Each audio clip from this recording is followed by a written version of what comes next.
Oh no, I didn't mean to do that.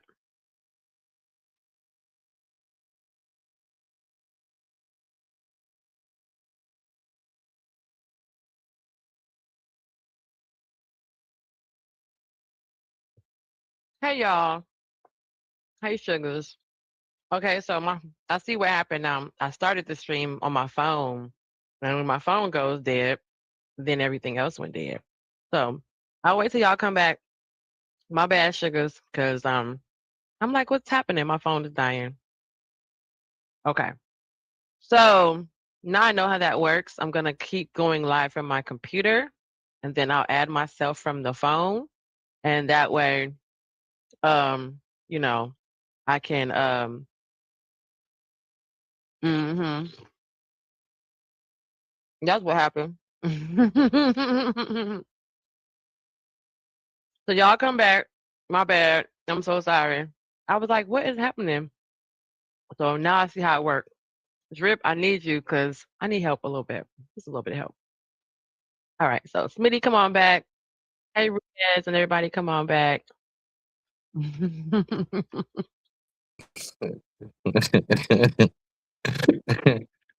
Drip too. What you saying now? I said, I just dropped the link. Drip too. My phone died. There we go. Hustler back. There we go. There we go. Yeah. Because that's what I just I'm figured it back. out. I That was I went live from my phone. Yeah, Hmm. I had yeah. something to say. Real. Go. I'm sorry. Go ahead. Go No, ahead, just saying Hustler. briefly. I was just saying briefly. I don't even All right. remember. I was trying to say. So go ahead, Hustler. It's all good. First of all, I wonder what the hell happened. I thought it was something on my end. But back to y'all conversation. Mm-mm. As far as y'all audio PDA, well, I'm used to it by now. I'm used to females touching my D while we're in public. I know nobody's watching, but we could be in an open space like a park or something, just the two of us, and she'll grab it, grind it, work on it. Hell, I've experienced it all almost, so that ain't nothing new for me. It belongs to you, baby. Till I get with Not it belongs to you, baby. It's crazy. Yeah. Again, that's cool and all. I'ma just say I've seen like how usually things like that turn out. Like I would say, like, look, if we've been together for like, okay, perfect. If I've been together with you for like 10 years or something plus, definitely. I mean, I ain't tripping. I know we locked in, we solid, oh nine, blah, blah, blah. At least it's a little bit more security there. We're locked in. We've been together for quite some time. And by that time I should know what's going on within my relationship. That ain't nothing. But if you're talking about like say we've been dating for like a year or two in, I'm more reserved than how I am with you in public. And I'm just on some like, look, just let's hurry up and get back home. That's more so what it is with me. Like, I mean, I don't see what the issue is with that. I'm just more so on some like, yeah, like when we get home, that's what's up. Like everything you thinking about and some, I'm thinking about shit you ain't thinking about. You know what I mean? So it's like it's that's what I'm on. Plus, it builds up that. Pineapple, pineapple. Does any who is debate these nuts? Can Hold y'all on, hear this person? hold on. Backstage now, you gotta put a cover up first. So you let Um, because I'm streaming too, especially. Yeah, put a cover up. do you know who that is? That's who can I hear them? I can't how does that work? No, no, just ask them. Look, if they can hear this, which I'm sure they can't. Yeah. Can you hear me? Debate these nuts? No, ask them cam up. Ask them cam up. That's what At I'm least, saying. hey, Can they hear me? The mic is not muted. nah, ask them cam up behind stage. Cam up behind stage. Show your face to the hostess real quick, and then you can cam back down, and nobody will see you. But just at least show your face, wave or something to the hostess. Like I mean, on some real, like we like we are. Oh, okay. Never mind. I know who it is. I see who it is. Sorry. I got it. No, I got it. Yep. Thank you. Thank you though for Oh, doing you that. know him. Hey, yeah, I do know him. That's why I was like, wait a minute. So There you go. don't do that. Hey there, Mr. Debate These Nuts. I'm not gonna call you You that. Debate gonna call these me nuts. fake these nuts, yo. I'm not gonna say this every time, y'all. His You name is gotta call Lance. me. That's the name that I got up here, nigga. It's Mr. Okay, Debate These okay. Nuts. His name on Lord, y'all. That's just I'm Let me not just gonna call you say that ever. debate. Okay, debate. What's a DBDN? What's up? I'm not saying all that's crazy Oh my work. god, That's crazy work. it really is. Mr. Oh, D- So what do you mean? as What do you feel, Mr. Debate These Nuts? we talking about PDA right now. We were just saying, um, yeah, we were just talking about PDA and how like, it's Yeah, save it for the bedroom or Smitty is I on the mean, side of, save it for the bedroom. Me and Hustler is like, I can grab your booty. You grab my booty right now if you want to, you know. now pineapple. Let me say this real quick. To Smitty's point, I kind of feel where he's coming from because he doesn't want the whole world to see, how much that ass can jiggle. I That's understand what's that as well. crazy. About the same token, if you're with a man, do you want the whole world to see how big a man got down there? You want to see it poked out or Well, the whatever the whole fuck? world sees it anyway every time you wear gray sweatpants. That's the whole concept behind the gray sweatpants. It's kind of like the And same what's thing your with the point? scissor hands. What's your That I'm don't, point? just, no, don't do that over here. I'm none answering your none question. of You these said, do make y'all sense. want the whole world? Hold on. You got to say pineapple if you want to talk now. Now, Sorry. what we did, you just asked me, do I want, as I'm the only woman up SpongeBob. here, so I can tell you, but do I want the whole world to see my man's print? Well, every time he wears gray sweatpants. So how to get around that is him not wearing anything that's going to be snug around his area, or he wears gray sweatpants. So Not if it's I'm kind your of like, man. what do you? Mm, Good Lord, this is not Grapefruit. working.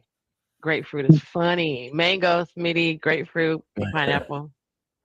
I'm just saying, man. I mean, just shit. I don't know. You gotta. I I mean, feel like you don't want to be going around. I mean, at a younger age, but when you get older and you understand telling your girl how good your man's sex is and telling your man, yeah, I got this girl, she got a fatty. Like it's like you outgrow that shit and you want to keep things personable. You know what mhm. I'm saying? You don't want to be gripping and groping your woman in public to make it seem like she ain't nothing. Because Ex- that's what it is. It's like she's a stripper or hooker. She's paid entertainment for the Oh, evening. You know what I'm saying? That's how you treat that. But at home, you treat your lady like she's paid entertainment for the evening. You know what I'm saying? But it ain't for nobody else to be seeing that. that's basically Treat your where. woman like a queen, like a respectable individual, like she don't take nothing, like she don't take no mess, like she supposed to be spoken with a Yeah, certain authority. You know what I'm saying? Like you don't just treat her like anything in public. Now, choke the shit out of her ass, slap her around at home if that's what she like. you know what? No, no, no, you're not I'm at doing the. You talking mango. about in the bed, Lance? No, Yes. no. I get what he's saying. All right. So what I'm saying is that that's exactly where I've been this entire time. Like, I'm not saying don't show your woman affection. Like again, like if it's not enough for us to be walking side by side, hand in hand, I don't mind kissing you. I don't mind, you know what I'm saying? I mean, I give you a little pat on the butt or something real quick. Go on, girl, get that for me real quick. You know what I'm saying? Whatever it is. Like all of that's cute. That's fine. But I'm talking about people that do like full fledged, like public display. Like, nah, man. Again, just like how the brother said, and I've been saying, that's for when we get home. Wherever we are, we shouldn't be that far away from where it is that we reside, even if we got a room. We shouldn't be that far away. We have the beach. The room should be right around the corner. Let's just go on back into the, you know what I'm saying? And blah, blah, blah. You know what I mean? Like, that's more so what type time I'm on, more so than like trying to be all out in the open. Then you wondering why you go downstairs or something. You just go grab a drink, probably somebody who been peeping at shit. You see what I'm saying? Hey, because they seeing how you get down. And with today and how over sexualized everything is, I ain't gonna lie. Like I'm like relationship wise, I'm not with that. But you and Hustler talking about just dating and you just meeting the person. So then even from there, I would have to ask to land it. I would have to ask this. All right. So what's the context in which I'm with this person? Am I with this person because I'm looking to be with them long term? Or am I with this person because I'm looking just to smash? Because if I'm looking just to smash, I don't give a shit what we do in public. I don't give a goddamn. I'm just only trying to smash. But if I'm actually True. trying to be with you see what I'm saying? And I'm looking to see what type of wifey type qualities you have. Yeah, I'm looking at everything from Jump Street. So the mic is muted. Pineapple. Okay. That's a good Pineapple, point. go ahead, Hustler. Yeah, I mean, I do kind of agree with the gentleman because that's all that PDA stuff was all well and good when you were in your 20s, but I guess when you reach your, I don't know, mid 30s or whatever, you start doing that a little bit less.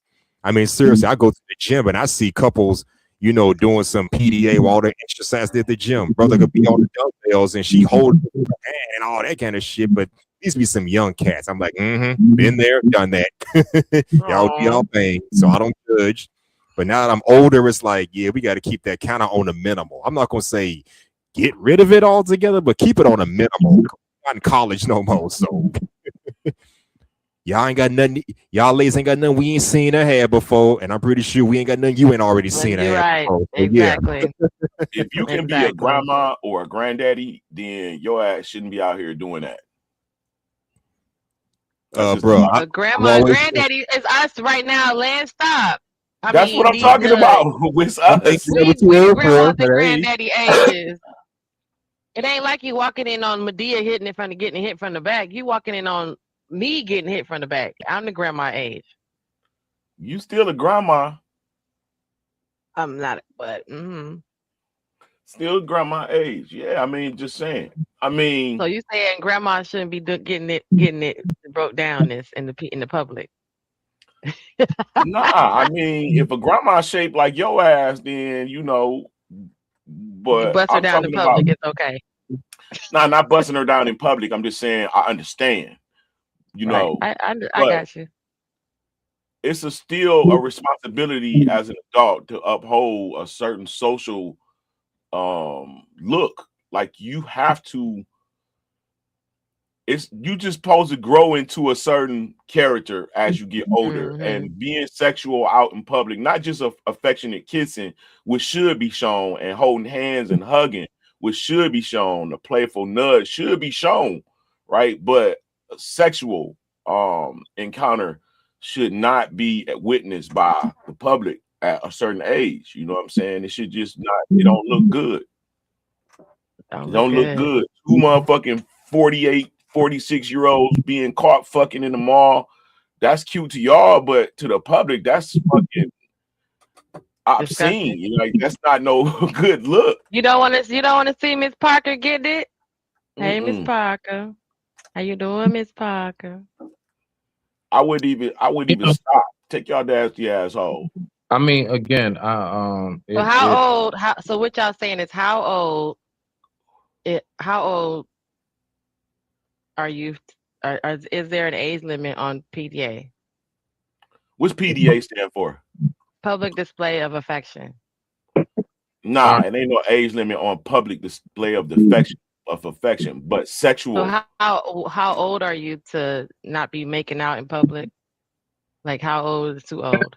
No, but see again, just like how the brother's saying though, and what I've been saying this entire time, beloved, like it's not about the affection. The affection, like I said, holding hands, kissing, even all of that. But the whole like we on each other like we about to take each other's clothes off type move. Nah, not around people. That's it. Like it really just kind of stops there. It's real simple with it. It's just really about the fact of when you get to a certain point in life, a lot of that stuff, like, nah, man, like I want me and my woman to be preserved.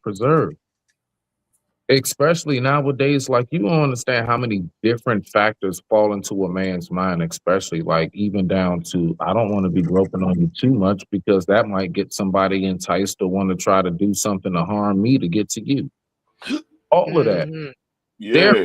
so many different factors. Like once you get to a certain point of awareness out in life and everything, like my whole thing is that us not doing that is really about your protection more than anything. It ain't got nothing to do with That's a want to different be spin. chasing you. Yeah, I mean, but like again, once you get older, so yeah, just like how the brother was saying, and even Hustler, when you like, younger, like, in the 20s and stuff like that, me personally, I've always been one of those older souls. So to land it, um, I recognize how there's something about guarding what it is that you got in a relationship. Now you just dating, messing around, man, I ain't got nothing to say about that. Whatever you do is what you do. Y'all just dating, messing around. That ain't got nothing to do with anything. However y'all get it in, so how y'all get it in, where you do is where you do. But if you really talking about like settling in and being with that person, nah, at that point I'm going to safeguard what it is I got. I don't want nobody to see what it is I got going on. That's just how it goes. I digress. My mic is muted. That's how you move. You don't even want nobody to see what's in your house. You stop having company like you used to and everything. Mm-hmm. Or company's not allowed in the bedroom. That's also a thing. We're like, yeah, you can go anywhere in the house. Don't go in the bedroom. No, you can't. No, you You can't. but I'm That's not it, what's it, up. it, like when you start to get to that point of life, that's what I'm talking about. So just like how you safeguard that bedroom, you can sit in the living room, you can sit in the dining room. Don't go in my bedroom. Every room stay closed but the bedroom in the house. Come on now. Every room stay open but the bedroom in the house. Come on now. You see what I'm saying? So, and same thing with how you're supposed to safeguard the image and the optics of when you out with your significant other, yo. That I'm a firm believer in that. I come from a household of a very loving mother and father, so I know what it looks like, and I know how that shit operates. Like you gotta safeguard that, and it ain't nothing wrong with it. Plus, when you finally do, I believe that's what makes it all the more spicier and juicy, and everything else is a simple fact you waited to go ahead. Juicy.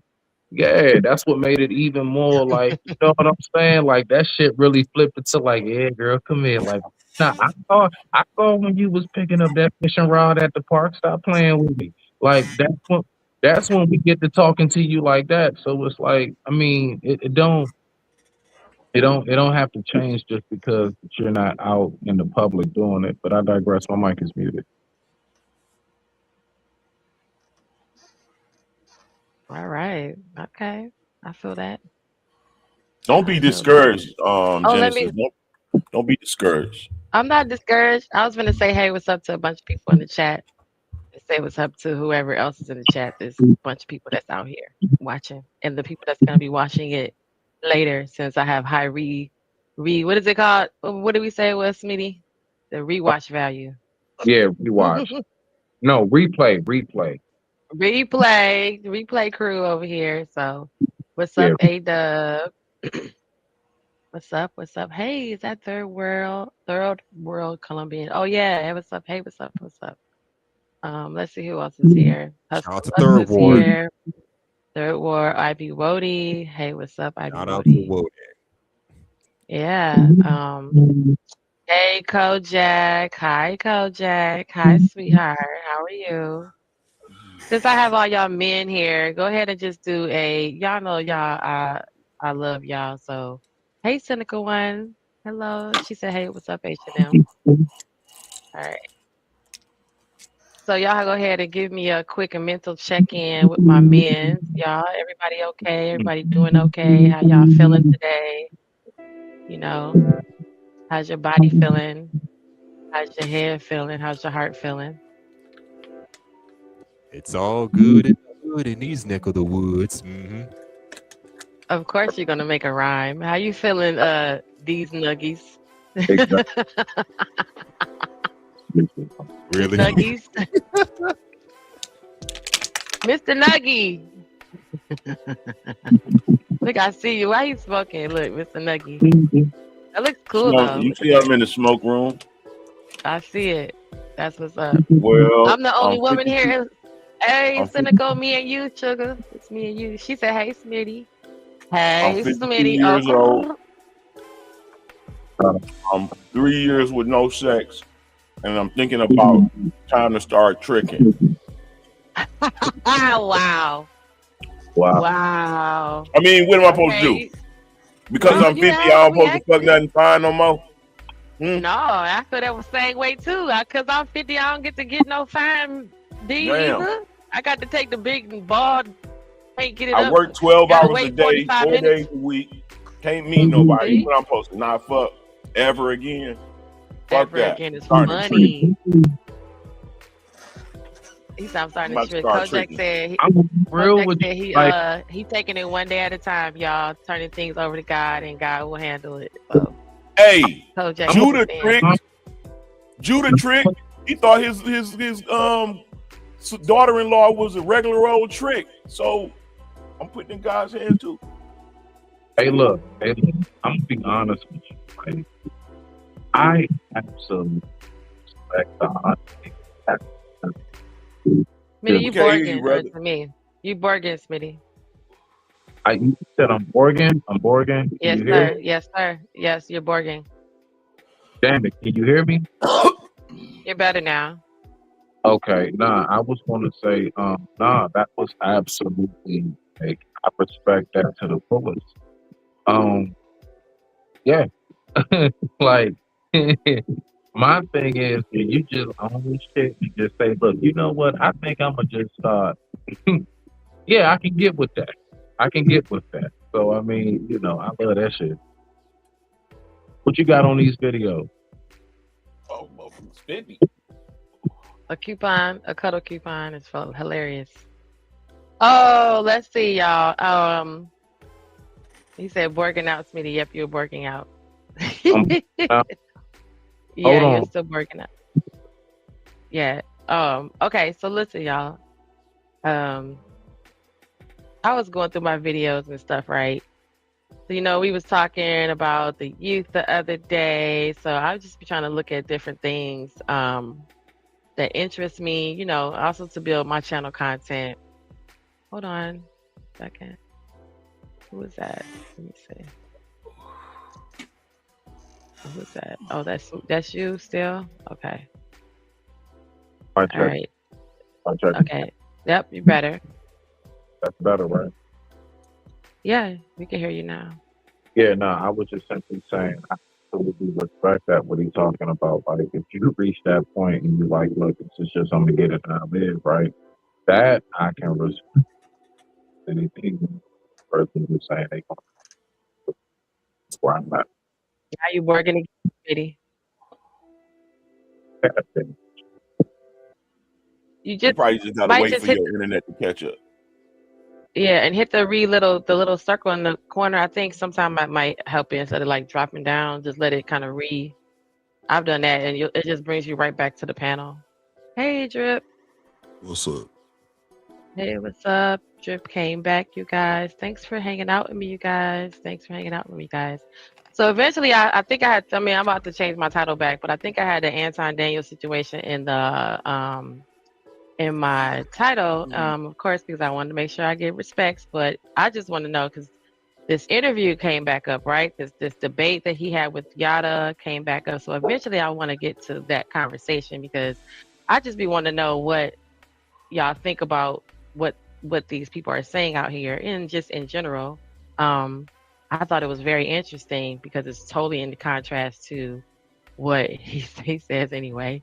Taz did a good review on it, and it was pretty interesting, guys. But I didn't want to get so serious right away, y'all. But it's so many crazy things happening. I wanted to do the body cam stuff and maybe talk about a little joke. So here is this lady talking about. Would y'all think? Because I think this might be a good investment. If there were apartment structures that are catered just to a certain demographic of people, right? So her take is, why can't it just be like apartment buildings just for single people? So if you don't have any kids and you don't got no pets or whatever, you should just be able to live in certain apartments. Like there's, I know there's housing for people with kids, right? But what if there was housing for people with no kids? That's not what they're trying to be in life, and they don't want to live next to you. So I'm gonna play this little video, and then we can talk after that. I don't know how to do that other part yet, but here, check this out. They really need to make apartments specifically, when I say specifically, for us single folks, and single folks only. No couples with kids, no single mothers or single dads with kids. They need to cater to us single folks, specifically us single folks, because but us single folks living with people who have pets, kids, and couples, it's so much shit that we got to go through. First of all, with the couples, y'all argue all goddamn time. Y'all arguing all the goddamn time. It don't make no sense. And we need soundproof apartments. I can hear y'all arguing, cussing each other out. Then you're making up. Then you're fucking each other. It's a lot. And then you got people who smoke cigarettes. Then you got people who have kids. Some people don't discipline their kids, and they let their kids do what the hell they want to run and jump and skip. Not and they hop. fucking each other. Lord, You jealous as fuck, bro. Yeah, right. She ain't getting He no was like, dick. Added that on. That wasn't even. You know what I'm saying? You want to sneak that in, but she said that was one of the first things she wanted to say. She was like, and they fucking each other. Yep. So they that sounds arguing, jealous. they fighting and throwing each other around the room, and then the next minute they throwing each other back around the room. You be like, Yeah, the damn. headboard beating that wall up. Fuck you talking about? Man, this bitch don't like people. She need to be by herself. And she don't need to be in Nah, no don't say apartment. that. She need to be in a house. Let's finish the video. Who have cats, and them motherfuckers always running, jumping, falling, And cats stink when they piss in the house. You can smell the shit through the wall. all some shit. Meow, meow. Then you got people who have dogs. And some dog owners, they don't even pick up their dog shit. They leave the shit on the ground. You stepping in shit. You walking in shit. You smell shit. You see shit. It's just a shitty shit mess. You know, they really need to make apartments that are pertain and specifically for us single folks. I'm serious. Wow. It needs to happen. It needs to exist. Look right here. They need to bring assigned parking back. No one should be able to just park freely now. If you live there, if I live here, I should have assigned parking. I'm paying for rent every month. I need my own assigned parking. You feel It's me? a police I officer. feel Soundproof that though. apartments. Shit. Well, just get your own house. Shit. What else? Oh, you Get your right. own fucking The house. mailboxes. Exactly. The mailboxes needs to stay inside. Yeah. Having an Bedroom outside house. mailbox is horrible. That bitch be getting frozen. You gotta put some WD-40 on that shit. You gotta jangle your keys and that shit just to get your mail out. It was Not one time I jangle your didn't get keys. out. Damn, bitch, just died. Now She she don't gonna even go want in to there. Pineapple. She got I mean, Now she going into that. She going Yeah. into that. But what y'all think about? I like the first part of what she said about how like having the building like structured around, because they absolutely have communities that are designed around families and kids. So why not just design it the other way as well? Because ideally, nobody expect to be by themselves the rest of their life. And how many motherfuckers? But you we do? got that now. We got 51%. Yeah, but how of many women never motherfuckers gonna is get expected? married? So we move 50 in. You move in your spot. You single. I move in downstairs. You taking your groceries in. I say, hey, fat ass. You's like, damn. What? What's up? We fucking Yeah. now. We a couple living in a fucking single apartment. That ain't fucking stupid. Nobody gonna plans move to be out a single the single rest of their fucking apartment life and let unless they someone got a else fucking single move disease in. that they don't want to give to somebody. You know what? I'm gonna slap him. I mean, pineapple. Pineapple, go ahead, y'all. I mean, Now, Lance to is- be fair, as someone that lives in a condominium, I can kind of understand what she may say, because I live in a condo and my neighbors be having dogs and cats, and when I go out the hallway, I can literally smell the mildew from their pets. So, and plus wow. these motherfuckers be smoking cigarettes. One neighbor I know was smoking, that good shit, and I literally smelled it on my patio. So I can understand some of the complaints, but Nigga, you outside. What you mean? You should have got fucking contact high. What's up, Genesis? How you doing, Hey, man? what's up, Happy Well? Nigga, But- your ass was outside. I'm just saying, I blow that Take your motherfucker. ass inside. You ain't trying to smell that shit, nigga. Yeah. that's what I do. Right, Line but that hoe what up for about shit. the fighting and then the making up through the walls and then? Oh no, I ain't got to experience that shit. Bro, I don't you can experience be that here. single or a couple, and Shit. Only way you hear it if you listening. I ain't gonna hold you. I think I'm on the second floor, so shit. Nah, but see, bro, I think you develop a relationship with your neighbors enough to where it's got to be some type of boundary line, like you know what I'm saying, like nigga after 12 in the night, bro. Like I don't need to hear DJ Screw playing or loud. No, that's ass a respect thing right there, though, Drip. That's a respect thing after like 10 o'clock. Yeah, you don't turn that shit up like that. Who that free? No, What's up, Wody, free? the girl that was next to Well, me was Wody. Oh selling shit, what's Nigga up, ain't booty. say Wody? no free, My nigga. bad, Was my She saying, was bad. nigga. selling booty. Bro, I The just girl next to me was selling nigga, I ain't booty. never heard you on the panel. What's up, baby? That's my Bro, hey, Wody Wody, in the don't chilling, come man. bitch. for We chilling, him. man. That my Wody, don't come for him. That my Wody. Nah, that my dog. Go ahead. But He nah, said, like I look, was saying though, that's respect though, bro. You don't play your shit loud when you got neighbors like that in the Yeah, neighborhood. You yeah, hear me? yeah. Like for me, like when I'm out here the washing my Mexicans car and don't shit, believe I'll that. play some music. You hear me? Nah, it's cool though. It's cool cause we all cool. We all know each other. Right. Cause That's what you I'm know I saying. play my Yeah. shit, and when I notice the kids coming out, I turn my shit down. I turn my shit off, cause there's some shit the kids don't need to hear. You hear me? On God, yeah. And Uh-huh. I'm like, I'm always outside with the kids, so I can't really. Yeah, we can't play that Yeah. old soldier. It's the same. Can't play that old It's the soldier. same exact rules in my place. After 10 o'clock, we And can't that's play what I no that's what I more was playing though. Drip. I was playing that Yeah. soldier, and I had to turn it on because the kids came outside. Cause I Yeah. paid for it. You hear me? I'm like, Nah, yeah. for real. Yeah. I understand. The Of kids course, come you got. outside, you got to Of turn course, it you down. got. Yeah, Of course, you got some mofos that just don't give a damn. I got one neighbor. He played Nah, this nah. shit. Let me tell you like this. If it was my kids, you would damn my kids already heard it. Yep. He I don't said So his you- kids But these already other heard kids be it. younger. around the kids. I So don't what even about the smoking, my Woden? Would you mind if the neighbor was outside smoking and the kids was outside?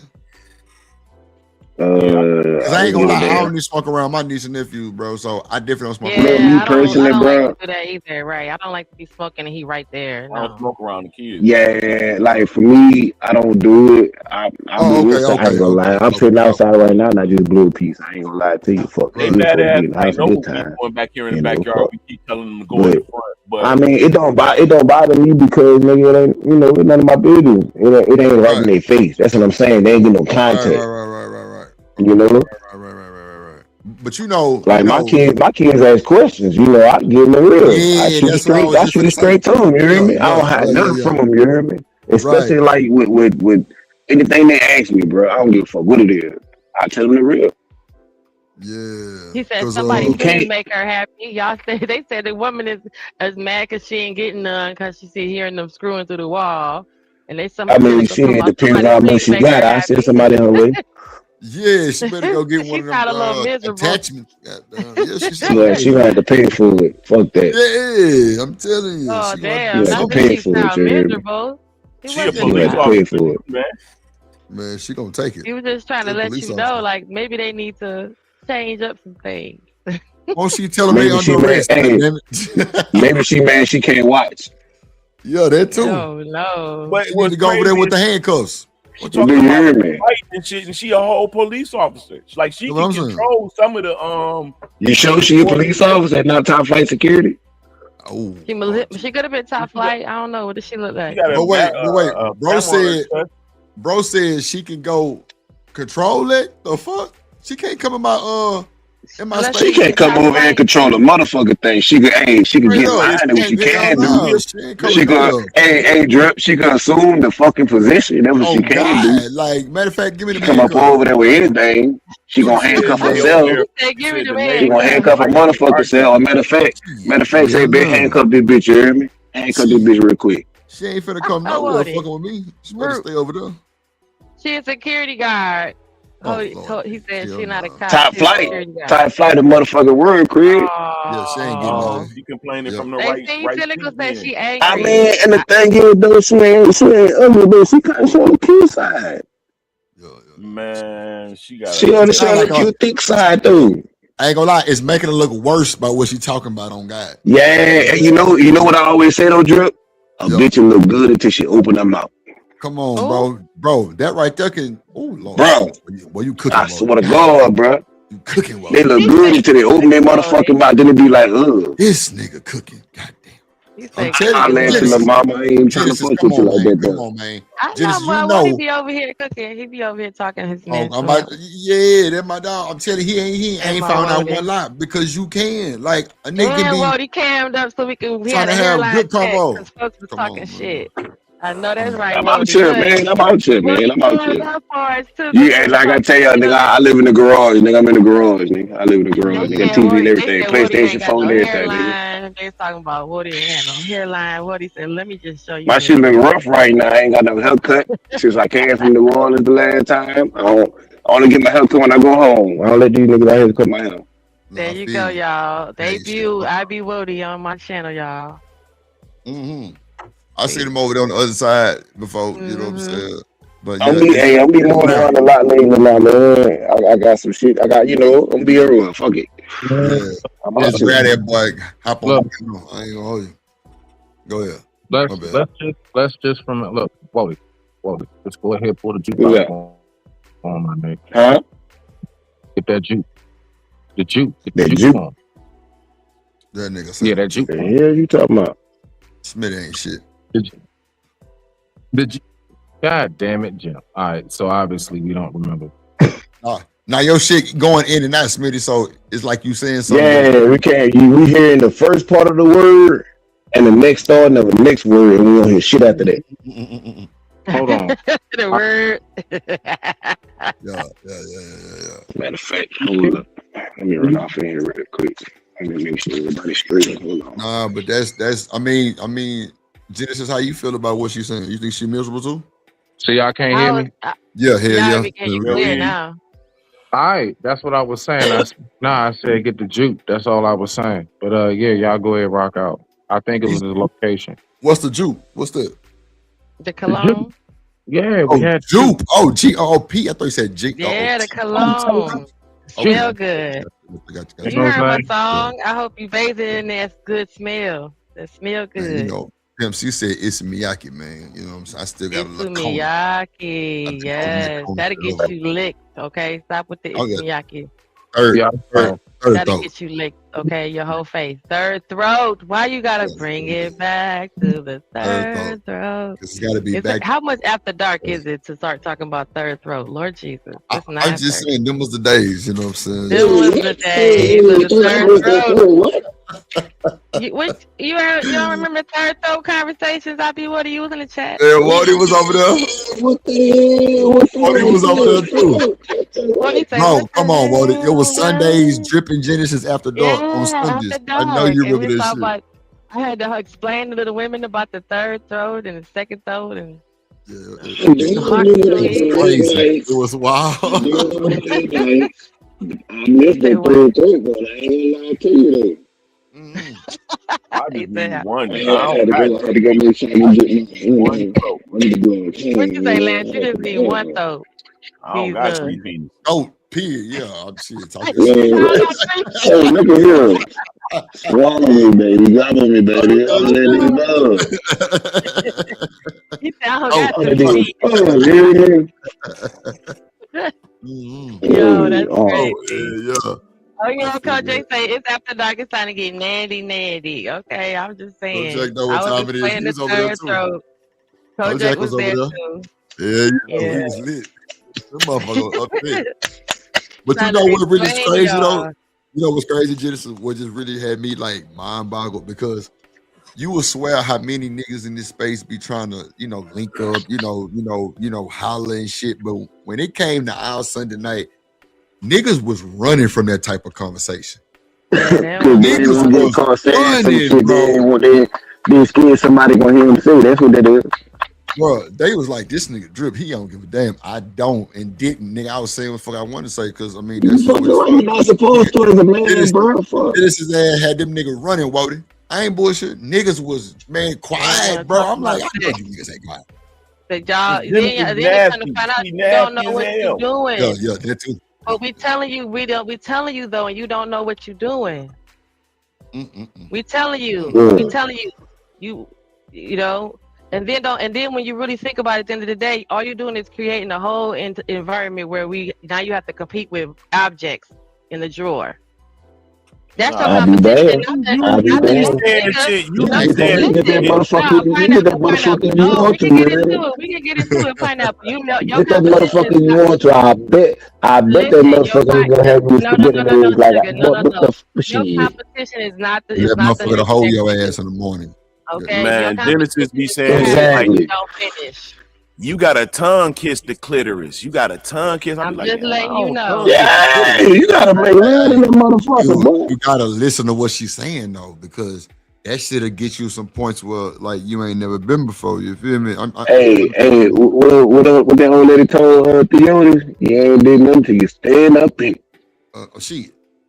I'm you You telling gotta hear you, me? slurp the like, You juice. You hear me? can't just let that shit drip yeah, down, fuck yeah. up the cover. You gotta slurp the Simple juice. that.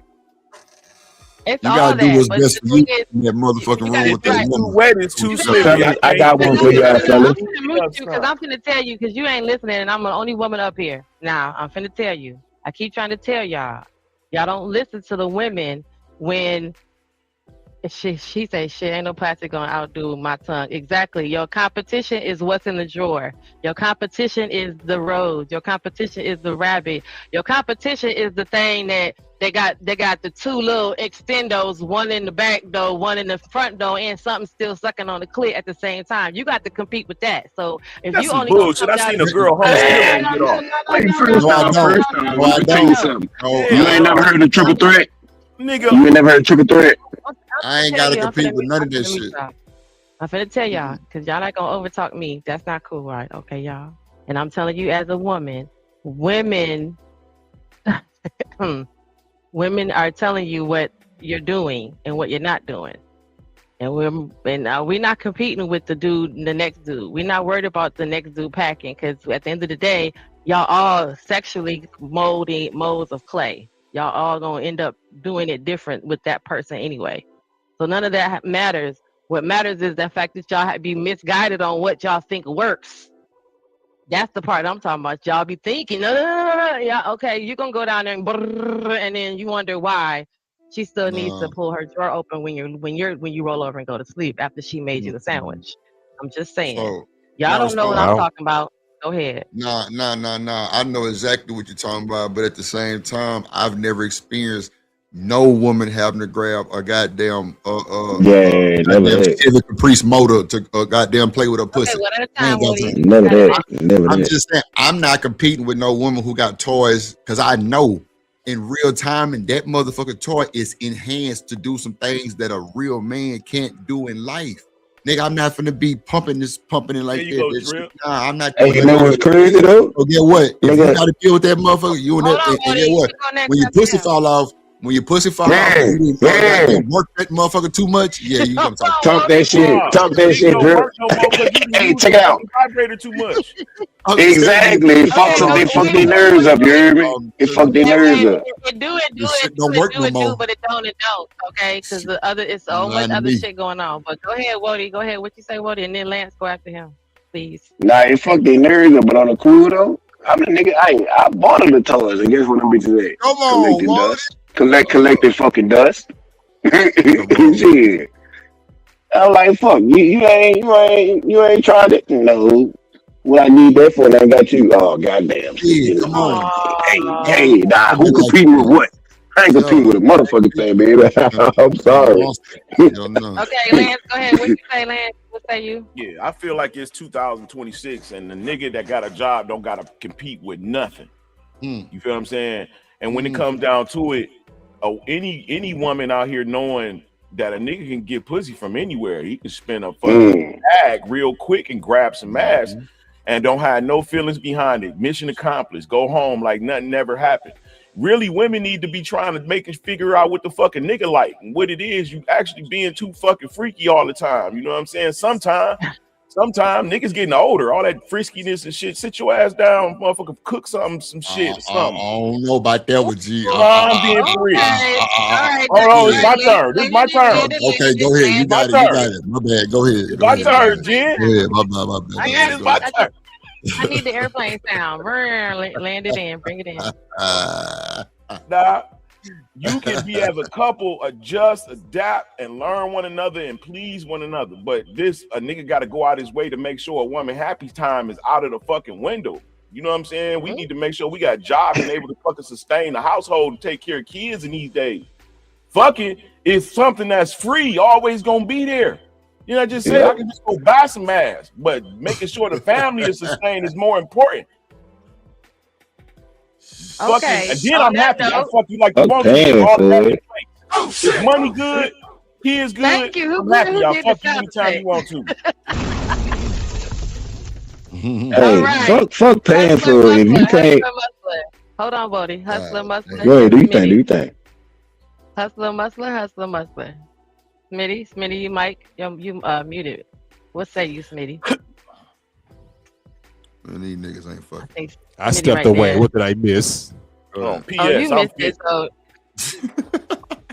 you missed it, Hustler. The last thing I heard. It don't even matter. The last thing I heard was Drip talk about he ain't trying to compete with no, I don't know, sex toys or some shit like that. That's the last thing I heard. Motherfucking Chevy motor, nigga. That's what they using. Chevy motor. I heard. That's what they using nowadays. Shit. Chevy motor. I'm not competing with a Ford engine. Think Ford first. Smitty, what you say? You over there in the cut? That's crazy. I mean, thank you, Cynical. Put the roses in the chat. Put the roses in the chat, ladies. These niggas when they start talking crazy. Shout out to Cynical One, my top tier supporter. Always showing up. And the rabbit. Yeah. She put the rabbits in the chat too. Right. That's how you shut the man up. When he talking crazy, just be like, brrr, and then he gonna be like, okay. No, Jen, I'm talking crazy. I need to be shut up. So what you gonna do? We need one EMP and then it's beard growing in by giving you some marinated juices. Shit, I can't. Only rabbit you need to bring in is a rabbit tail. The rabbit tail. Hey, not coming with the plug, y'all, and the raccoon. One and the fox. electromagnetic pulse and it's back to the dick. What are we supposed to buy you something like Genesis? What we supposed to buy something? I think Stan was supposed to buy some shit like that. It was wild. Okay, these folks be saying all kind of stuff. He said killing it. That's what I'm talking about, Cynical. Shout out for the ladies. Stand up for us. Y'all play too much. Man, they got the dildo strapped to the Black and Decker now. Bro, you seen that shit? You can plug up a drill battery like a 5. Yeah, bro. I don't even think I can show that shit on YouTube, but it's on YouTube on how to make your sex toy with a drill head. It is. That is sanity, boy. That shit was crazy. That shit gonna test something up, and how to put it I ain't on gonna lie. Yep. If you gotta use something like that, I'm good. I don't. Yeah, I don't need problems. No. That's a little more into that BDSM, a little more into that, I don't want to be tied down like I'm too tired for this shit. I ain't got time for it. That's what about. Exactly. I ain't gonna tell you how many people. I ain't gonna tell you how many people use bed straps, right? Bed straps on their bed. I ain't gonna tell you how many. Arm and their feet. Let me tell you. First of all, I know I had some, but now that I am a person that cleans big old mansions for a living, I have to clean and vacuum around your bed, ma'am and sir. And I just be noticing. I'd be like, "What's this?" And then I'd be like, "Okay, well, it connects to this." Yes, ma'am and sir. Yes, on all 4 corners. Which means these folks be she be in there demonstrating this shit. Yeah, she been locked herself in that bitch. Come on. Take me back to my she locked to the motherfucking bed and come on. What the hell? Don't even put that there. That's how real it gets started. I'm gonna move. Yeah, and that motherfucker sitting in the bed. It did take me back to when I had. They coming to get her, babe. Me back to that moment, like, dang, that was just an adventurous moment when I had the 4 straps, Can't tie me down. Me down. Sound like a lot of fun work. 4 straps couldn't tie you down. Yeah, that is a lot of unlocking. That'll kill the move for me. Unlock your motherfucking person. You can't do 4 straps with everybody. So you got it. Some people you can only do 2 limbs tied down. 1 leg, 1 arm. You can't tie. Everybody don't get all 4 tied down. I got to really. If I give you all 4, we going there. There's something else happening. So wait. You can tie one down. Why we not going there from the jump? Fuck you talking about? No. You got to earn all four. You can tie my arm down, or you can tie one leg down. We Oh, can go I'm there. thinking you tie my black ass down. Oh, okay. Oh hell no! Ain't nobody time. No. I'm like, wait a minute. No, nah. Do not let no woman tie you down, nigga. Hell nah, nigga. Don't do it. Don't do it. Coming home and I'm Jenny's ankles already strapped in for you, nigga. I'm too tired of a nigga to be tied down on somebody's bed. Nah, bro, you can't. Yeah, bro. No. That's why I said somebody might let you tie both legs. You could just do one leg to start. You hear me? That's what I just said, Jid. That's why I was like, wait a minute. What you? Nah, you talking about you being tied down? Yeah, the straps be on the bed. You know they gotta go. So you gotta earn four. Fuck you mean you gotta earn four? All four. Man, I'm gonna be earning all four during the day. Taking out.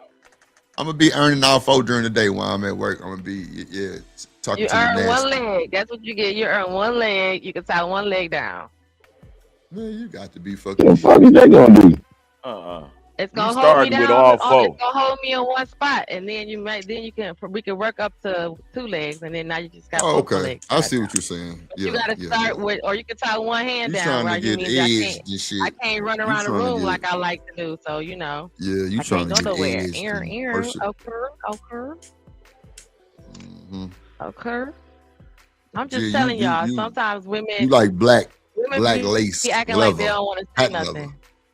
Motherfucking American Horror Story shit. You know, goddamn candle wax and shit. Like they don't want to tell y'all this stuff, but they know what I'm talking about. Nah, I hear everything you're saying. Candle wax on ass cracks and shit like that. I'm just saying, like, I think the time down is like it could be a mood killer to me. You know what I'm saying? Because I don't mean to untie your black ass. That's because you don't know what you're doing, or you not, or you got. I'm about to go to the gas station. See, the untying is all entwined into it, though.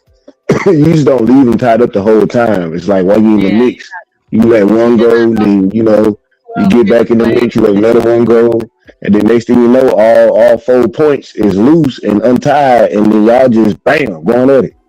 Nah, I'm leaving her ass tied the whole time. Yeah, you feel me? Gas station. Come on, bro. Hey, I'm having my way. You tied up. Fuck shit. What? Nah, it's a joke going around. Nigga said his wife said, "Baby, you can do anything you want to me." And nigga went tied her to the bed and went fishing. Wow. Oh wow. Nigga went to the goddamn Corner Stove Casino.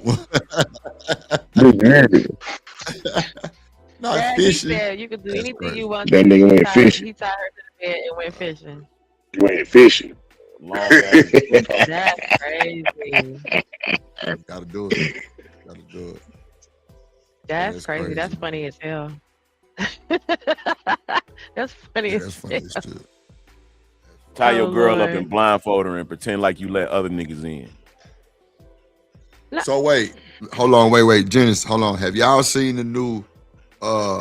And I don't know if y'all watch these movies. It's Tyler Perry, but it's Joe Road Trip. Joe's no, I ain't watched it yet.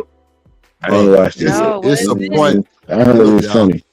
It's a point. No, it's hilarious, right? Like Tyler Perry being Joe is a whole different person, bro. Like he a nigga, pimp, bro. It's So watch this. They go to a truck stop, right? And this blew my mind. So the little boy who he driving to college says, "Grandpa, you got to try the penis dryer."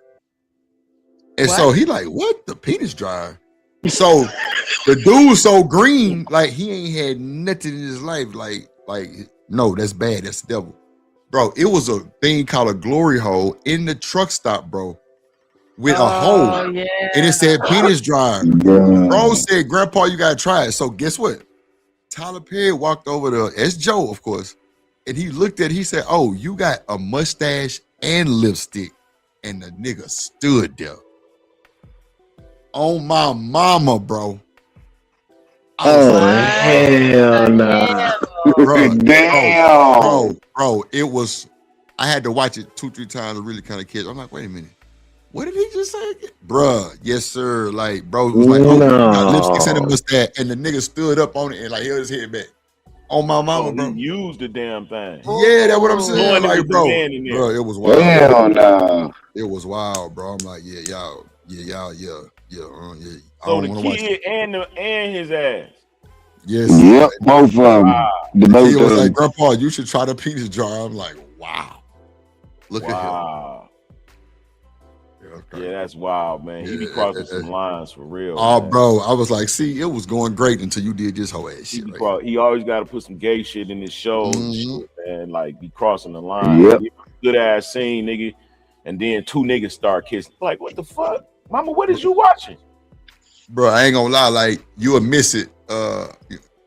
You'll miss it if you don't like, cause bro, it's wild, bro. He said, "Oh, you got lipsticks in the mustache," and went back because like the little kid had walked out, so he was like penis dry. He started looking at it, and it's a hole. He said, "Oh, I see what this is." The nigga had put his face up there. He said, "Oh, you got a mustache and lipstick," and he went in that hole. I'm like, wow. Wow. I say, yeah, this ain't this some bullshit right here. This some bullshit to me. But nah, that shit was crazy. And Biden administration is over. I will say, since Trump been in, and a lot of that shit, we're here, we're queer, we're coming for you. All that shit is gone. That shit out the window. Motherfuckers ain't doing that. Oh, okay, look, I found it. What? Ooh, okay. Somebody reviewing it. Okay, so let me see. How you do it? How you do this? Okay. I want to see. Oh, okay. So Reviewing shout out what? to fair use. You know how people be watching it, and so you can see at the bottom. That's why I put the little fair use up real quick, so because they watching it too. But I want to see. Let me turn the music down because I want to hear what he's talking about. Wait. Oh, sorry. I was just finishing up my 6-step skincare routine. I'm a stickler for exfoliation. Get your ass in the car before I exfoliate your ass. Oh, actually, Grandpa, you know when you try it? The penis dryer. Penis dryer. Oh, yeah. Get your ass in the car. I mean, get in the damn car. Hey, Look. What the shit? What? This motherfucker's stupid.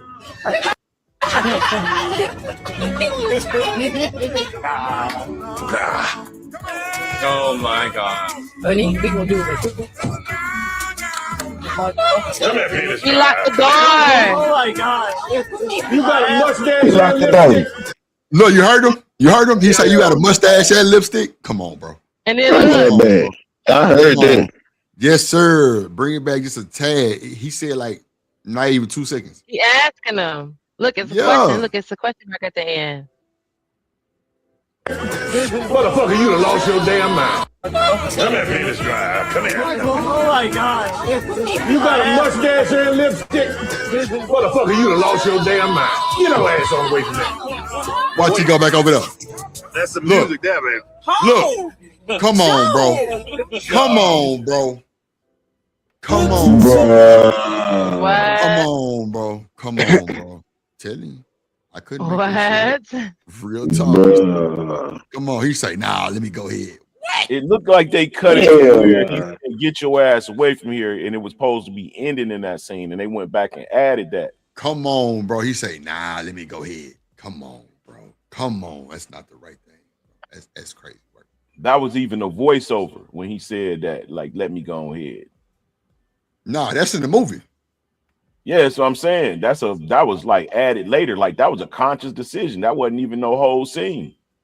Okay, well, however you want to take it. That's I don't know. fucked up. I just Crazy. watched the movie. I was like, wait a minute, what? Oh, shit now. That was crazy, right? But Genesis, I'm finna get up out of here, man. Y'all have a good show, man. Appreciate you. Okay, thank you. All right, big dog. Oh Yes, my bro. goodness. Okay, look, I think this is a better clip without them watching it. You can actually see it. Okay. You said it was a voiceover. Let's see. I want to hear and see. Oh my goodness, what the hell? What, y'all? You know when you need to try it out? The penis dryer. Penis dryer. Oh yeah. Look at the hair dryer behind you for your hands. Get your ass in the car. I mean, it's good Get in stuff. the damn car. Here you talking about damn penis It's dryer. good stuff. He used it. That's fucking crazy. Then he used it. Motherfucker, stupid.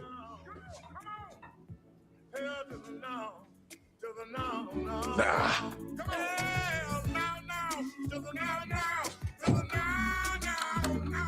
Come here. Yo, though, he went and locked the door. Penis drive. Come here. You got a mustache and lipstick? Motherfucker, you done lost your damn mind. Get your ass on away from that. All right, that was the end scene. Now watch this. That's the new. That's crazy. We're not watching. We're not gonna watch their take on it. Sorry, Jamal. Yo, that's crazy work though. That's wild. That's wild. That's a different kind of scene. You gotta watch the movie I would have then. definitely not put that in my movie. Like, what the fuck? Hell no. What the hell? See, and that I had a debate, and I actually won a debate. Joe's College saying Road Trip. is- That's what we need to go see. saying is more black representation good for the black community, and my position was no, because we don't own the writers. Like, it's a false representation because white people is writing in shit that don't happen in our world, but people on the outside will view that like it's actually how we get down. So more black representation has been actually not good for the black community. Now, if black people own the radio companies, the movie companies and the writer guilds and this, that, and the other, and we can write our own story, that would be different. But we don't own that shit. So somebody else writing our shit, and and the crazy shit is Tyler Perry is black, and he wrote that shit in there. Make it a common thing. Like, some people ain't never even heard of no glory hole before, bro. That's an inside adult joke. That wasn't no family movie shit. Yeah, that junk was crazy. That was really crazy. That was no. no, ma'am. And no, then sir. if he wanted to leave, like, he could have even wrote it to where we don't know if he did it or not. He could have just walked up to the door and locked it. You know what I'm saying? And then it went to another scene. You know what I'm saying? Left it up to our own imagination. You know, something along those lines. But he actually put it in there. He used the motherfucking glory hole with a nigga with a mustache and lipstick on the other side that they showed. Talking about some blew a kiss. No. Ooh, that was weird. That's like a weird. Who child? All right, so look, here go another video. Did y'all see this? Did y'all see this right here? Hold on. This man be messing with his wife. His wife gonna beat the hell out of him one day. But did y'all see this right here?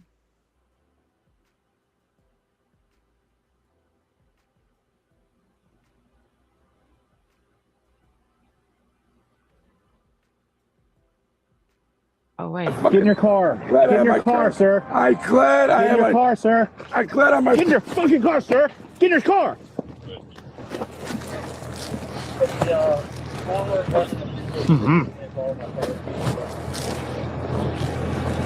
46. Start me a medic. Whitehead Court and Security Boulevard. I got a suspect down. Head injury. 1018 for medics.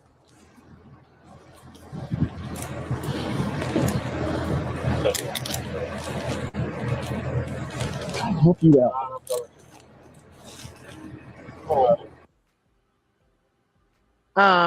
Who is he talking to? He's trying to help who out? Huh?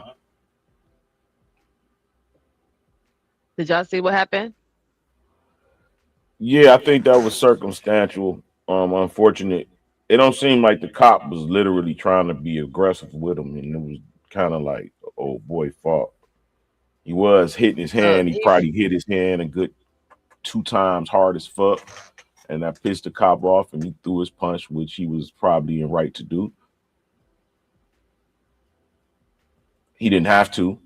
Do they have the right to throw a punch at you? What are you saying? They got a right to use force What are you within saying? a reasonable. But he don't have the Yeah. right to punch you though. He could at that point. He don't have to punch you. He can Self step back and defense. use his taser. He can step back. He used My pepper man spray. He was got a hitting couple him. things hanging He on was his trying to body. tell him to get in the car. He didn't touch him. He ain't walk up to him. The dude. I'm a black guy, and I'm just being honest. Like, you got to have a certain decorum when dealing with the police. Not that you got to like just obey because we know our rights and we know our rights now. But my man was a little aggressive, and the guy did tell him. So he threw a punch. He ain't, go wild on him or nothing like that. He was just trying to tell him to get the fuck back, like, get in your car. As a black man, I don't think that the officers should be like under no manslaughter shit. That was an unfortunate thing that occurred. He hit his head on the ground, not necessarily the punch that did it. That's what so they're saying what from the deadly police encounter in Baltimore is now public made. Okay, so there's according to the officer held, Heddle came across Brown. Get in your car. Behind the wheel. He was asleep behind the wheel of a car at a stoplight at 3:30 a.m. So y'all he might have been intoxicated or under the influence of something. Yeah, that's what happened to me. Remember? Or just sleepy. So then he began to get out of his car to speak with the officer. The video then shows Hato pushing Brown back twice, and Brown reportedly pushing the officer's hand down, and the officer throws 2 punches. Wait, 2 punches? I only seen one. Yeah. But they did blur it, so who knows? Hold on. Get in your car, sir. I glad I Get in have your a car, sir. I glad I'm Get in your fucking car, sir. Oh, it was 2. You see that? I was thought the 2. first one was a push back. No, it was a right left. Get in your car. I can't rewind it. So probably fucked his It was 2 car. It was 2. So he probably with that like. Well, maybe you have to see the autopsy because. What do you feel about it? Do you think that it was a malicious act? Maybe he snapped his neck by punching him, like it's twisting his head so fast, or maybe because his head, he just fell and hit his head on the ground, and then he's done, right? Yeah, that's how you die. That's an easy death. A delete, right? Expire. Yeah. They're hitting in the back of your head, right there on the back of that pavement, like that. Especially if he went full force down. Right. So he could have been gone. There's people who are loved ones who have fights like that and end up getting fighting. Person get pushed against the wall and hit their head on the back of the wall, same way, and die. But they do get charged. But I don't think it's like the highest degree of murder. Probably. So right now, a lot of people are thinking I guess on the same wave of what you're thinking, because look here what it says in the title. The family demands justice as the officer faces no public accountability. So they're thinking they're on the same wave you're on, like, well, I mean, he punched him twice, told him get back. It's 3:30 in the morning. He was asleep at a stoplight, which people who sleep at stoplights usually have something else going on. I mean, they're tired. Yeah, we can be tired or drunk or sick. Like diabetic weakness. Weakness. Could he have been drunk? Did he sound drunk? But he got out the car. He told him get out, didn't he? Huh? Did he tell him get out, or he just said he got out? I don't know. It just looked like the door was open and he ended up getting out or whatever. But how he walked up to the officer led me to believe, like, you know how you could be drunk and the same reaction you get from when you in between woke and sleep, because he wasn't looking at what he was doing. Like, he was slapping the officer's hand. The officer's telling him to get back. He's walking to the officer. Usually the officer's aggressive, walking up to the person, and then that's when we stand up like, yo, you violated. But my man literally walked up to him twice. And slapped his hand when he was just trying to tell him to get back. Yeah, I can't hold him accountable for that one. Hold him accountable. Yeah, as a black man, I can't. To be, you gotta run it both ways. And if you're trying to get justice is a balance. You know what I'm saying? And just I couldn't hold him accountable for that. It's unfortunate. Pineapple. Yes, sir. Pineapple. Okay. Yeah, it's true. All right. You can't be getting all, rough and tough with the police. I was always told growing up, no matter what, cooperate with the police. If they say both hands on the wheel, you do it. They say hands in the ear, you better fucking do it. Do whatever the fuck they tell you. The second some shit go down, now they gonna say, oh, it was your fault. You should have cooperated or whatever the fuck. But that didn't have to happen. Right. What you think, Smitty? Smitty, you over there? Smitty might have walked away. You say what? I said, what you think about the video? Did you see it? Yeah, I saw it. I'm along the lines of what the brother before Hustler said. It's the factor of, justice actually is not blind. Justice actually sees very clearly, and true justice is sought out through what the balance is and what took place in the factor. Anything that's been done outside of that is considered to be unjust. So, yeah. All righty. Ivy Bodie, you down there? Yeah, I agree. I mean, self-defense. He was advancing towards the guy. The guy, defended himself. You gotta look at it as self-defense. Somebody coming at you, charging at you, you throw two punches, and unfortunately, he fall and hit his head. Mm-hmm. Yeah, we're gonna see how it turns out. We'll definitely hear about it in the I actually know the story, right? Briefly. Mm-hmm. So this is a real life story. I don't know how clear this is coming through. I hope it is. So I was incarcerated during my 7-year bid, right? And I was in there with somebody who I wound up, being in the same cell. So they was in there for a manslaughter. And then I'm thinking that the manslaughter happened outside on the streets. No. While incarcerated, what happened was his bunk buddy, his cellmate, who was on the top bunk, he had yanked his arm and pulled him off the top bunk because he said he thought he went in this commissary and stole it from him. He pulled him off the top bunk and he hit his head on the desk. He wound up going into a coma. He was in a coma for close to a year, wound up passing away before a year was over. He wound up catching a manslaughter. It was an M, but he got it brought down to a manslaughter, right? And he played out to that. My point is, and what I'm saying, he took something that was a 3-month charge. He was in there for trespassing.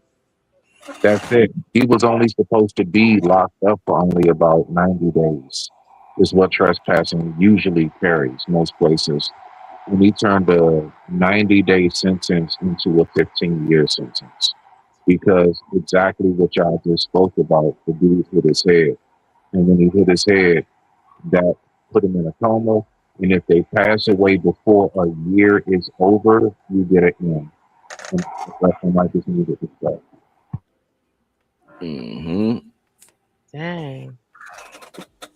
Dang, yo. Yeah. That's kind of deep. That is kind of deep, yo. So what else you got? I can't hold that cop accountable for that. Oh, I'm good. This is my chill, relax, and chill. What did y'all think about? Did y'all hear about that 8th grade? That was on the Zoom 8th grade teacher, that the white lady that had a racist rant on. She was on a Zoom class with her class. Hell no. Yo, what she said was crazy, and what she said. So look at this. Friday, he delivers lessons and helps us fit those skills into our lessons. Schools that like they're too dumb to know they're in a bad school. So I think her mic is not muted. He delivers lessons and helps us fit those skills into our lessons. Black schools that like they're This helps they're us just be they're productive, too dumb to know they're in a bad school. independent in our class. I mean, apparently Martin Luther King said it. Like, if you train a black person well enough, they'll know to use the back. You don't have to tell them anymore. They just Allison Friedman, what you're saying is absolutely hearable here. You've got to stop.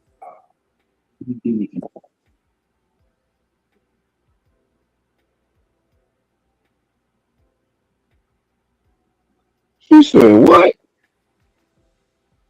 Students on Friday. He delivers lessons and helps. Now, this this classmate is giving a speech or having they're answering a question or something. So yeah, listen. Us fit those skills into our lessons. Black schools that like they're This helps they're us just be they're productive, too dumb to know they're in a bad school. independent in our class. I mean, apparently Martin Luther King said it. Like, if you train a black person well enough, they'll know to use the back. You don't have to tell them anymore. They just Allison Friedman, what you're saying is absolutely hearable here. You've got to stop. If you train a black person right, they'll know to use the back door and stop trying to come through the front. Right. the So fuck? disgusting Hunter College professor caught going on a racist rant during an 8th grade girl's speech regarding her school being closed. Okay, this is what they're supposed to be talking about.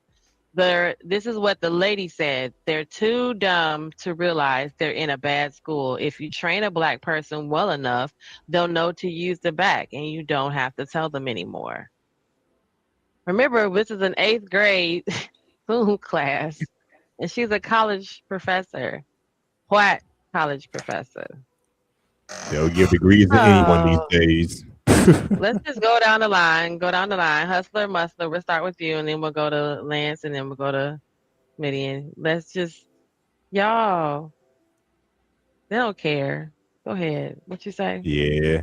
I said, man, they'll give degrees to anyone these days. But then again, I guess she did something to earn it.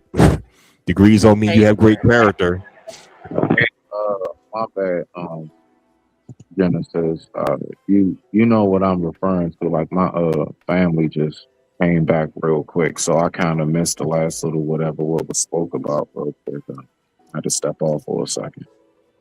You know why? Right. Did you?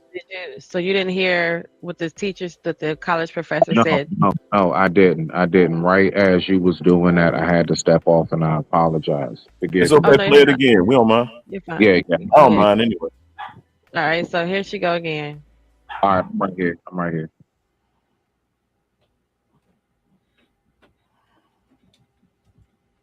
Oh wait. He got silent. Yeah, turn the volume up, I'm bro. sorry, Unmute sweetie. it. Go ahead, baby. I'm sorry. Me and many other students take our classes and we're back to students on Friday. He delivers lessons and helps us fit those skills into our lessons. Black schools that like they're This helps they're us just be they're productive, too dumb to know they're in a bad school. independent in our class. I mean, apparently Martin Luther King said it. Like, if you train a black person well enough, they'll know to use the back. You don't have to tell them anymore. They just Allison Friedman, what you're saying is absolutely hearable here. You've got to stop.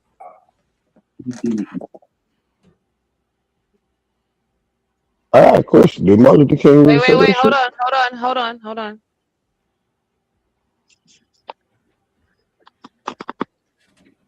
I'm sorry, sweetie. Go ahead, baby. I'm sorry. Me and many other Nah, I wanted you to good. catch that pause. I wanted you to catch how long that pause was, because you could see people were sitting there looking and just. Right. That was a pause that happened before the lady told her to go ahead and continue what she was saying. But yeah, this lady did not mute her mic, and yeah. But go ahead. Mm-hmm. So we trained enough, y'all. We gonna use the back. We'll just know to be a good nigga, you know. Well, hot damn. Nigga. You know, We'll learn my eventually. main focus, if you can hear me, can you hear me clear enough? Okay, I just You're good. sure. All right, bet, making sure. My main focus at this point in my life, after seeing and hearing more than enough of it, again, you know, I did a live speaking about being desensitized. and how you just kind of become numb to the shit. So I went on ahead and I shift my focus. Am I going to keep on just simply being offended at what they call me? Or am I going to do everything I can to get the trophy and prove them wrong? I am much more focused on proving them bastards wrong as opposed to, you know what I'm saying, continuously having some feelings about what somebody felt about me. The fact is that you're not everybody's cup of tea. That is something that is going to be inhumanity. Racism, classism, okay, colorism, that's going to be a part of it. The one thing that I've recognized is this. I do not get upset because I see a bird flying. I don't say to myself, why are they still flapping their wings? Listen, mofo, it's a bird. That's what it does. And we need to have the same mentality when it comes to people in this life. I'm not about getting upset about that. Oh, she said that they need to train us and everything. Look, I just did a video on how back in the cowboy days and back in them castle days, they were the most filthiest. They had no plumbing system. They knew nothing. They did not know the difference between running water and water that stagnated and become sewerage. So we can go back and forth all day in the pain if we really wanted to. But that's not where I'm at. I'm more so on the focus of, nah, bruh, like we need to really that's more of why I say we need to land it. Because I know I've been talking long enough. We need to go ahead and get our shit together and make sure that we have, all our ducks in a row, like other facets of religions and or races and cultures do. We need to really be airtight how they be airtight. And once we do that, we can shut a lot of this shit up. And when they do say it, they don't have a leg to stand on when they do. I digress. My mic is muted. Perspective.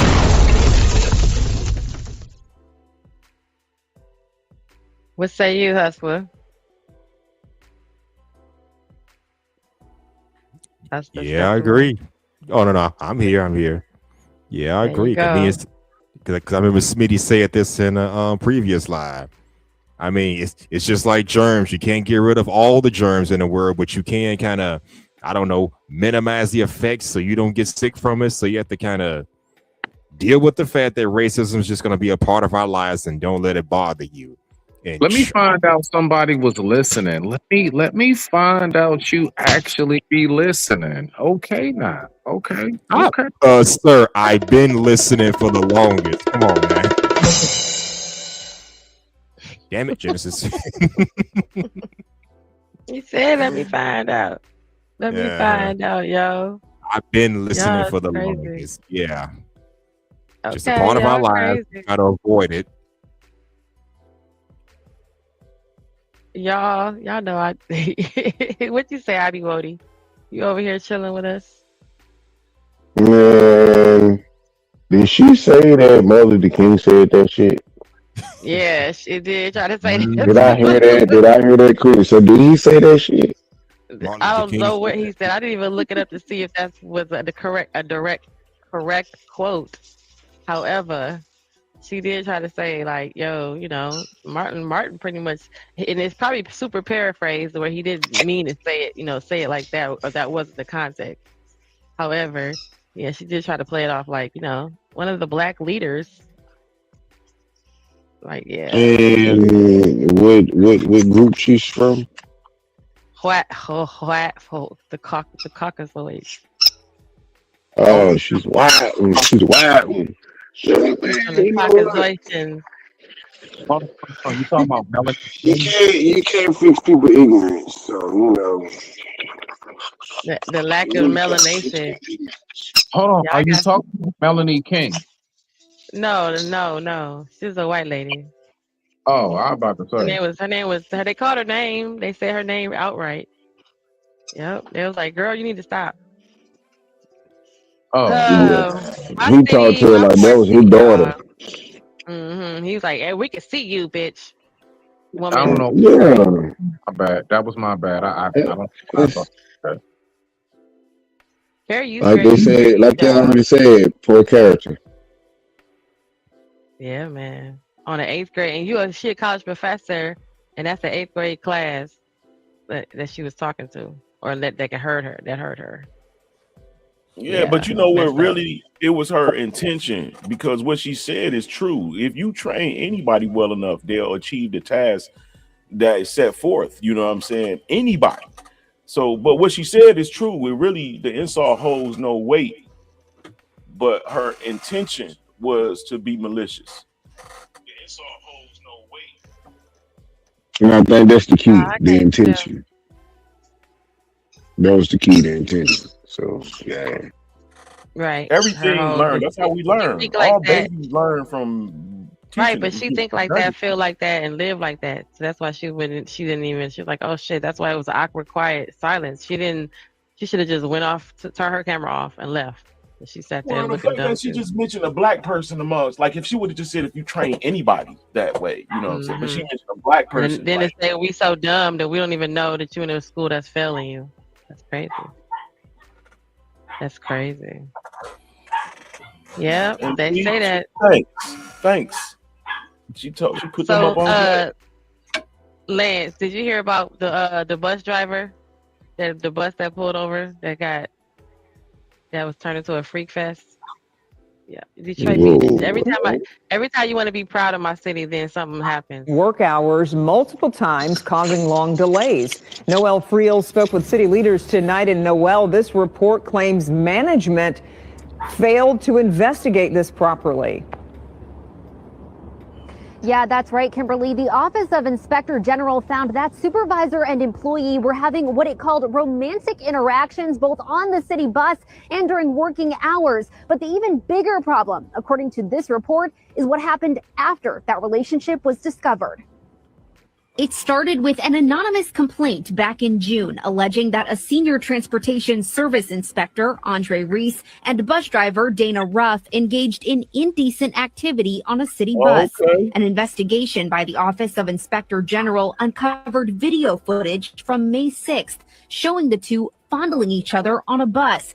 It found Reese then reported an unsubstantiated mechanical issue with the bus, took the bus out of commission, and took Ruff to a fast food restaurant, disrupting service for 115 minutes. On May 20th, it says Reese and Ruff again met up multiple times during Ruff's route and at one point abandoned the bus while it was still running. That day, DDOT received a complaint via a customer assistance form about the abandoned bus, but Inspector General Kamal Marable says leadership didn't investigate it properly. We found out that the supervisors who were responsible for dealing with this type of issue were very lenient in their response to it. DDOT Superintendent Howard Bragg classified their actions as a Class 4 offense, which would normally be punishable by a 30-day suspension followed by termination.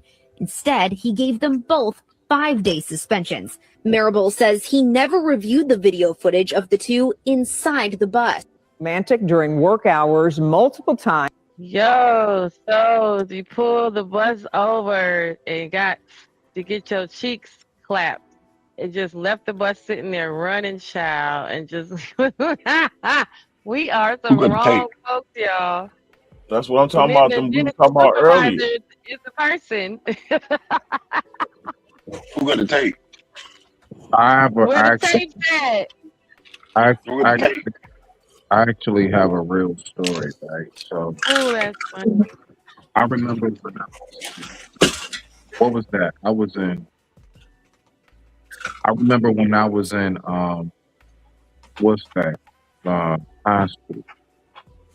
Our bus driver, I'll never forget it. His name was Danny.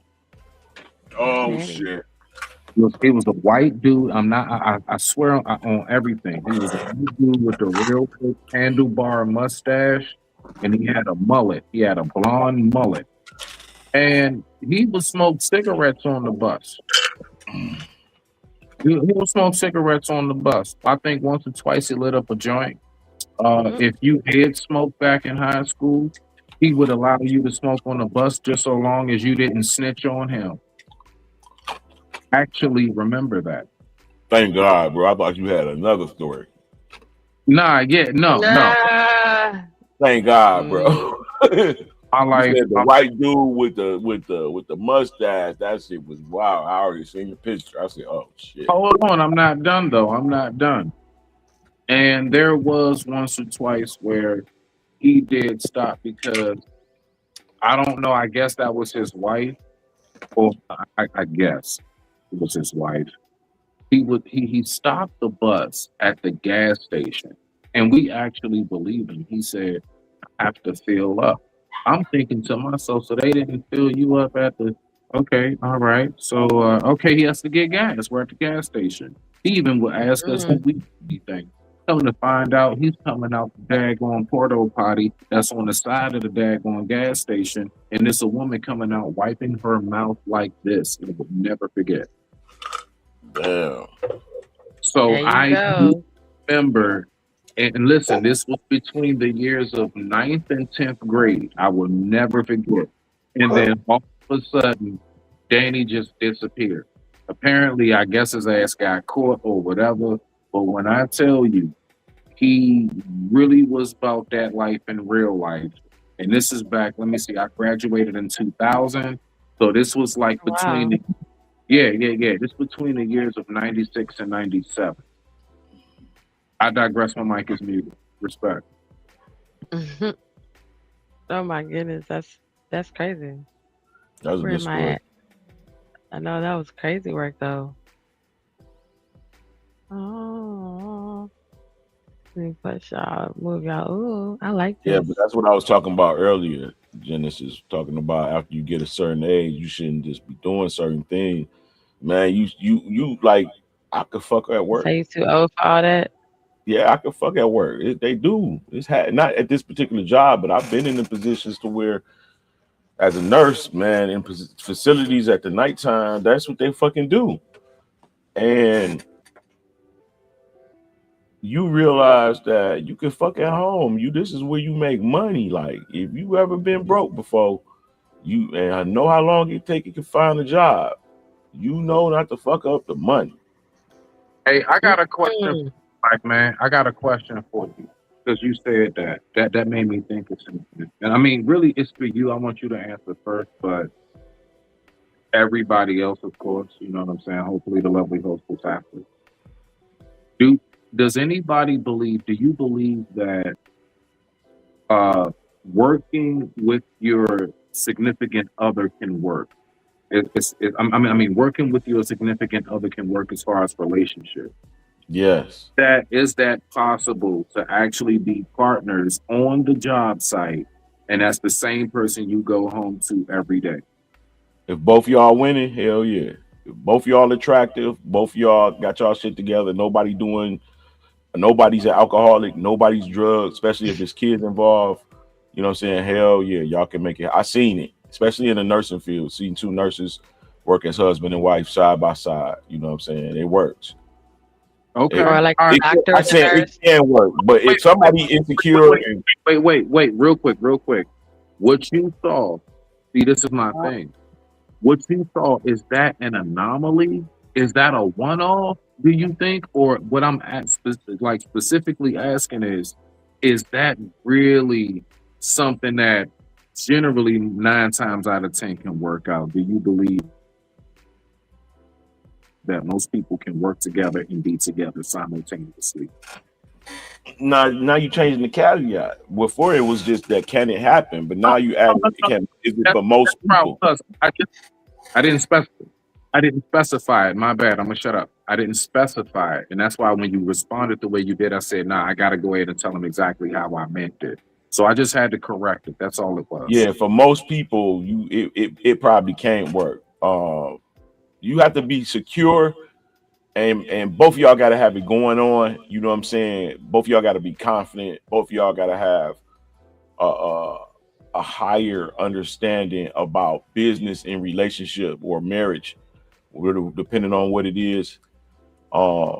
It's some things that have to be in place for it to work, but it definitely can work. I've seen it work.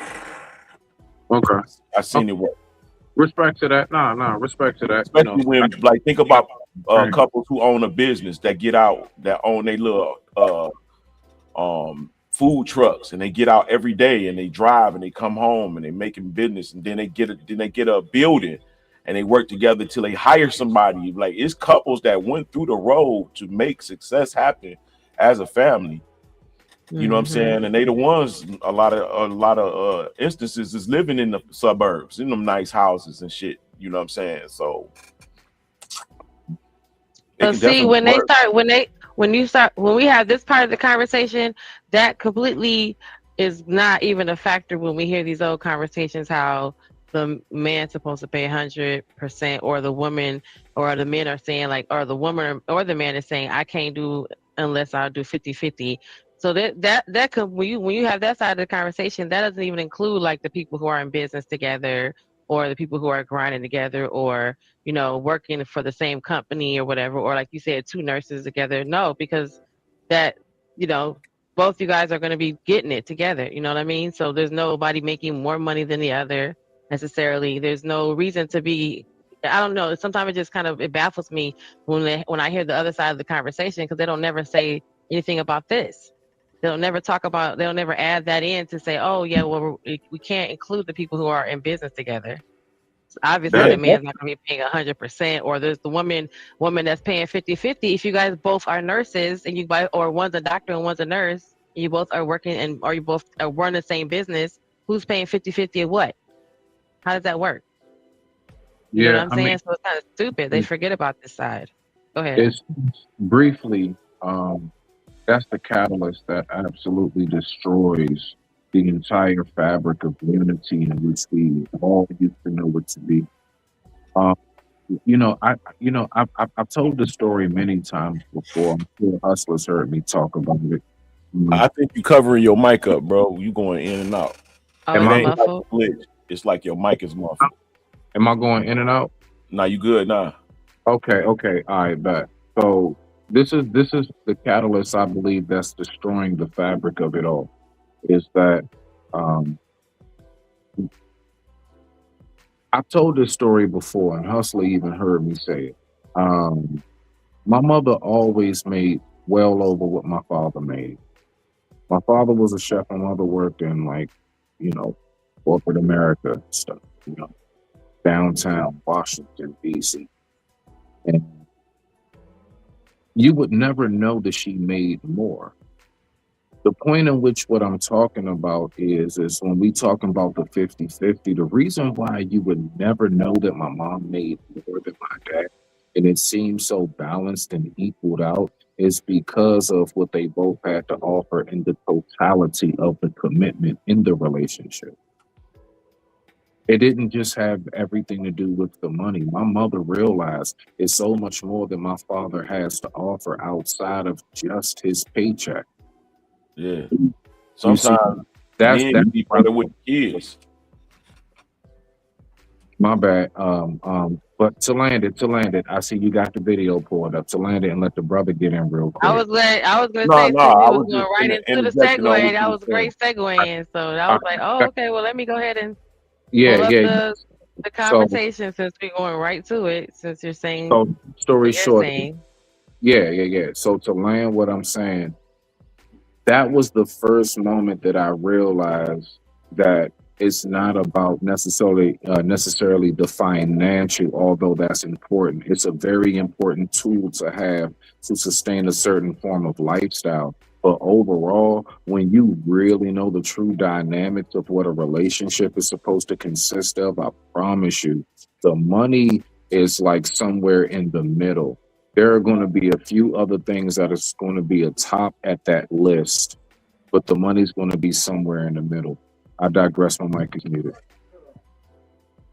All right, so that was a great segue into the fact that I wanted to talk about what these reactions were, these answers to the questions that they were asked in these on this show, right? So shout out to Harley Initiated.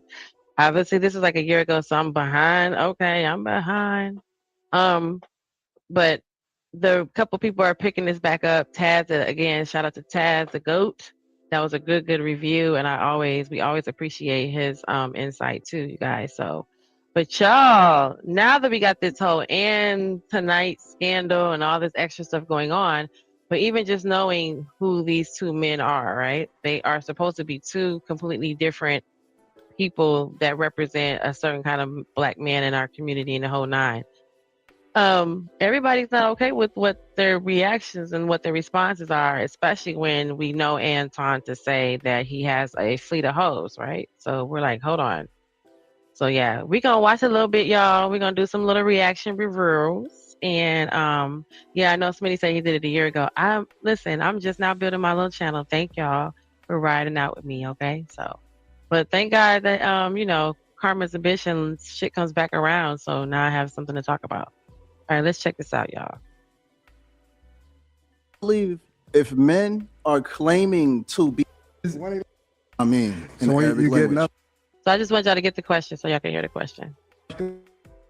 All praises due to God. when you leave, Off the chain. Now, what's the question, brother? What's the question? So the question is, when he leave, What's the question? should men be expected to cover 100% of the bills? I believe if men are claiming to be providers, and we know that means to take care of whoever's under you, that he should provide 100%. While we're doing this, this gives the woman time and space, not just to be great for the man, but also great for the children. And I want to use myself for example. I provide 100% for my woman. My son, he's only 5 years old, and he was tested 2 days ago, if I'm not mistaken. 2 days ago, he's only in kindergarten, but he tested at a 4th grade level. Why is that? Because I handle my responsibility providing, and providing isn't just financial. Any man off the street can walk to a woman and give her money. Providing is elevating a woman mentally, elevating a woman spiritually, emotionally. This is what it means to provide for a woman. Not just here's some money, run off with it. No. Let me elevate you. Let me bring you closer to your God. Let me set standards in your life. If your father gave you to me, you are my responsibility from the bottom of your feet to the top of your head. I'm going to love everything about you 100%. And if I are we agreeing so far? Can't do that, I'm not a man. I'm a male. And that's a difference. That's your. All right, so y'all heard what y'all had to say. Let's listen to what Anton's rebuttal is. One Man, track. talk to me, brother. No. Talk to me, brother. Nope. Talk to me, That's brother. not what we're gonna do today. Talk to me, brother. So this is what we're gonna do. Talk to me, brother. Because he's like Kamala Harris right now. Talk to me, brother. And I've heard all of these talking points. Talk to and me. I don't even study him because he says the same thing over and over again. Talk to me. You got to control yourself because that's not manly. Talk to me, brother. You got to control yourself. Okay, so now they're fighting about talking. Y'all get on see. Talk to me, brother. So you see how I was quiet Talk when to you me. were speaking? No, you cut me off, but go ahead, brother. I didn't say anything. You got it, brother. There you go. I was quiet when you were speaking. Go ahead, brother. And so now we're going to add nuance. Now we're going to add context. So first thing we have to do is we have to ask ourselves the question, what does it mean to be a man? Because being man. So what does it mean to be a man? I've heard that question posed in this space, and I just heard it, period, like versus the fact that you're just male. You know, my dog is male. You know, y'all shout out to my dog. Go check out his channel. I'm gonna post it I posted it in the chat. And shout out to the fact that we're gonna be doing videos over there too. So, but yeah, my dog is male. So all of y'all are male that aren't female. You know, that's kind of like the basics of it, right? So if you're not a female, then you are a male. And then as far as us humans, if you're not a girl, then you are a boy. So now what does it mean to be a man? Hustler. And then I'm going to go to Lance and then Mitty.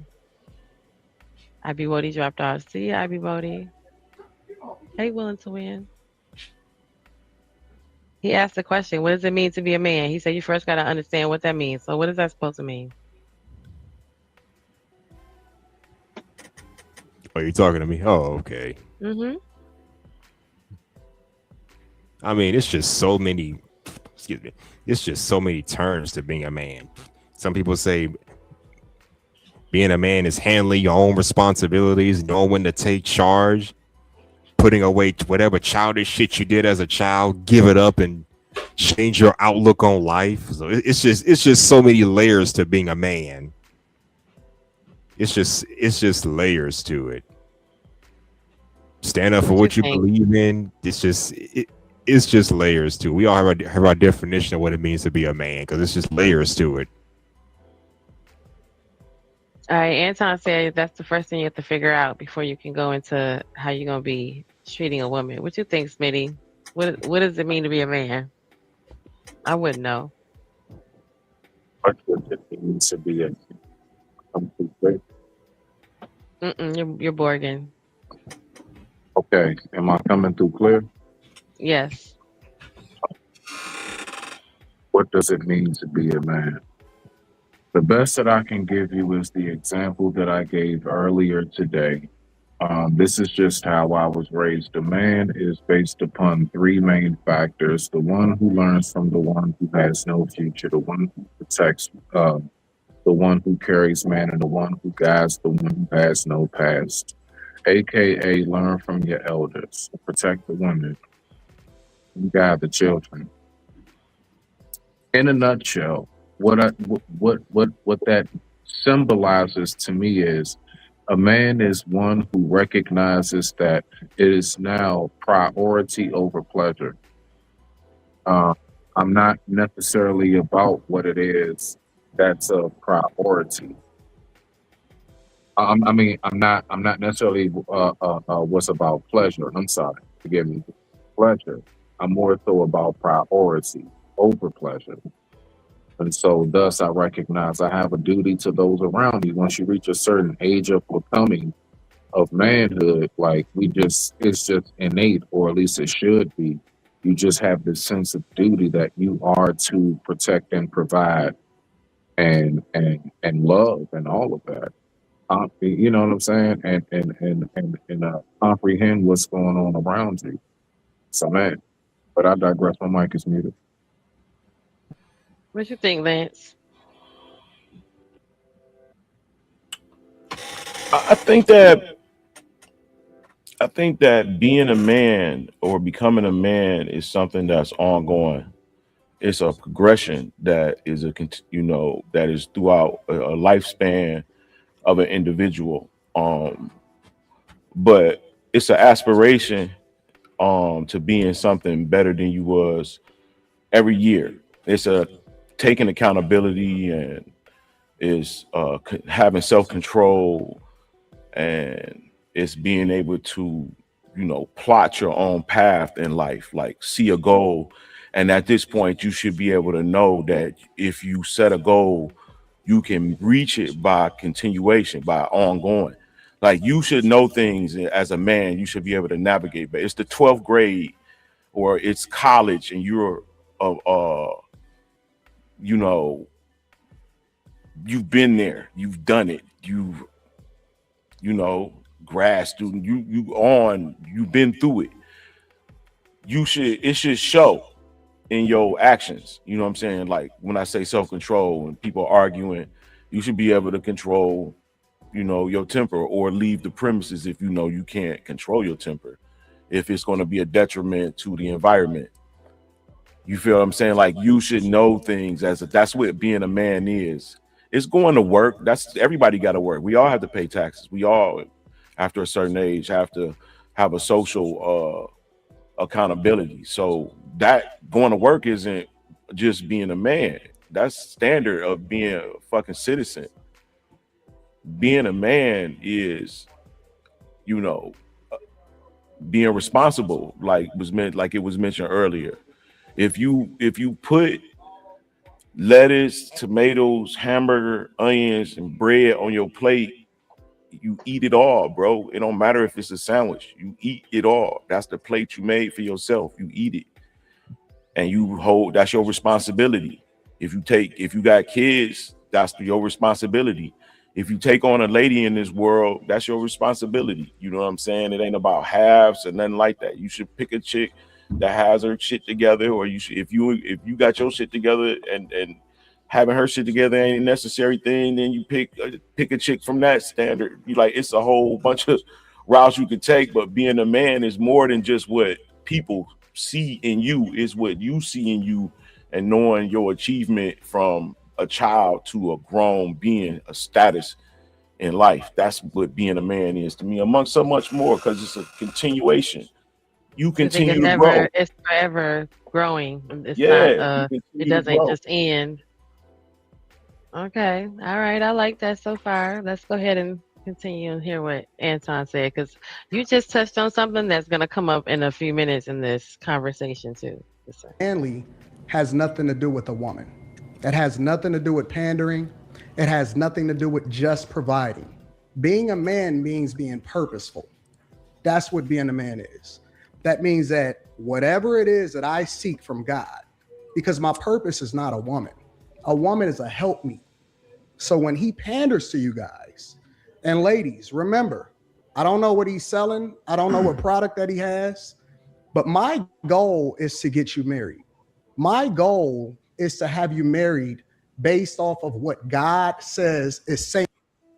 So listen to that little comment right there, y'all. That's a little shade for your shade right there, because so you want us women to be married, but that's not what you talk about, nor is it how you live your life. But I digress. Sanctified. Yeah. Right. Yeah, he I don't definitely want you divorced. I don't want you unequally yoked. And that doesn't even apply right now at this day and at this conversation. So the fact that this was a year ago and that today there's, okay, we all know the talk of the town. It don't that age well. someone- okay, no, that's a foot and mouth eating all toe jam and, lint off your pinky toe. I don't want you to be a single baby mama. Ooh. I don't want you shooting your shot in the dark thinking that this guy is giving you insight when he's just giving you talking points with no real substance behind it. And here's the context. At what age do you want to be married? Do you put yourself in a position to find the person that's best for you? Has your father given you away? Does your parents actually see value in the person? Okay, so hold on, let him finish real quick. That is looking to marry you. And when you start to ask yourself these questions. So none of that happens right now, does it? Yeah. When you made your children and you became a baby daddy, was you asking for the parents, to the father, all that is not happening in our community right now. I did. So nobody got gaved away. I walked up to her Nobody got daddy gaved away. I and I sound said, crazy. Me and your daughter gonna get married, man. That's what I did. I walked up to her and said, me and your daughter gonna get married, man. Just like that. That was me saying it. But he know what it was. That is not what people are saying these days with this. That's a delusion. It's not. It's real. That was just no questions. And I Hold don't on. speak to just Rick. As your parent, you want to be married. Okay. Do you put yourself in a position to find the person that's best for you? Okay. Has your father? So are women putting themselves in position to find the person that's best for them? No, because we wouldn't have single mothers, right? So what is he talking about? How does that? We don't do that. Okay, go ahead. Giving you away. Who father? We all sit here and go over and over and over and over about these statistics about how these single fathers and single mothers and where the daddy's at. So who's giving who away? Who? Well, I think those are old statistics. Okay, that's what I'm saying. How is he even saying any of this? Is this whatever he's saying is this is the pandering point, right? Because it's not relevant. None of that. Anton, what are you talking about? We don't do that right now. We don't do that. Even a year ago, we didn't do that. So it's not even like this was 1940. He's definitely trying to get the audience in. Mm-hmm. He's using the tactic to get the audience on his side. And he's trying to use Christian standard talking right, points. and we don't even do none of that right now. We don't in 2026. No, we're doing some form of that, but not that. It's a Where? lot of, well, we just not in that world because it's a still some odd billion Christians out here in the world, and a lot of them are still black from the contributed from the black community, or from Africa to the Caribbean to Russia to Germany to the Americas, all over the world. So it's just in our paradigm because I am not in the Christian world any longer. I still see it and know it exists. It's around me. So I know that people still believe and have these Christian values. They just like when I was in the Christian world, motherfuckers still had sex out of wedlock. They just got married because they had sex.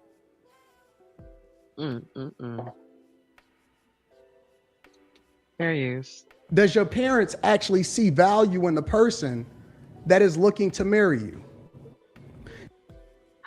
Do we have that when we have such a huge demographic of children who are ghosting their parents? Because that's a thing now too, right? So I just be wondering, y'all. And when you start to ask yourself these questions, and I don't speak to just rich people because we both have money, we both have resources. So let's remove that from the table. I speak to the majority, not the minority. And when you are 20, 21, 22 years old, especially if you are a person that's looking to become a man, you are supposed to fail in controlled environments, meaning that your father is not even supposed to give you everything. He's supposed to give you what you need in order to be successful. Do you think that's true too? Because I mean, we heard people say that, and I think was it like French Montana said he wasn't gonna set his son up to be, he was gonna have to just get it out the mud too. We heard JP say that in this space where he's like, my kid's just gonna have to just get it out the mud too. So, do you think that's valid? I mean, I don't have as long kids, as it's so. set up that when he leave this world, that they are have a continuity of prosperity set up, But them working and going to school and failing and making it and failing and making it, I don't see nothing the matter with it as long as he don't let them drown. I Right. don't That's why see. he said they're supposed to fail in controlled environments. Yeah, so that exactly. I believe that. That's how you learn. Because I never learned how to pay my bills until I get evicted a few times. Like, fuck it. Like, A I few guess this is times. how I gotta be. This is how I gotta A be. few I'm fucking in times. You this got shit now. I evicted a gotta few fucking times, pay and then these you learn how to pay the motherfuckers. bills. You got evicted a few times, Smitty, and then you learn how to pay the bills. The lights went off one too many No, times. You're like, oh everybody don't shit. gotta do that. Like, I'm just hard headed. You know what No, I'm I saying? Like, know. I I just mean, my lights went out, and I was like, I think I need to make sure I pay them on time. Wait. You talking about when I was talking about how I had to go ahead and figure out how to like maintain my finances. No, I'm gonna be real with you. I never dealt with like investing in the light bulbs or anything. You're muffled again. Damn, man. Am I muffled? Am I still muffled? Yeah, it's like your mic fell down your shirt type of thing. blow in your phone, pause. Like blowing a thing, it sounds like it's muffled, like some cotton in there or something. Okay, I guess he'll come back. Rooster said, shaking his head, he never been evicted. We're just saying, not just evicted, but having to go through something where you're like having to go through something where like, okay, so my lights got turned off, and that's when you realize, okay, no, I don't want to ever sit in the dark, or in the cold. And here it get cold in Michigan, so your lights go off at a certain time of year. It's too hot, you can't breathe. It's too cold. You know what I'm saying? Folks be expiring in the cold with no power. So it kind of makes you wake up on that. But he was just saying Like he it, got like let me evicted, and explain that right woke quick. him up. In Detroit, motherfuckers will risk the lights going out for a fucking Caribbean cruise and shit, like a price, like a deal. Like, oh my God, Yeah, we'll you come never back and you go. ain't got no We'll power. never be able to. You come back off the cruise and you ain't got no power for like a month.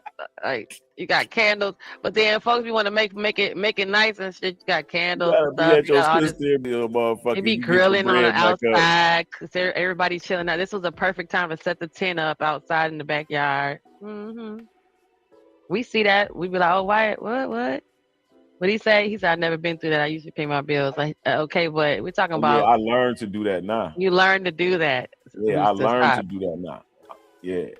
I'm 59, bro. It's different now, but I'm saying I'm talking about when I had paying bill issues. Like fuck, like these is You got like to I'm get it about to together.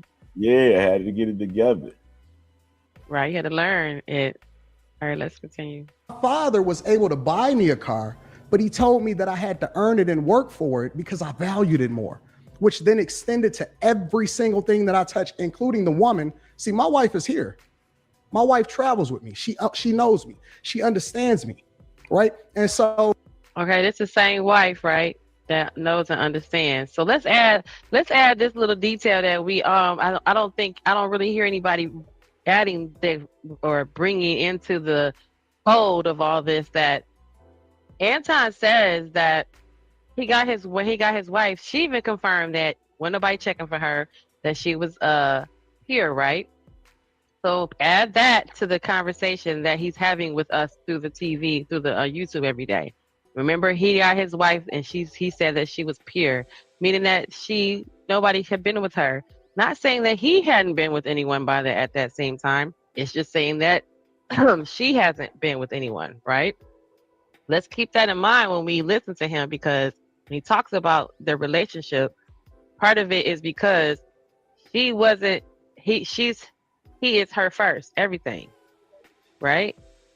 She was pure when they met, right? So they met in the 9th grade, but then remember Coach Jack, he said they hooked back up, and he said no, but she said nobody was checking for her. So she even confirmed, like, I was kind of on the little girly side, because I hadn't really been, my hips ain't really spread yet. I ain't been with nobody. And then he confirms that by always reminding us that his wife was a virgin when they got married. So now that makes things, I look at you sideways when you start talking, sir. at 20, 21, 22 years old, you supposed to be broke. Unless you're doing something that you ain't supposed to do in order to get it, you supposed to be building. You supposed to be understanding each other. It's a storming, a norming, a forming situation. And in no circumstance do you ever come into it fully understanding. Not a storming, what did he say? A norming and a forming? Y'all, I need to learn how to make with these songs. A storming, a norming, and a forming. You go through the So you go storm through the together. storm, create the norm, and then you form a better you. I like that, Anton. Not come with the lyrics, just I can see bars. that. The bars.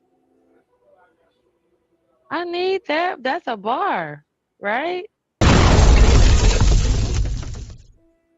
I like that. Let me go back real quick. And who the person is, you supposed to be understanding each other. It's a storming, a norming, a forming situation. And in no circumstance do you ever come into it fully understanding who the person is, regardless of whether you're a man or a woman. Right, because, okay, so y'all, all the comments I'm making while we watching this is all the stuff I was saying to my phone while it was going on. So I was fussing into the phone because you don't even know, according to this whole life process, we don't even know ourselves that much to even know somebody else that, like, so, like Miss Me was saying that. I'm sorry. Go ahead. What y'all say? Hold on. You said, what are you responding to? This. And so when we start to look at what God has forming situation, and in no circumstance do you ever come into it fully understanding who the person is, regardless of whether you're a man or a woman. So in no circumstance do you ever fully understand, do you ever come into the situation fully understanding who the person you're dealing with is? Okay, yes, so because I we're thought figuring that. ourselves out too. Yes, that's what I thought I heard. I thought I heard him say, through the storming, the norming, and the forming is how you become better, get a better understanding of who you're with and who you are. Which I agree Right, with. because Like at that, no like, circumstance do you come into it with the understanding of who they are already. There's no way you're going to know that. oh yeah, without going through those particular standards Exactly. that he's aforementioned. I got you. I agree with that. Right, that's why I said miss me with when they say that, because then they say, okay, you don't even know yourself. You're still figuring yourself out. Of course. So of course, like, that's not like, I don't know. Sometimes it's not even like, is that advice? No, that's exactly what's happening. That has to happen. Well, So, I don't know. A lot of people don't know rhetoric that at that if point. you in a relationship and you go through the storms together, if you make it through one stage, it's gonna add a couple of more years to the relationship. And then if you go through another stage, Hopefully. it's gonna add a couple of more years to the relationship. I'm talking about a normal relationship. I'm not talking about any toxic ass. I didn't have a daddy, you didn't have a mom, and we don't know how each other supposed to be at certain ages and know how to respond to shit like that. I'm talking about regular relationship. There are regular people out here. Regular degglers. Yeah, they're regular people. People that haven't had heartbreak yet. That it's people who haven't had a toxic relationship. There's some people that ain't never even been cheated on or cheat on people. That is a small community. You know that, right? That is like a micro community. And so when we start to look at what God has ordained to be great. So you guys know that, you guys know through this whole interview, this whole debate, that how he kept referring back to the strategic move was to refer back to the Bible whenever possible. So it just kind of deflates things after a while listening to him. Because the people that are on the fence, this doesn't help them, decide or pick a side, or even help encourage their faith. Because then they see this and it doesn't match up, with their real life. It doesn't identify with anything. This guy's he's in a whole different tax bracket. So some of what you say, some of what these guys say, it goes over people's heads because they don't even have these life options that they have. You know what I mean? The purpose I think of it's a man, more like you mentioned earlier, Right. strategic pandering to the Christian community. And I don't think he's trying to get anybody on the fence. I think he knows that the numbers out here are in towards the Christian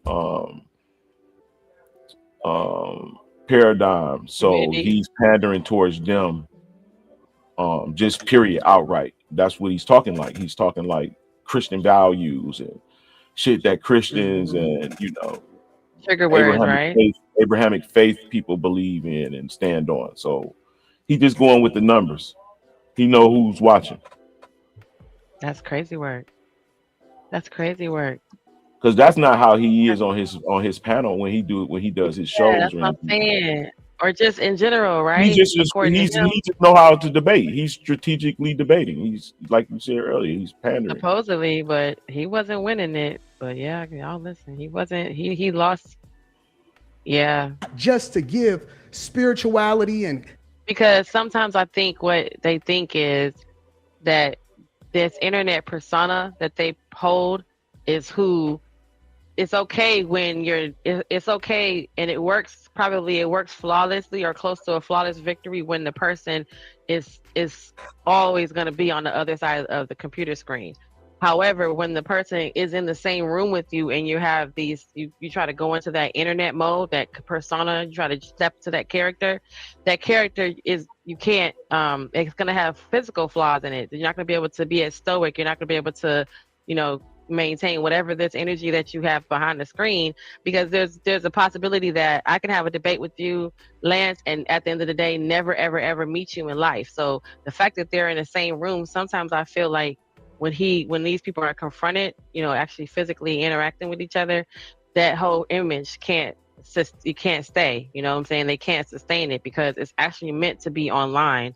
And it doesn't work in real life. So sometimes listening to him and the fact that they're in the same proximity to each other, they're looking at each other, they're across the table.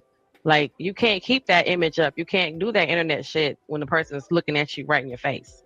You know what I mean? Well, and feeling your may- energy and reading your vibe and all the non-verbal cues and the energy and the shift of the body and the hand gestures, all that means something now. Online, it don't mean shit because I'm on a computer screen. But when I smack my hands and snap my fingers or move my finger, all that means something when you right there. You know what I mean? Yeah, but you got to also remember that Yada has women from Anton's world as well, because he has women.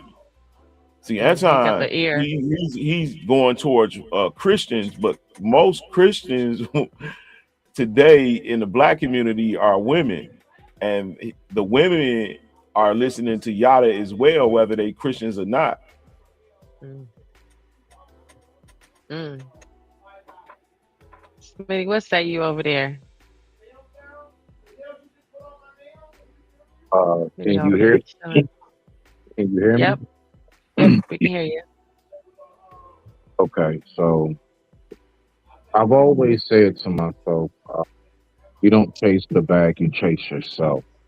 If he's really truly about family, I've always said this from Jump Street, I just never spoke about it. If you're really about family, if you're really about God, then you know to chase one's inner self and to be in tune and touch with that. Develop what it is your purpose is, and everything else that you want will come behind that without a flaw. Why? Because it's promised to you if you truly have faith.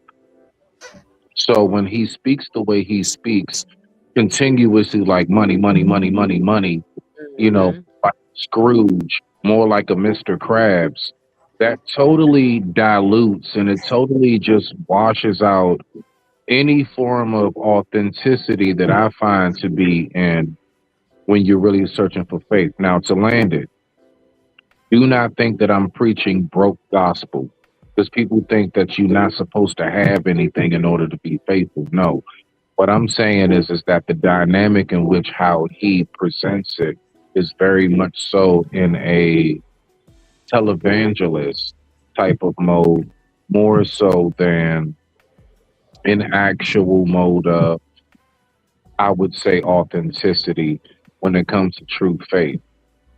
Because the thing is, with people like that, I would love to see, like, if he woke up tomorrow and his account was absolutely dead and it was nothing, and pull out nothing, would he respond? Would he throw the Bible out the window? Would he throw all of that out the window? Now, I'm not saying he would. I'm just saying, would he? You see what I'm saying? So, you know, when it comes to how these people operate, I don't really see too much value in you keep on talking to me about money, money, money, money, money. The fact is that that's something that's going to be right around in your face every day. It's going to come, it's going to go. What are you really giving me that's of sustaining, long lasting longevity? But I digress. My mic is muted. Okay. All right. And leadership, and it's to understand. The first thing that the word says, in everything that you do, you get understanding. And everything you do, you get understanding. I don't even know her. I don't even know you. Everybody is out here dating, everybody running around, everybody doing everything. They're giving themselves to each other. We think that money or resources or what you can do or what you can offer a person is supposed to make up for all of the insecurities and the problems and the issues that you have in your childhood. What have you solved for? Right? Do you have problems in your childhood? Do you even have a father? Do you know what it means to be a man? It's a lot of women that's raising men to be feminine because they're in single parent households, right? How does that look? What does it look? There's a lot of women that are raising men to be feminine because they're in single parent households. He's reaching for straws. That nigga. There's a lot of women. What's the name of the debate? This what one it is the say it again. I'm gonna tell you what it is briefly. If you notice, he knows how and when to. Now, this is the genius part about what he does. I will give it to him. It's genius. He knows when to flip into, I'm going to talk man and spirit talking points. I'm going to go Christian. I'm going to go family, man. I'm going to go street if I need to. Fade life, fade Yeah, life. that's what I'm saying. Christian He fear, all of Christian manosphere. so forth. Yeah. So when he says that, that's what I'm saying.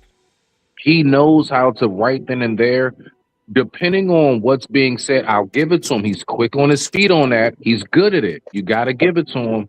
He knows how to mold and shift. Like, okay, no. Now I'm gonna go ahead and now I'm in family mode. Okay, this is where we are. Okay, now I'm in fade life street, nigga. We can go a step out back. Oh, this is where we are. Okay, I'm a Christian. I'm Christian before I'm black, and that's how he's good at it. I mean, you got to give him that part. But is it authentic? That's a whole nother discussion. I digress. My mic is muted.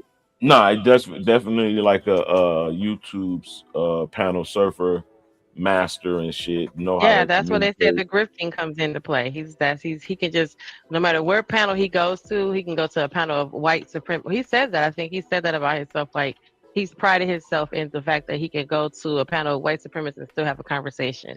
Where he's not as triggered as some of us blacks are, you know. Yeah, for But sure. I digress. Like when you get into a situation with a woman that has a child out of wedlock already, and then she still has to deal with the father. How do you deal with that? See, these are the questions that he can't answer for you, because the only thing he talks about is pandering. I'm talking about context. I'm talking about substance. I'm talking about spirituality. I'm talking about praying together. I'm talking about building. You're supposed to get married when you're young because it prevents you from sinning and finding yourself with all of these bodies and these soul ties that ultimately carry with you for the rest of your life. How if you got a fleet of hoes and you can go to your wife and say, you know what, I feel like busting down a chick tonight. So now you say, okay, so I'm stupid, right? I don't know y'all, but this is me talking to my phone and talking to the computer when I'm watching this stuff. Like, okay, so wait, you said that you got all this fleet and all this women, and you got, if a woman works for you, her vagina's on the table, you got access to do whatever. You could go to your wife and say you feel like doing whatever, busting down women or whatever.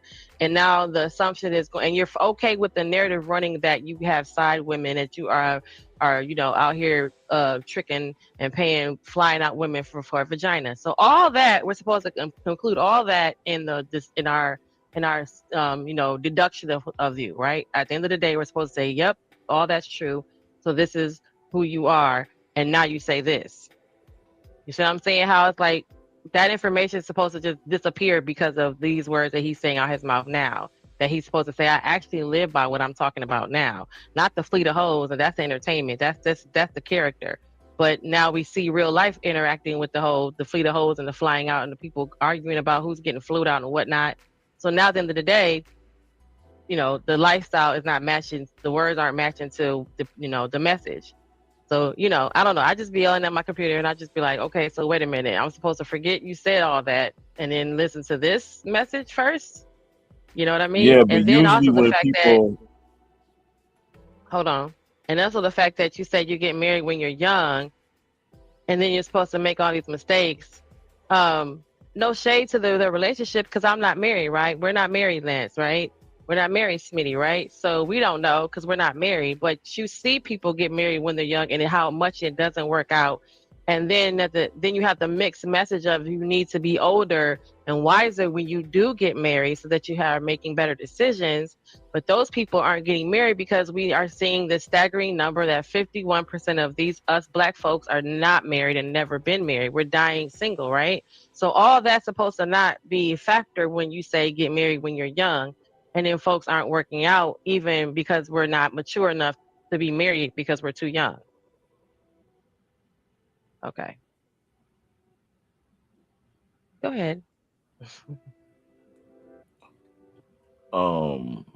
yeah. I mean, in addition to what you're saying, what he's saying is true. And it's like the proverbial do as I say and not as I do. What he's saying is the truth. And he's speaking to those who knows what he's saying is the truth. It is the truth what he's saying. Regardless of what he's doing, what he's saying is true. That's just because he's regurgitating word, that's scripture. So whenever you add that to it, so I didn't want to review Taz's version of this because his narrative, his commentary was very interesting because he posed a few good questions on the fact that if you're not backing this up with scripture, because it shows that you are actually regurgitating scripture, but you need to back this up to say, okay, this is because I need, the person that you're trying to persuade to believe you, even though you say what he's saying is true, we know it to be true because we can go to the point in the Bible and read the words and where he got that information from. Otherwise, what he's saying is just his opinion or his narrative or his influence. You know what I mean? Or his anecdotal experience. Otherwise, Right. he needs to back up what he's saying. So we say it's true just because you and I know, a lot of us, the average people may know of the scripture that refers to what he's speaking about, right? Where it says, that you're supposed to be with the person so that you won't have temptation to be out here screwing around, so that that's why you're supposed to get married while you're young. Also for fertilization, to be able to reproduce, to have a healthy children. All that scripture, all that's written there is for us to, as a guide, to get married when you're young. However, we know that's not what's happening in this world right now. So it's kind of like, what? No one's doing that. You know what I mean? And then you're telling us to wait, and no one's getting married older either. So what are you saying? It doesn't apply, and it makes no sense in today.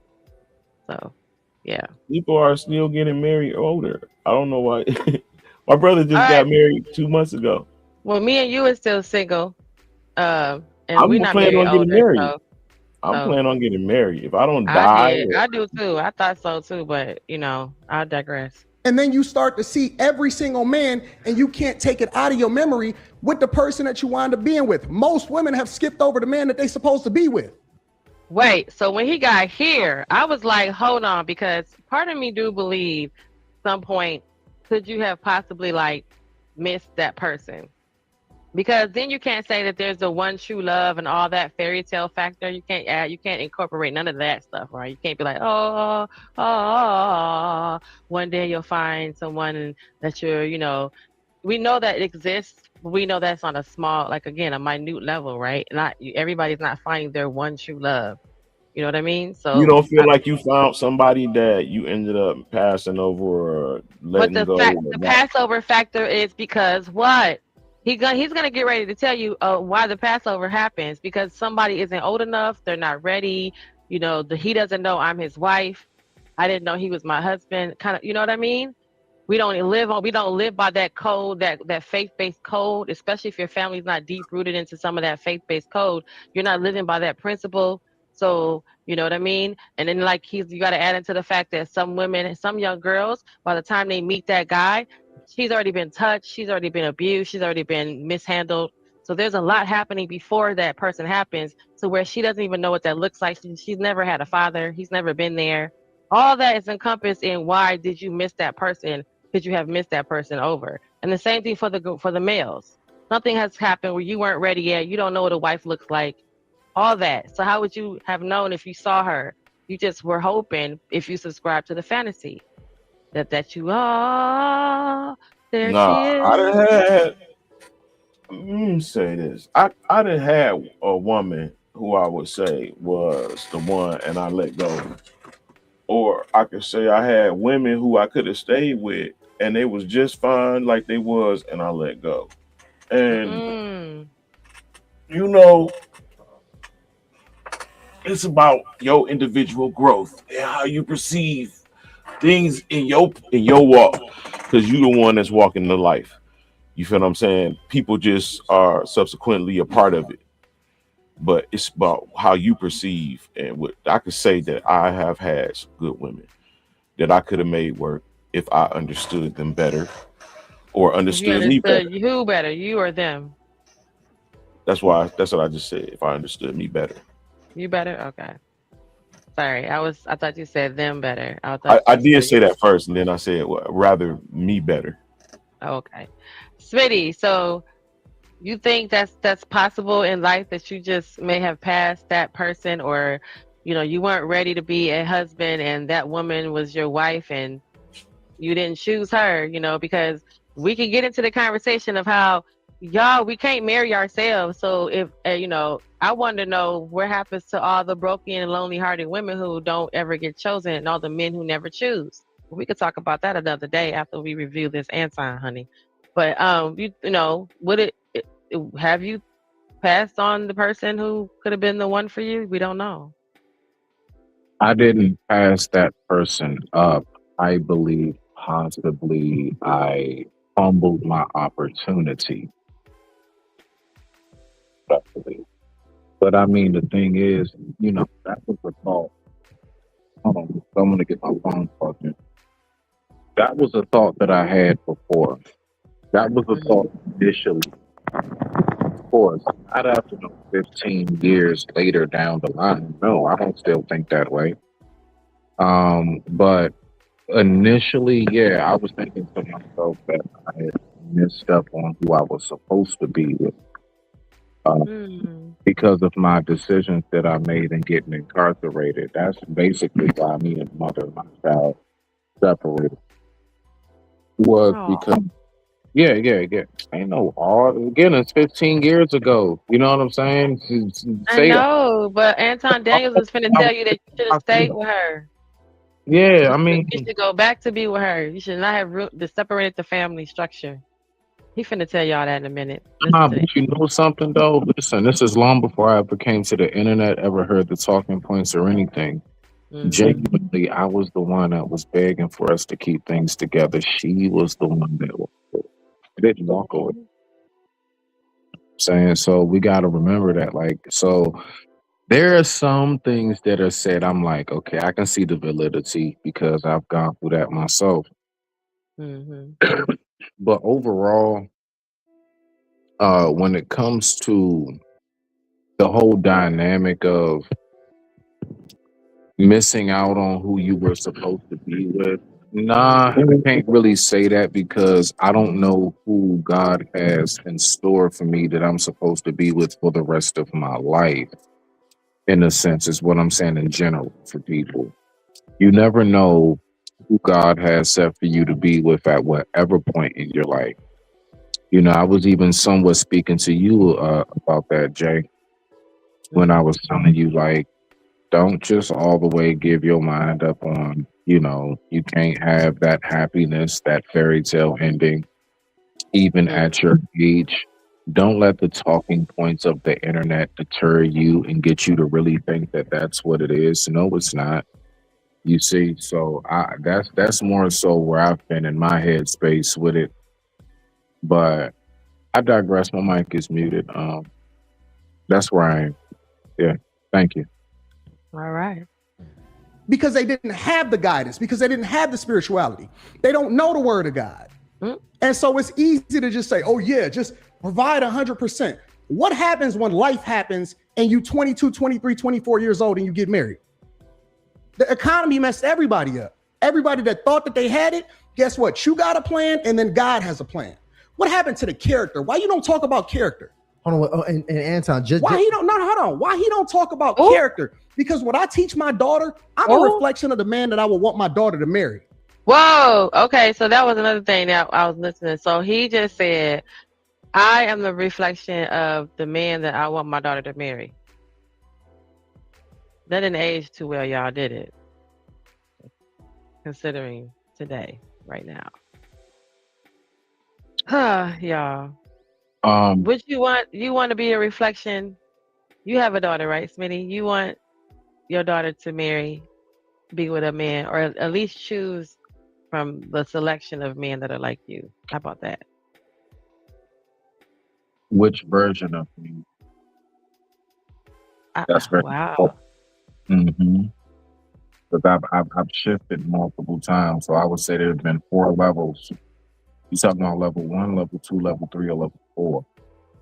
Wow. So like wherever she is in life when she's at the point of choosing a age are the same, that would be level 2. Nope.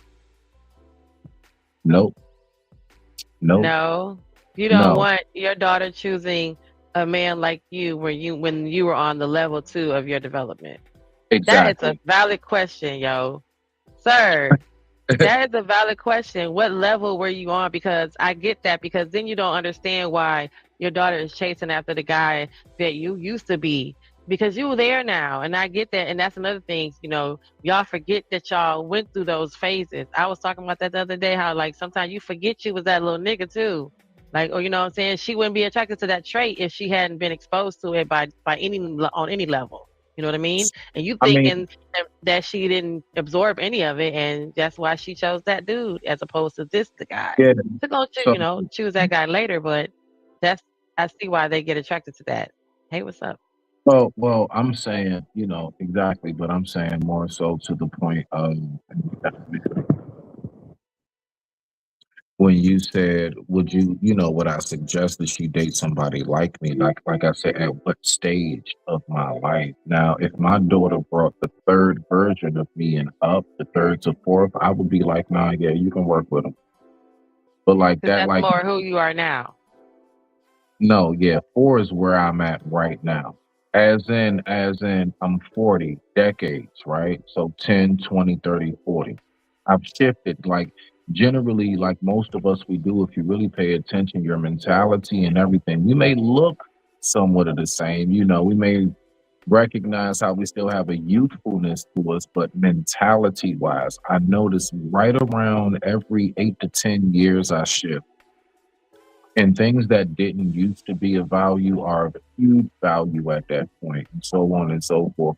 Oh, and things that used to mean so much don't mean shit no more, like street cred. I don't care about that shit no more. So the Mm. question then is really for a man, because the question has always been generic. When they always say, "Would you want," especially when we deal with some of these Pookies and Ray Rays, right? Or some of these arrogant, narcissistic men.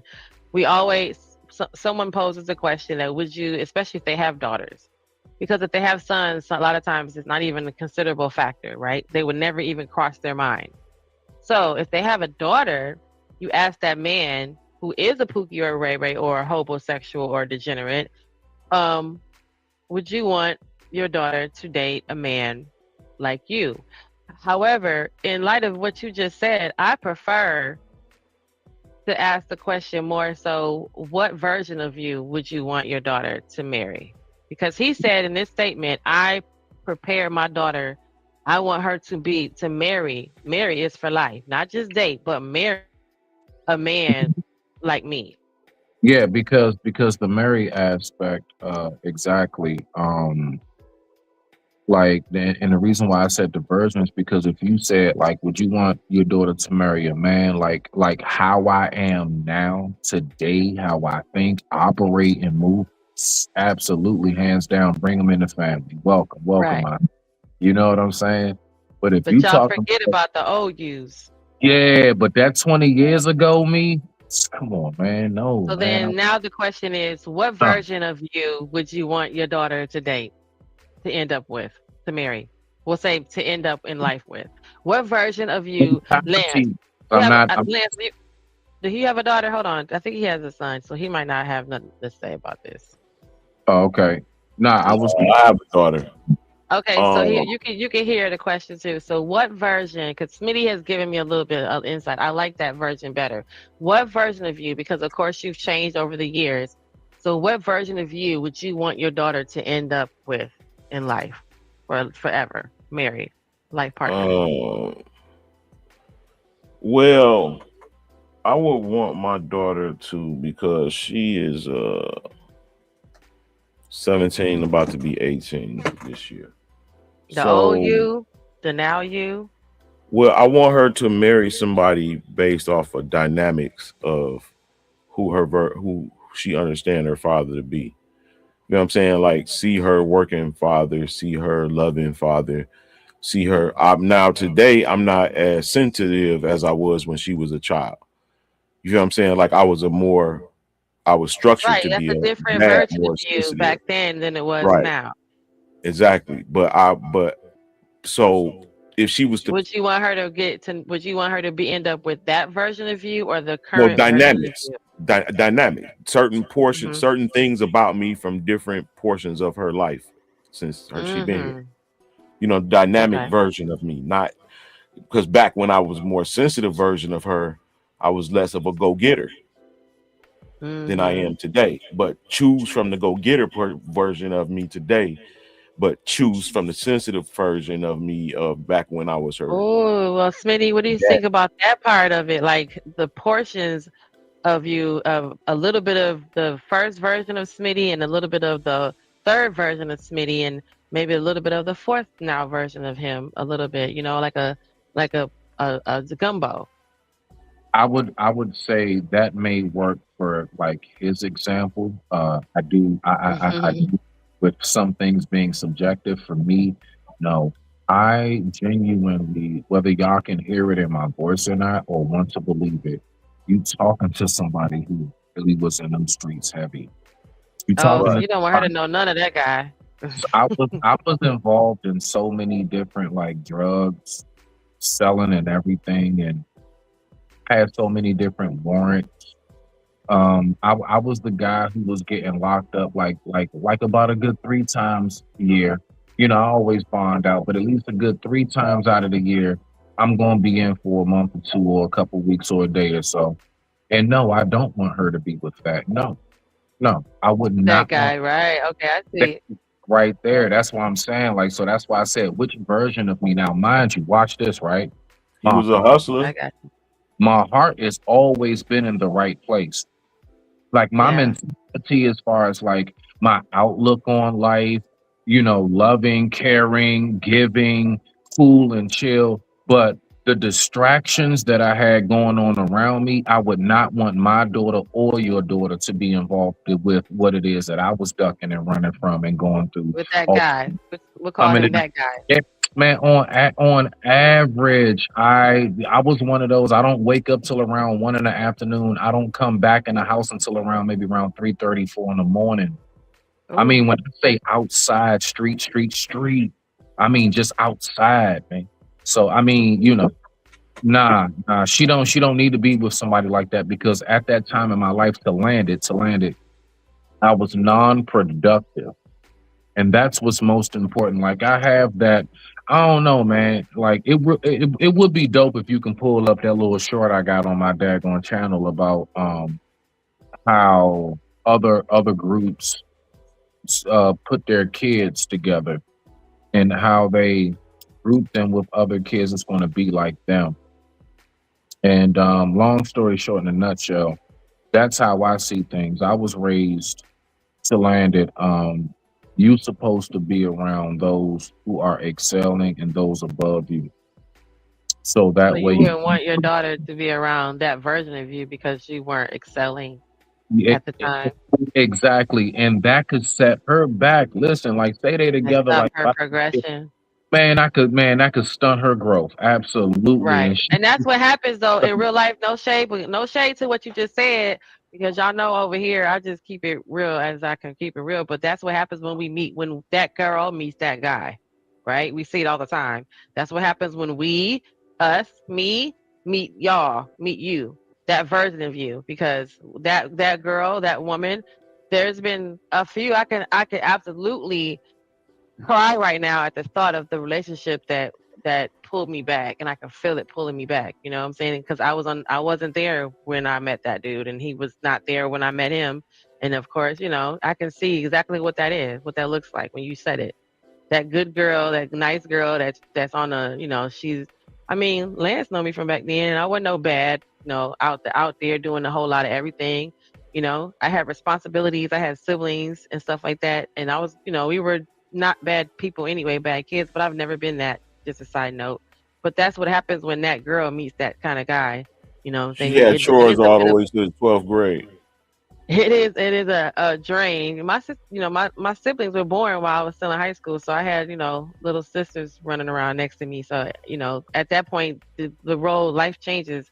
However, when you meet that person and they physically are draining, and then because they're not trying to do anything right now with themselves, and you know, they do kind of like, you know, kind of like suck that energy from you. And I remember when that happened. I just remember who it happened, who exactly which dude that I was talking to when that kind of guy.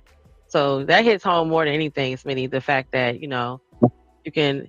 The hard thing about these kind of conversations is the fact that we'll tell you guys something and y'all don't listen, and then y'all tell us something and we don't want to hear it. So I feel you. if you're I've not met of a that dude. benefit, if you're not of a benefit in my life of some form of fashion, I'm dead ass, and I don't mean financially. I mean like you could be somebody who's just real knowledgeable about certain information, but you got something to bring to the table, offer it. I'm gonna consider you one part of my circle. I don't just bring anybody into my circle just because we got the same birthday and our same favorite color is blue. Like it don't work like nah, that shit don't work like that. You gotta actually be of a beneficial factor for me to actually want to get your information, link up with you and everything else. Because I know I have a lot to offer. And what I've noticed is to land it is that when you someone who has something to offer and you know you got an abundance and you're around people that don't have what you have and more, at least equal what you have and more, you wound up being drained. That's how you wound up saying F everybody, the world is effed up, everybody's this, everybody that. No, everybody's not. What it is that you haven't been around people that's on your caliber and on your level of life. You didn't, you're not around your tribe. When you're around those who are on your level and beyond, like it's draining because they replenish. It's reciprocal. You are, like it reciprocates. It comes So back around. comes right back around. So even though I done put this out, it comes right back, just like how other cultures know this money is supposed to circulate in our community 7 times before it leaves this community and goes outward. Well, I know about that. We don't have that. But I'm Absolutely. saying, so same thing. Now, mind you, that concept of mentality did not start with the money. That started with how they view what I just spoke about. And then it just transferred into how the money aspect works. That's a byproduct of what I just said. But I digress. My mic is muted. Respect. Man, I just need my new bae to have great balance and soft soles, dog. I don't fuck all that. Soft soles, like not hard feet. Yeah, it's great balance and soft soles. Fuck it. Wow, that's crazy work. That's super crazy work. That's super crazy work. I don't tell my daughter to go and look for a guy to provide for her. I tell my daughter to go and look for a guy that's believing in God, that has good character. No, you don't. That actually worships and looks for and focuses on his purpose, because everything else falls in line. The money is going to come. And thus the bag chaser. We so busy chasing money.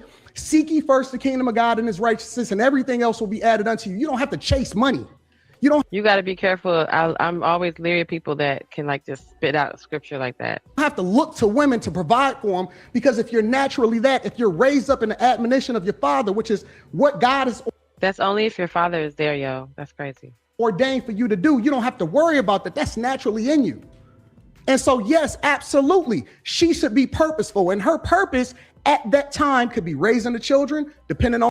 And his view is skewed because he's never got broke up with. He's never had a relationship where he's been through a bunch of people or having to deal with anything. He's been married his whole entire adult life. Anyway, I digress. If y'all got children, her purpose at that time could be out there and bringing in resources, because she's learning a new skill that can then translate into the company that y'all build together. It's a lot of nuance and a lot of context, but I hate it when people pander to women because they leading y'all astray. And it sounds like I'm a harsh father.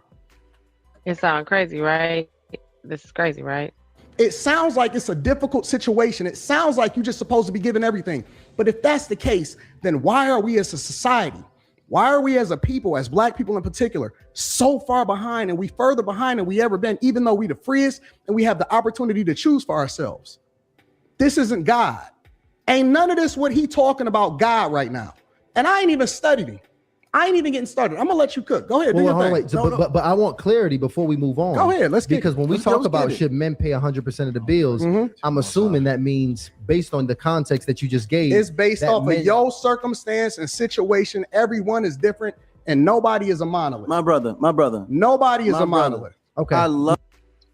The men pay 100% of the bills, just period in general. If y'all want all this extra respect and all this extra submission, should you be paying 100% of the bills? Their opinion is very, I love how he put so much passion into his words. But when God created man, God gave man a purpose. And what was the purpose? What was the purpose? He placed that man in a garden. What's this? That's a tree. What's this? Those are clouds. What's that? That's a sky. What's that? That's a bear. That's not what happened. Listen to you me. Don't even know the Man, word listen of God. to me. You don't even know the word of Listen God, to me, brother. Listen to me. And when God seen that he was fit to represent himself as a man, he put him to rest. And from that rib, he took Eve. Now, this is a fact. Is that a fact? That word? Is that what he said? That is what it says, right? Is that what it says? I'm just saying. Not in that. Not it, right. But I like how they quickly paraphrase it. Yeah, stringing shit Yeah, together and shit. to make sure that they can get their point across. Now we have to understand, what does it mean when you create a woman from the rib? What is a rib? A rib protects the internal organs, the heart and the rib. If the rib is mishandled, it fractures, it breaks. And what does that do to the man? It leaves him vulnerable. It leaves him hurt.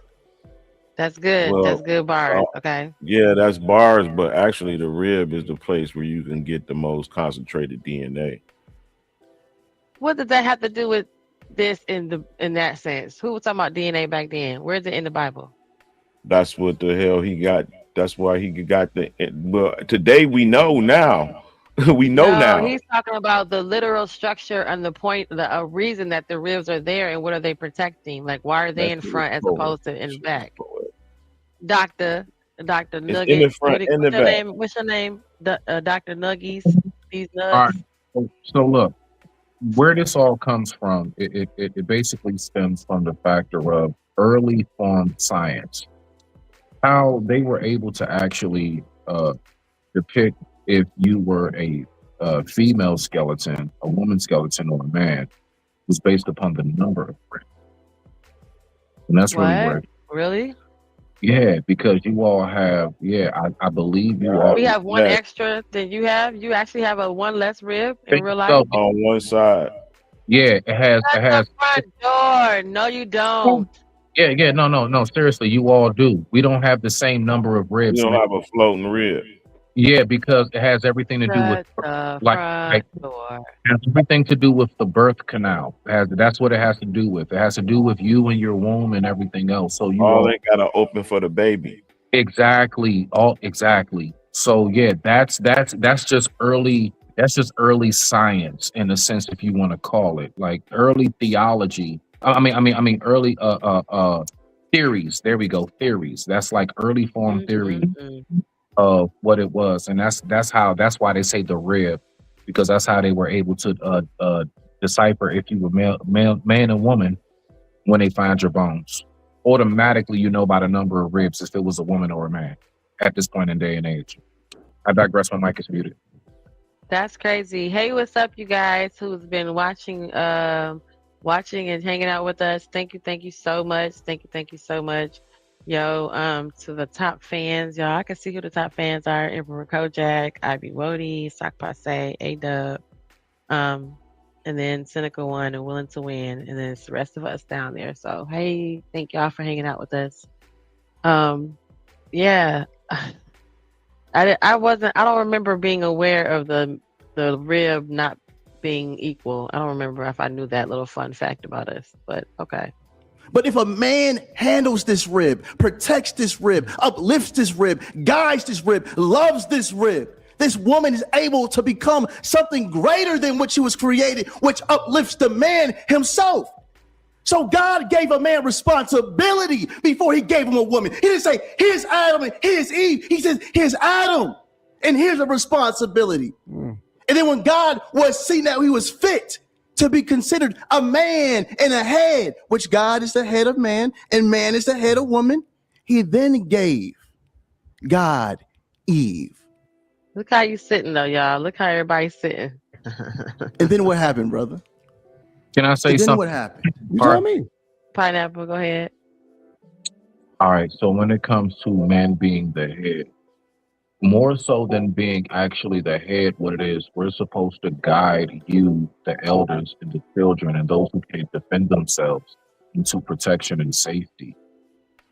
See, we've taken out of context what being the head really means. The reason why we have more muscles, we're more agile, we can jump, run faster, and everything else is because we're supposed to be more of servitude, not to be of abusive with it. So we've gotten a concept of what masculinity, what manhood, all of these things have to do with. So when he speaks about, the factor of, because man is supposed to be the head, I just wanted to throw that in because I do believe a lot of us really have that entire concept completely mixed up. And it's not what you think it is. It does not mean that you run shit. Because first of all, it says God, then you. God runs shit.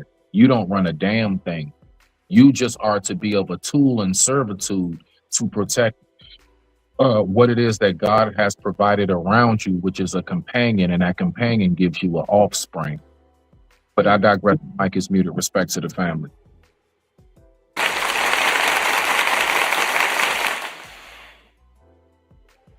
All right, Jesse. Because I'm gonna add the context. I want you. No, we can go in deep. If you want chapters, whatever, we can do this. But I need every young man listening to me that was raised in a home without a father. Young girls that was raised in homes without fathers. Your mother is divine greatness. Your mother is beautiful. Why you I gotta don't laugh care at what that? no man says about you, your mother, or where you can go.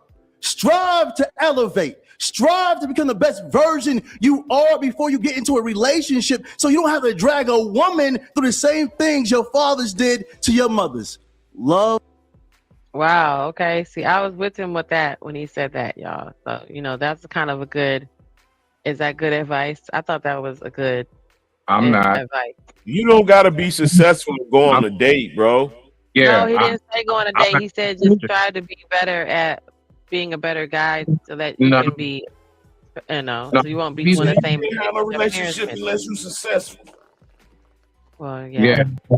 Basically, it's like almost saying like a high value man. Before you push play, I see you real quick. It's like saying a high value man is the man who makes a certain amount of money. No, a high value man is a man of a certain moral boundaries, discipline, integrity, and character. That's what makes you truly high value. Your money is just, it's like trying to say that the icing is the cake. No, it's not. It's what you dress over the cake. The actual cake is when I said the character, the integrity, the morals, the boundaries, and everything else. And people keep on trying to make the icing the cake, and it's not. It's just what flavors it. But I digress. My mic is muted. Respect to the family. Let's go here. Yourself a version. Beautiful. I don't care what no man says about you, your mother, or where you can go. Strive to elevate. Strive to become the best version you are before you get into a relationship, so you don't have to drag a woman through the same things your fathers did to your mothers. Love yourself enough to provide for yourself. So when you get into a relationship with a woman, you don't have to abandon her or drag her through your turmoils. All praises is completely due to the Most High. Go ahead, my brother. You know what's so funny about that story? The part that he left out What's that? is that she hearkened to the voice of the serpent. And the man wasn't there to protect her. God was. Do y'all know what that means to hearken, for a woman to hearken to your voice? Yeah. What? Okay. So listen. So whatever the guy on the gray is Yada. Yada. All right. So because I remember I did a live about this myself. He's supposed to be Muslim, and I said keyword supposed to be. Just like me, supposed to be, as in inshallah. He was speaking more so of the Islamic Quranic version of the exact same story. So in the Quran, it does speak about the exact same stories, like the story of Job, Daniel, you name it, like everything, everybody, David, Joseph, Mary, Esau, Jesus himself, all of those stories are in the Quran. But he gave it to him in the Quranic version, but didn't really let him know that's what it was. I picked it up because I read up the text. So I know what he was referring to. And that's why Anton came in and said, you left this out, you left that out. Because, right. So now this is a clash of the text. This is more so of a religious debate in a sense on low key. Just so you know, Because they were supposed to be talking about manhood, but I don't think they ever. They by the end of the debate, they never really touched on it. But but I like the direction they were going with that. They maybe touched a pinky toe in there, but they were not talking about like manhood, even though they try to bring it back to manhood, because these are two powerhouse men supposedly that are supposed to be able to articulate that perspective. But I like this direction though. Let's see. Had everything. They didn't even know that they was naked. Yeah. He made her because he said that it wasn't good for man to be alone. And he didn't point to figure it out. He let him name every single thing that was in the garden. And the context matters. And this is what happens when you know your word. And the interesting part about it is the devil know parts of the Bible too. He does. The devil know parts of the Bible too. So that the serpent itself was able to beguile Eve because he understood what God told them not to do. Right. To not to eat from that tree, not to eat that fruit. And although she had all of the covering that she could ever want and need, there is no greater provider than God himself. And you know what she did? She was disobedient. She still ate. And not only did she eat, she went and she gave it to her husband too, which then got them kicked out. And then they had to put cherubims around the tree of life so that they wouldn't eat it and become gods themselves. That's scripture. And then their children was raised up to then kill one another because one of them was jealous of the other. And then the children then became. Yo, like that's just, isn't that like crazy how much of the scripture he knows, or even people like him, how they know this interpretation, they understand what all intentions, what God intended word was, and then they have this lifestyle, which is crazy because then you should be, if you know this and you know God see you masturbating too, God see you screwing someone else's wife, God sees you over here cussing, talking about F them kids, God see you, you know what I'm saying, at the soup kitchen, God sees everything, he's omnipotent, right? So then who are you hiding from? But on the other side of that, it's like it's almost eerily that level of intelligence that people like him have that can just like interpret the word.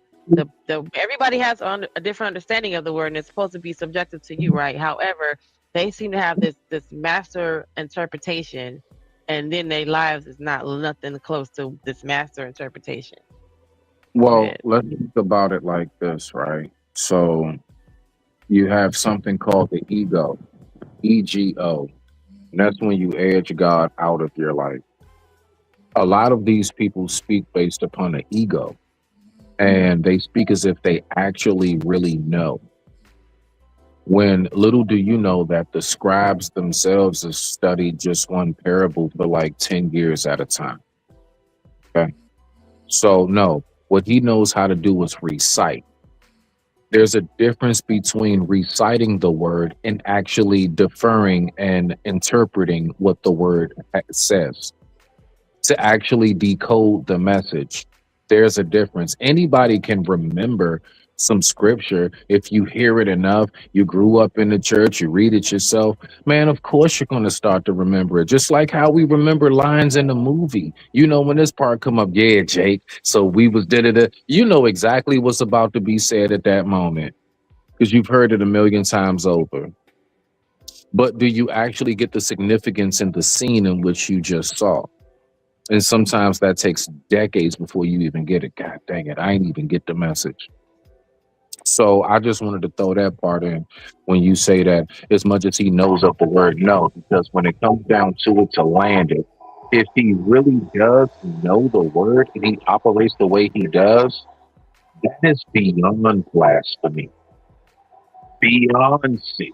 Like that is like you get the first spot in that lake of fire with like actions like that if you truly believe how it says.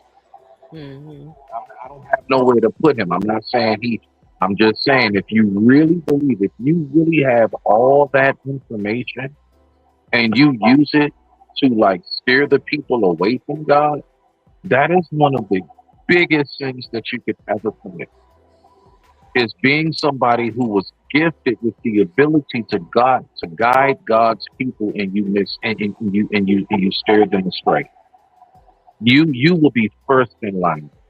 I promise First in you. line is crazy. Right next to the fire. Right next to the hypocrite.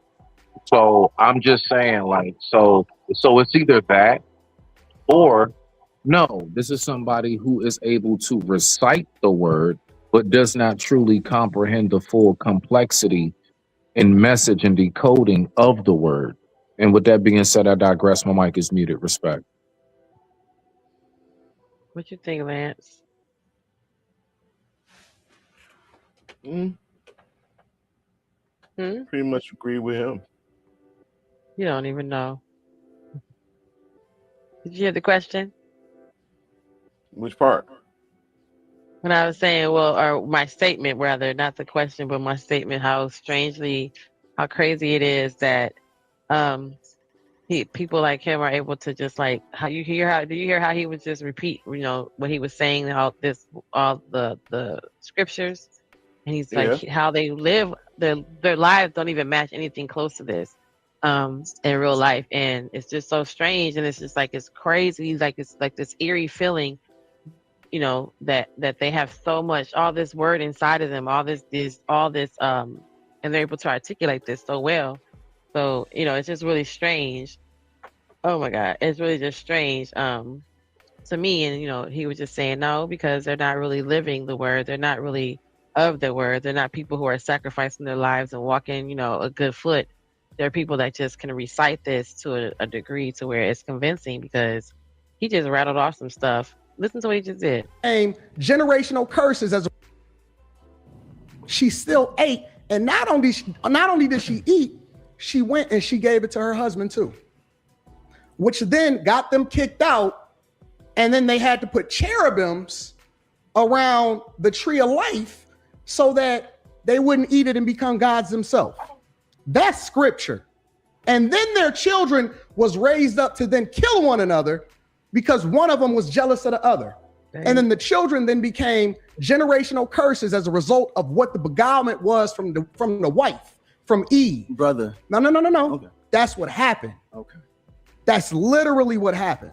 So the fact that they're able to, people like him, they know so much of the Bible, and they have a really well verse interpretation, right? Or they understand it for some reason, like how Smitty was saying, like the fact that they even have that. Everybody doesn't have that gift of understanding, right? They don't understand what the Bible said. But there are some people who can read the scripture and say, this is what the story was about, this is what happened, and it almost sounds as if they can speak about the characters as if they're like, a soap opera, like let me tell you, and Jesus was with Mary Magdalene, and she was actually a whore, and all Yeah, that's the part right there.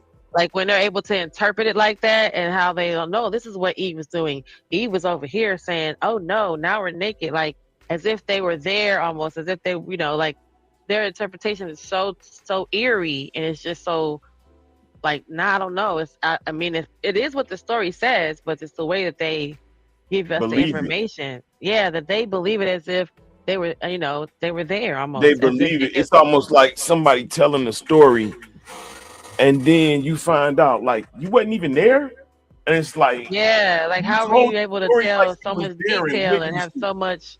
Yeah. I'm with you with that. You weren't even there, but how are you able to tell me the story like this?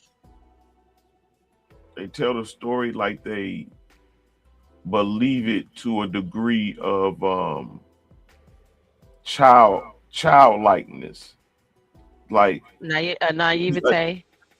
And initially, the scriptures are written for a less educated type of people. That's why they're jotted down in that anticipation of the audience. They weren't originally designed for anybody. The priests were supposed to read them to the people, but when they start getting written down, the interpretation anticipated the readers, which was the audience. Which was not normally an educated bunch. That was much later. But the way we weren't people supposed to even understand, we're supposed to have had it interpreted from the beginning. In the beginning, but as they, it's been translated into English, and the stories are meant to be read from the to the children, so that they be remembered about their patriarchs, right? But they're given an allegory, but they're true histories, but they happen over such a expanse of time they have been condensed and consolidated and been given in this historical form. But it's over, it spans a time. Like they're not even, one group don't even know. It's almost like even longer, like we only been here 250 years, you know what I'm saying? And you talking about distances of 400 years, 1,000, 1,500 years apart. Like, you know what I'm saying? Like their expanse is great.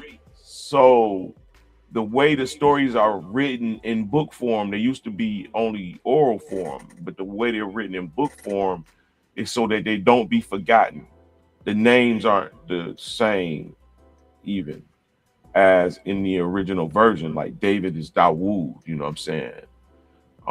Solomon is Shalom or Solomon or something like that. Like Suleiman, Job is you. Yep, that is very correct. Very correct. Yeah, That's very correct. John is Yahya. John is Yahya. Yachanan. Yeah, so the way they're given is a condensed version so that they don't be forgotten. But if you read it in the Hebrew, a lot of the names would be actual phrases, like they would be sentences. So we're getting names that will be actual sentences in Hebrew. Like the closest example I could think of is say Michael. Michael name mean who is like El, who is like the Most High. That's what his name means. Who is like El, right? Michael.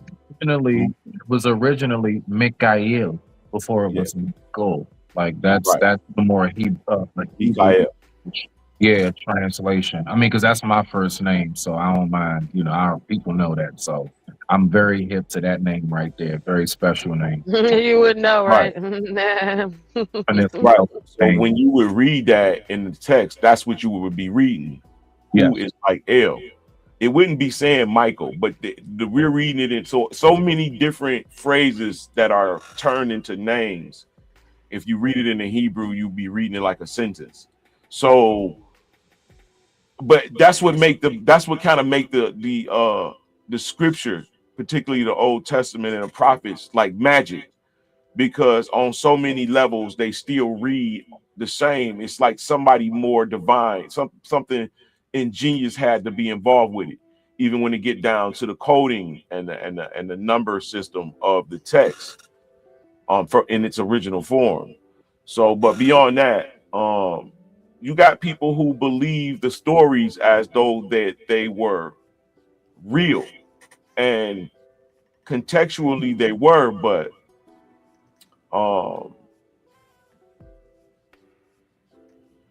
the actual thing, like nobody can, it's all a story. It's all a remembered story. It was all oral, passed down from generation to generation until it was actually written down. When it comes down to these Old Testament scriptures, you know. It says in the word, the Messiah, the Son of Mary himself said, right? This is who people contingent upon the word being, right? One day I will no longer speak to you in parables, but in a clear tongue.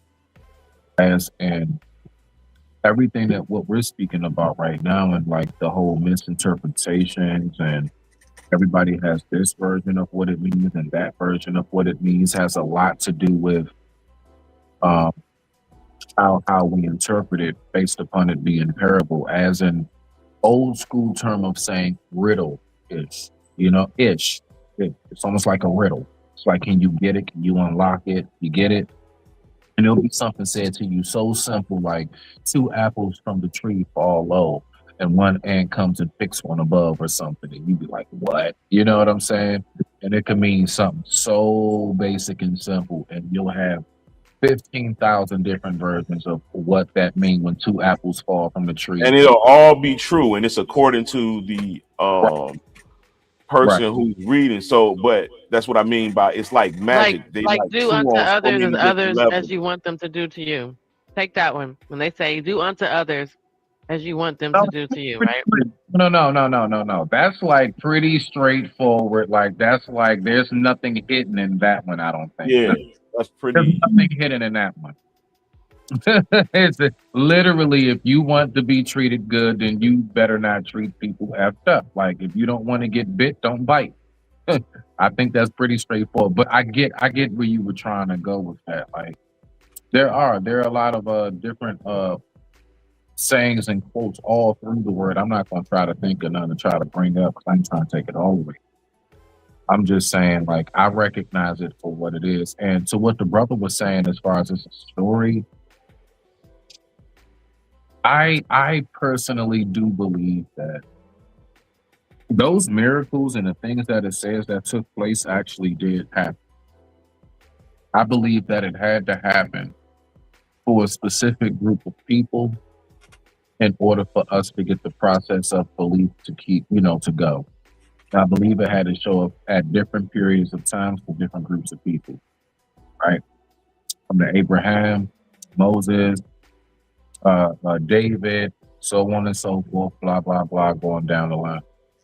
But my point is that to land it, I do believe that those things had to happen, but I believe that really what the word specifically is a a guidance of rules. It's almost like it's like if you go to a certain job or a certain place like the military or whatever, they'll give you a pamphlet, like a handbook. There we go. It's the handbook. There it is. It's the handbook of like what to do, what not to do, the rules and regulations, how you're supposed to move and operate. And really what the story Even is how to wear, what to wear, and how to eat. everything. Everything that we can think of, what's permissible and what is forbidden, all of that. And I think when we take it too literal, every single thing, that's where I see what the brother right here is saying. That's above me as far as it really is just a story. Like in the sense of what do we say at the end of every story? Moral is, as in the message is. It's always we will tell a story, but there's a message behind it. The boy who cried wolf. We don't just tell the story and that's it. We tell you why it's not good to go ahead and lie 3 times in a row because now people don't believe you. So there's a moral to the story. And I get what you're saying on that sense. So that's all I got for that. I digress. My mic is muted. Yeah, no. What I was saying is this: is that the actual scripture, absent the New Testament, of course, that's a modern construct. Those stories existed in Mesopotamia before they were compiled, because you got to remember the Torah and the Tanakh are all scrolls, separated. They were never one book. They were scrolls. So with those scrolls, those stories exist in Mesopotamian literature, such as the Sumerians, the Syrians, and the Babylonians, even the Akkadians. Those, even the gods' names are like El and Yahweh and Beelel, and all of those different names that the Hebrew ancient doctrine holds to, evidenced by the Dead Sea Scrolls and the Septuagint. They existed in the Mesopotamian paradigm. So you know that Abraham is from that region. He clearly drug with him and chose from the pantheon of gods where Yahweh existed and took with him that God. That's the God that chose him, and he chose that God. But Yahweh is from the Mesopotamian pantheon paradigm. So the stories are consolidated or over time, over ages. That's like, Bronze Age period, all well off into, so they're consolidated. And we can't notice there's no stories about the cousins and the uncles and the aunties. It's just royal lineage, particularly that of Zara Judah. I mean, that of Perez Judah, the twin of Zara. That's the King David lineage. But Zerah, the twin of Perez, that holds a scarlet thread, holds a lineage in Europe and Northern Africa. Yeah, a lot of as well what we're listening to and you speak about the books being separated from, all right, so what's being read today? Because first of all, everybody that you just named, my brother, now I'm not saying you're wrong. All I'm saying is that like lineage wise, like let's say going down the line, chronicle order, there we go. All right, so the Babylonians and all of these people, the Sumerians, they didn't speak English.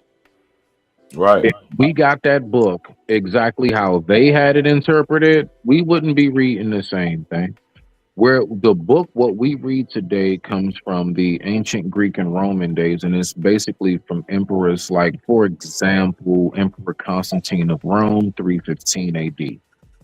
And he wanted to be viewed as a god. And a lot of them, and I know you all have heard the stories of how certain pharaohs and certain Greek Roman emperors, they wanted to be viewed as a god. And so what Emperor Constantine did was he went on ahead and he picked specifically the books out of, which was like over 100 something or more. And he picked what we have now today to be the 66. And then things were kind of flipped because there are certain things you can't even put in an English term translated from their language to English. You can't even do it. You just would have to say it in that language. So the fact is that there's been a lot that has been interpreted. Now, I'm not saying that to say steer away from the Bible. No, read it, because what we have of the gospel is real. We do still have fragments of what is real. But what it is that you just have to be careful in trying to say this right here is the start and the middle and and the ending of all of God's word. And no, it's not. No, it's not. It's not. You yeah, can that's all. That's all it is. Yeah, find it's a whole lot we missing from it. That's all. But it you is can real. find it as well in the Mesopotamian region, like in the Babylonian region. When you study Sumerians, you can see that they have the same pantheon as the Christians and the Israelites. You feel what I'm saying? Like the Yahweh and the the El Elyon, which is the Most High, that exists in their paradigm. that whole, like, other than the names, the stories and all, like in the Mesopotamian story about Noah, his name is Utnapishtim, right? And that story existed long before Noah, well, as far as it being documented, written in a book.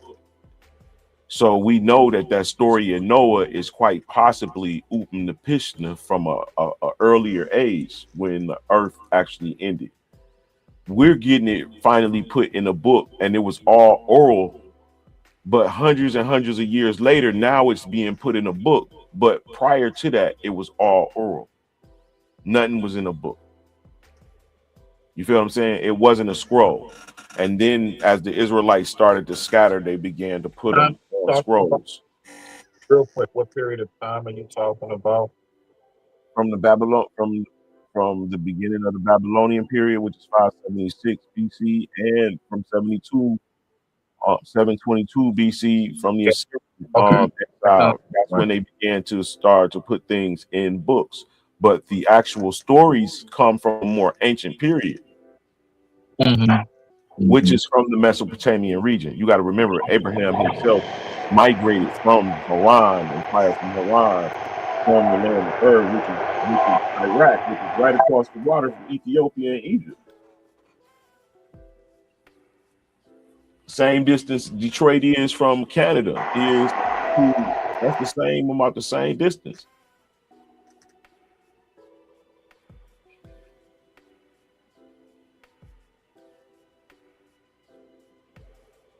but they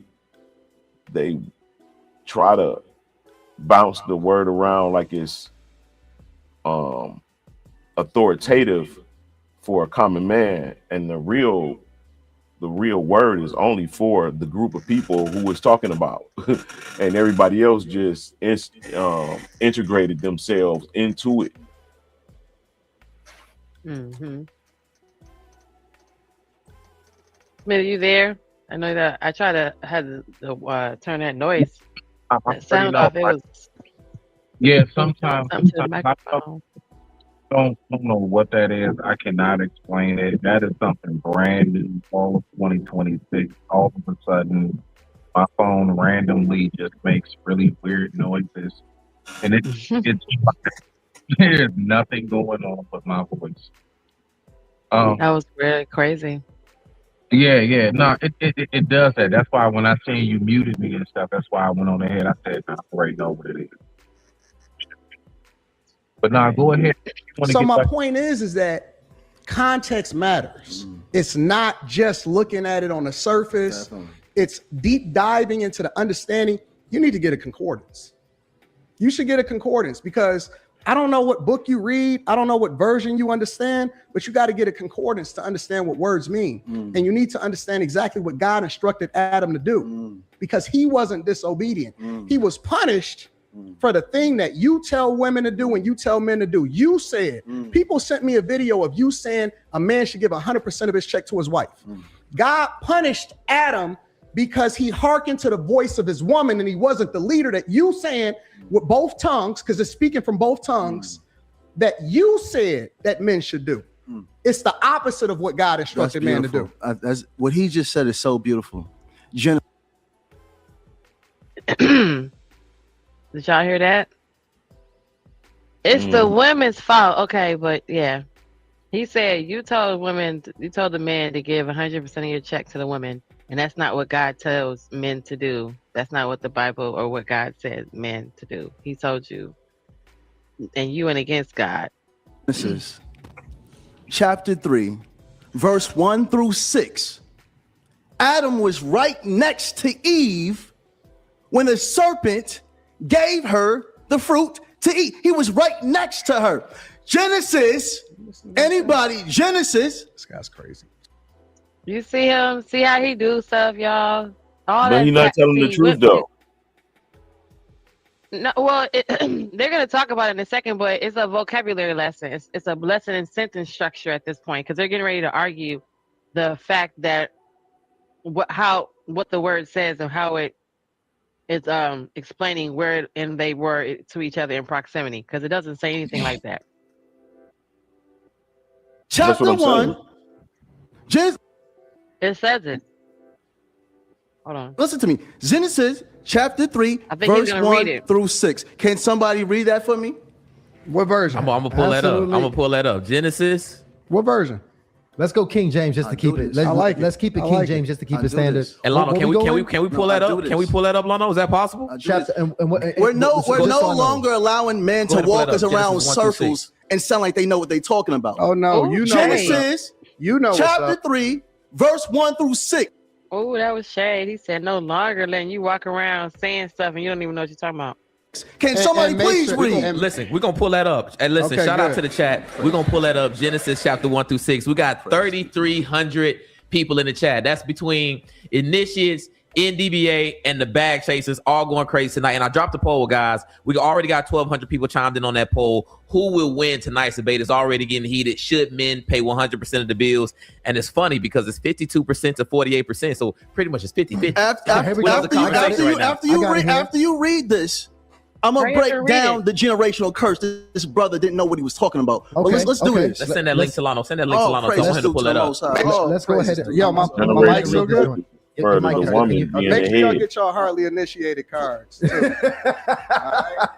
So check this out. I'm gonna go ahead and start reading this. Lano, go ahead. You gonna get that to Lano to pull it up. I'm trying to get it to Lano. Yeah. Now Genesis chapter 3. Now the serpent was more subtle than any beast of the field which the Lord God had made. And he said unto the woman, yea, hath God said, Ye shall not eat of every tree of the garden. 2. And the woman said unto the serpent, we may eat of the fruit of the trees of the garden, but of the fruit of the tree which is in the midst of the garden, God hath said, ye shall not eat of it, neither shall y'all touch it, lest ye die.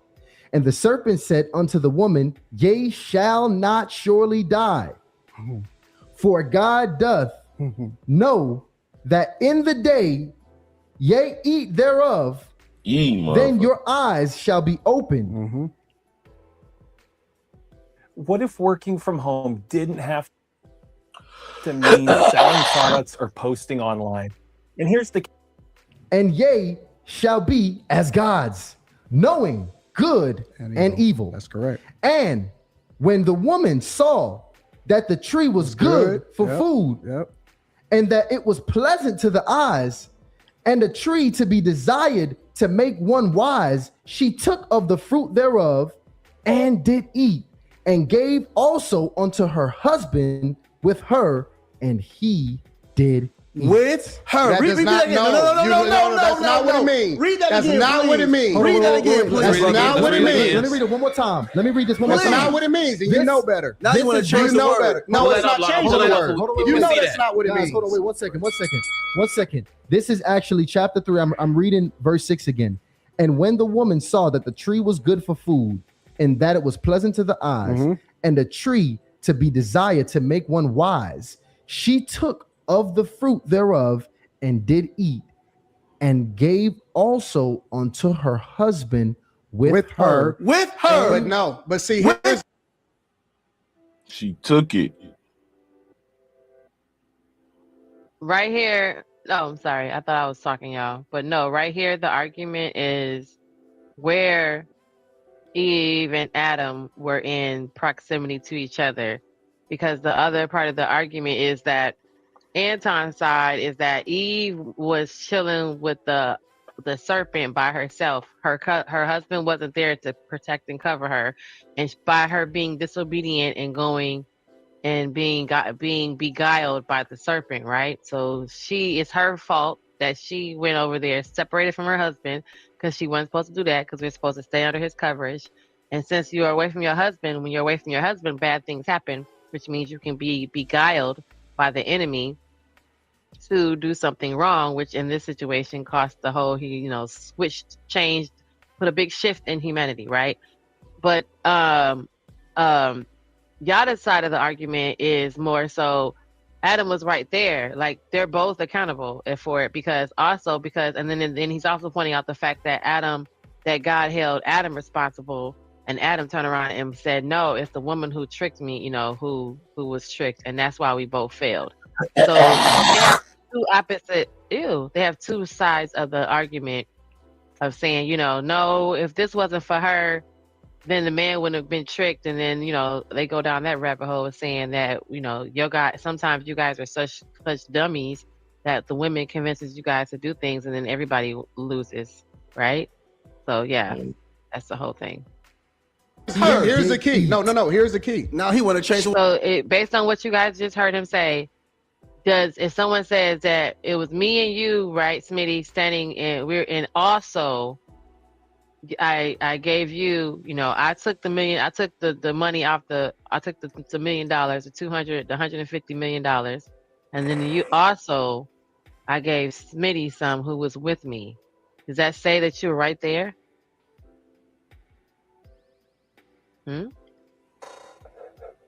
Oh wait, Smitty's not here. Okay, so no, Lynn? ma'am. Oh, go ahead. I'm not saying it.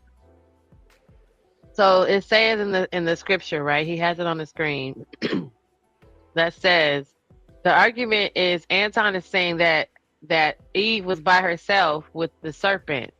She's separated from her man, and now she's not with her man to protect her, to keep her out of trouble.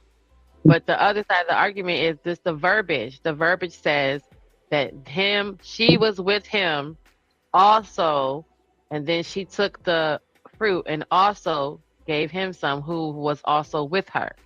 So if you put it in today's terminology, if me and you are at the bank and I take the money and I give Smitty some who's also with me, does that say that you were with me when I took the money and gave it to you? Read. You don't know. Okay. I mean, no, you're not.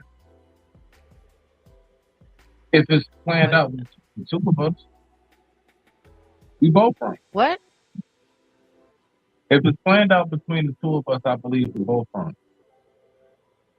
Okay, so in the scripture that's on the screen is what they pulled up is where it says that she took the fruit, ate the fruit, and also turned to her Adam, who was standing right next to her, and also gave him some, and he ate some fruit. So like whose fault is it? I can't hear you. You're kind of borged out. What? Are you asking whose fault is it? No. There's two different interpretations of that. There's one interpretation that says also meaning that he was also with her, but she was not there when she took when he wasn't there when she made this sin. When she took from the serpent, I mean when she was talking to the serpent, she was by herself. Okay? So one side of the argument is saying that scripture says that Eve was there by herself and she was getting, beguiled by the serpent. Adam was nowhere to be found. She took the fruit and did whatever, and then she took some to Adam wherever he was and then gave him some. The other side of that argument is that Adam was standing right there with her. And so she took the fruit and turned to Adam and said, here.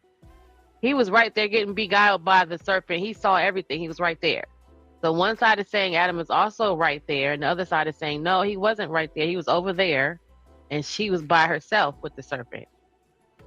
Well, the scripture in a much older text called the Testament of Adam and Eve states that he was in the cave and she came to him. See? That's what Anton is saying. And then Yada's saying, no, the scripture says he was right there whilst that was all happening because he was with her the whole time. Yeah. Word of God. Nope. Don't overtalk me. Oh. She talked to the serpent by herself. She ate from the tree by herself, and then she took with her and then dined with her husband. That's not what it says. Listen.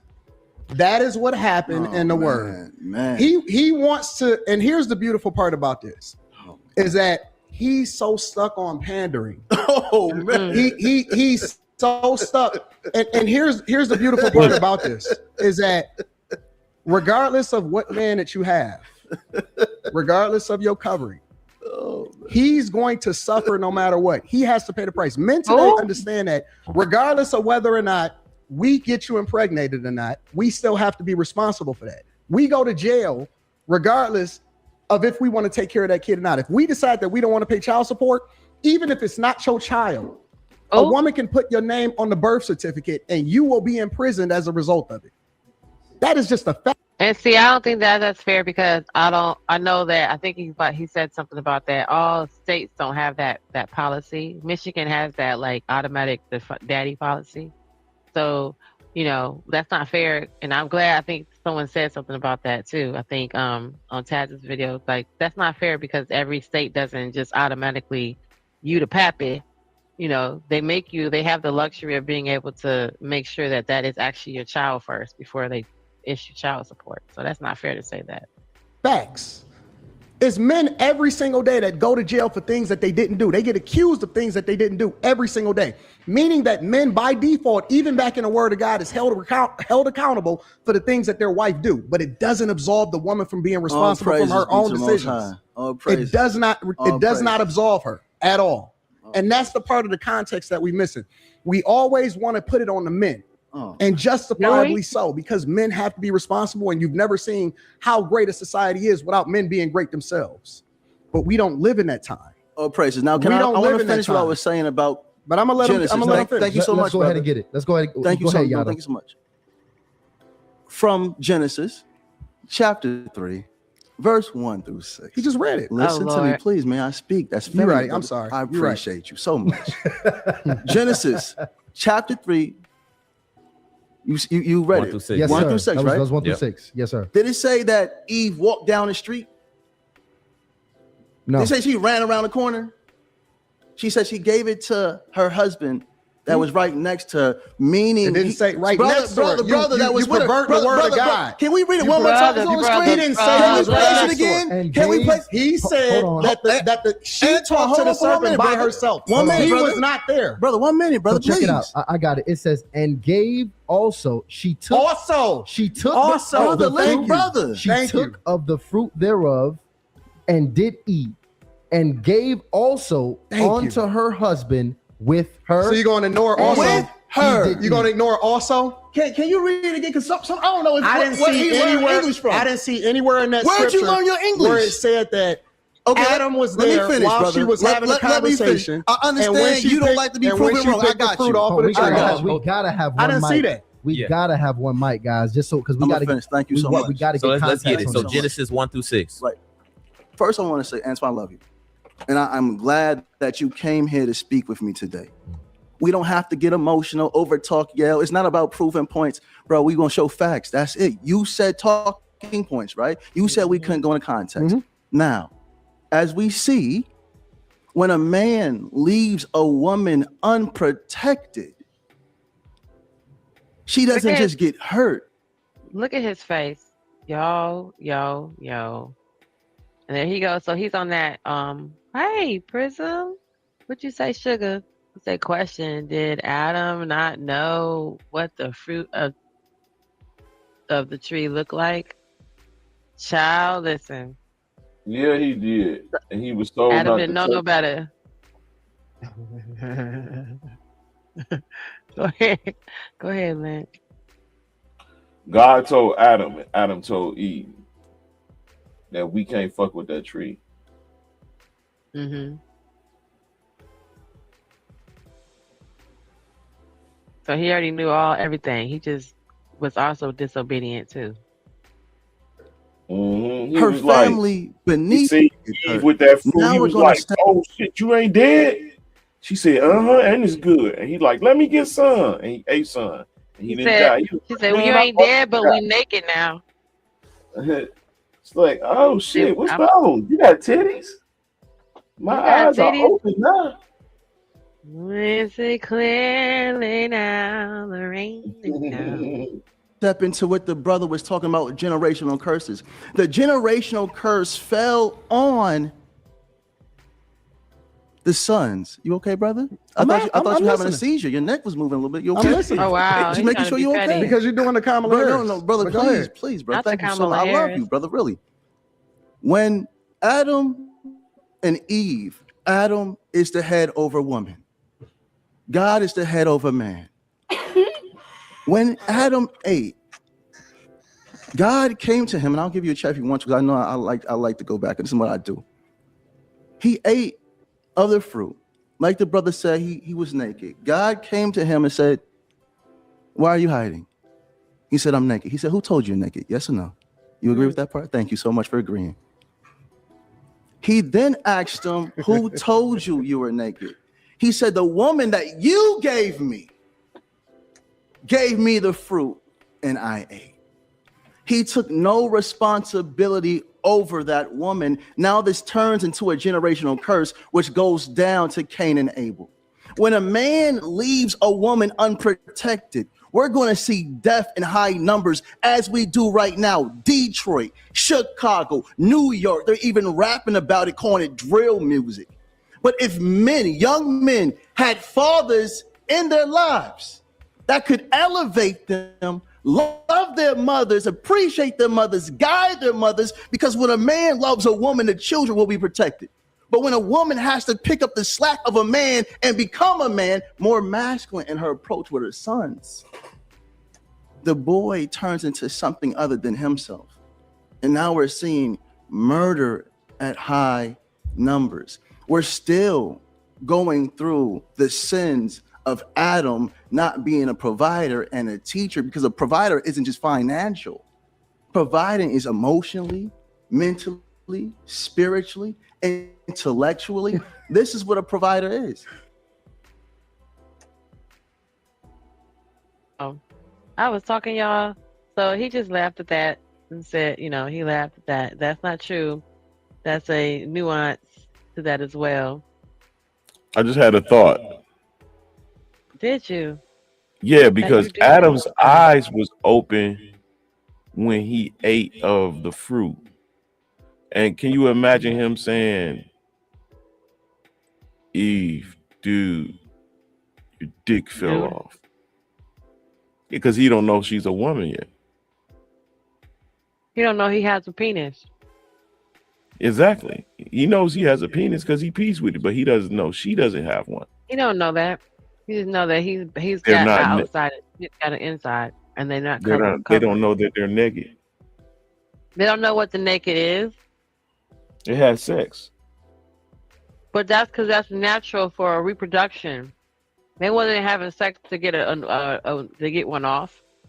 Oh A holy shit, get one. dude, your dick fell off. What? Mm-mm. Yeah, the thing here that goes here, you don't have one. Mine's on the inside. Mine went in the other way. They didn't know what no dick was, or no penis was to say you don't have one. Yeah, the thing that goes here, you don't have one. Must have fell off, and then they go looking for it. Maybe I was standing over here, maybe it's over here. Mm-mm. You just had a whole big old imagination. That was crazy. But anyway, y'all, it's almost over. And when a man's unable to do that, we see what's going on. Young girls not knowing how to choose a man, and men speaking down to women. This is what's going on. This is the sin of Adam, not the sin of Eve. But you men believe that. Adam was punished. So wasn't that supposed to be true, right? Because our punishment was a painful childbirth and cramps every month, right? That's what we're told, that the reason why we have that is because that's our punishment for eating from the tree of life.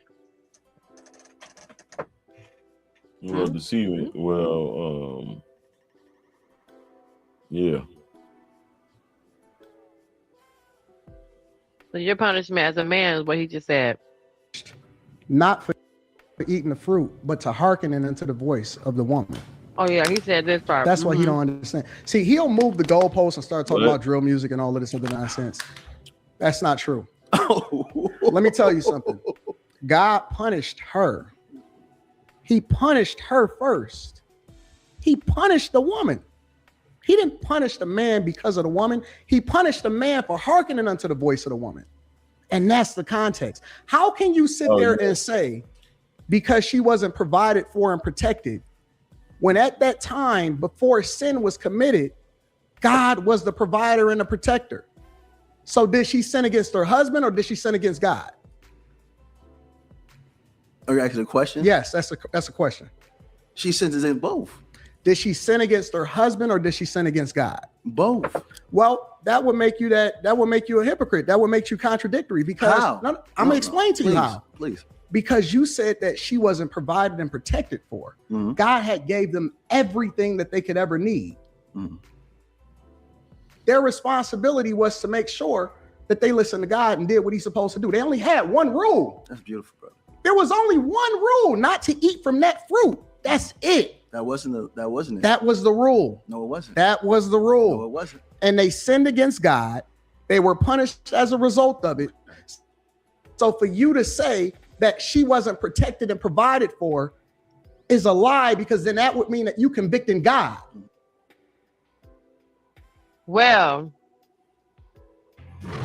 That's true. At that point, woo, child. it wasn't Adam's So that means responsibility. you're to convicting provide. God. Okay, you convicting God. I didn't want to do convicted God. Oh my goodness.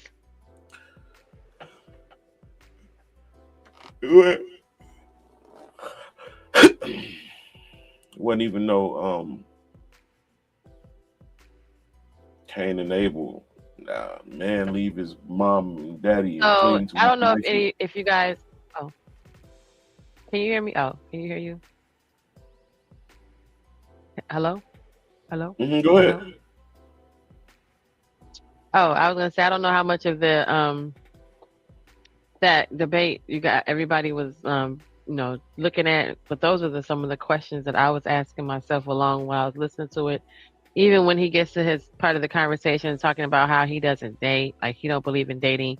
I think like I was agreeing with the commentary on the fact that you haven't been with any, well, according to what you say, you've been married since your high school, right? Since you were legally old enough to be married. You got married at 21 or whatever. And it's just really like for them to say like that opinion is probably very, very, very, very skewed, right? And we now say in light of the whole I might I feel like busting down a chick tonight comment, we now know that it looks like the marriage is open on one side, right? So I agree with them when they say, well, he might not have been that guy that's back in high school that got all the action, or he might have been the friend zone friend, and now he's just coming, and in this point in time, now he's just kind of making up for lost time, and now he's the asshole he wished he could have always been. All that can be true. Still, this the way that this is played out, that how the spiritual connection to it. There's somebody listening to this it's not making any sense. There's someone listening to this where it makes perfectly good sense.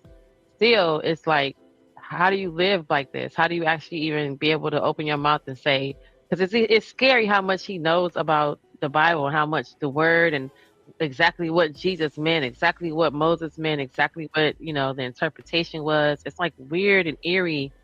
And it feels, hey, sugar, it feels like, I don't know. I want to say like it's a trick of the devil, but it feels very, very kind of crazy to me. So I don't know, but that's just my take on it. So when he gets to that part, right, I think this is the part where I was going to show you guys where, he don't believe in dating, and I'm just going to date to be married, and like, okay, well, you've been dating to be married since you were 21. You said you married her at 21. That was the only person that she's been only with you, and you've only been with her, according to this story, right? I don't know. Maybe I'm wrong. What's up, honey? How are you? Welcome to my little show. Hey, Miss Genesis, and hey, everybody. I never knew Anton did this. I saw this. Girl, it's amazing. Have you been hearing how much Bible, Jesus, God, Lord, thank you, Jesus. Let me say this from from just my upbringing with my family and everything. And my dad, I'm not going to say what he is, but let me say this. I had to sit on the front row every Sunday. Mm-hmm. I'm going to put that little bit out there. And I'm glad that my dad has gotten a great knowledge and understanding about politics of church. And Anton is talking about not dating, and I heard that part. And the church has failed horribly with the purity culture, the dating culture.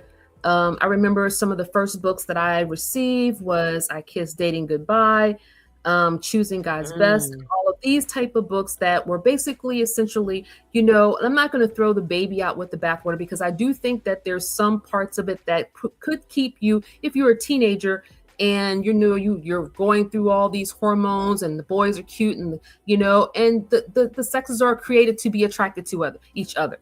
That's the way life is. And I think that when we try to put control around humanity, that's where it kind of falls apart at.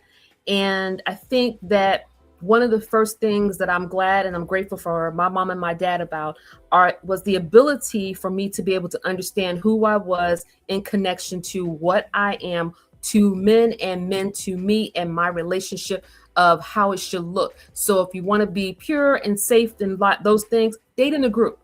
Go out with like a bunch of friends together, chaperones, whatever you want to call it, if you want to keep things safe. If you start dating somebody and the guy has some sort of intention toward marriage and stuff, you'll be around their friends who are married and his friends or whatever. of groups of men and women where you can kind of court one another, where they won't have to be any type of issues like that. And I think that, you know, in some aspects, I think a lot of that was a good idea for us to kind of get to know each other if we wanted to have that type of lifestyle. But I think where it failed horribly, and which is where a lot of people, and a lot of, let me say this, on a lot of the white side of the church, they're already talking about this. But as usual, we're kind of caught behind the scenes because we're behind everything. And now they're realizing that the increase of the marriages in the Christian church are the highest. The evangelical churches are the highest amount of divorces in the church. And it's because you paint this fairy tale to men and women like, you know, God's going to come, he's going to introduce you to this man, and you guys are just going to get along, and God's going to bless your marriage and stuff. And then all of a sudden you start living together and the whole world starts falling off out underneath your feet. You don't realize the risk of, you know, the relationship, how to get to know somebody, how do I become one with this person, at the same time be an individual in the marriage, because a lot of people have this concept that oneness is, and becoming one means that you lose your identity. No, that's the beautiful mystery of being one in a marriage, is that we're still moving as a unit, but I still have my thoughts and you have your thoughts, and bringing those things together is the beautiful thing that testifies to a lot of people that, hey, you know, we don't always think alike, but guess what? We're going to do this for the relationship, for the family, the community, and our loved ones. And a lot of people don't even really think about it like that, Miss Genesis. Am I making sense?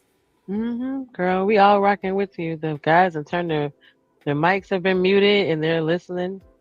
So I hope I'm not being disrespectful about it, because a lot of times I really don't like talking about religion and stuff, Miss Genesis, because it's always such a, I blame the man and I blame the woman, and the woman did this and the woman did that, and the man, oh, he did this and he did that. And that's been the war. And I think that is the serpent, if you want to call it that, Hasatan. I think that is his whole goal, is to try to keep this separation, this wall, this dividing wall that was already healed if people just step into it. You know, whatever that's stepping into it, whatever that means for you. But I just think that's the biggest issue. So I'm done. Well, I hope you hang out with us, and thank you so much for your feedback, and thank you for being another woman up here with me. I've been up here with all these fellas.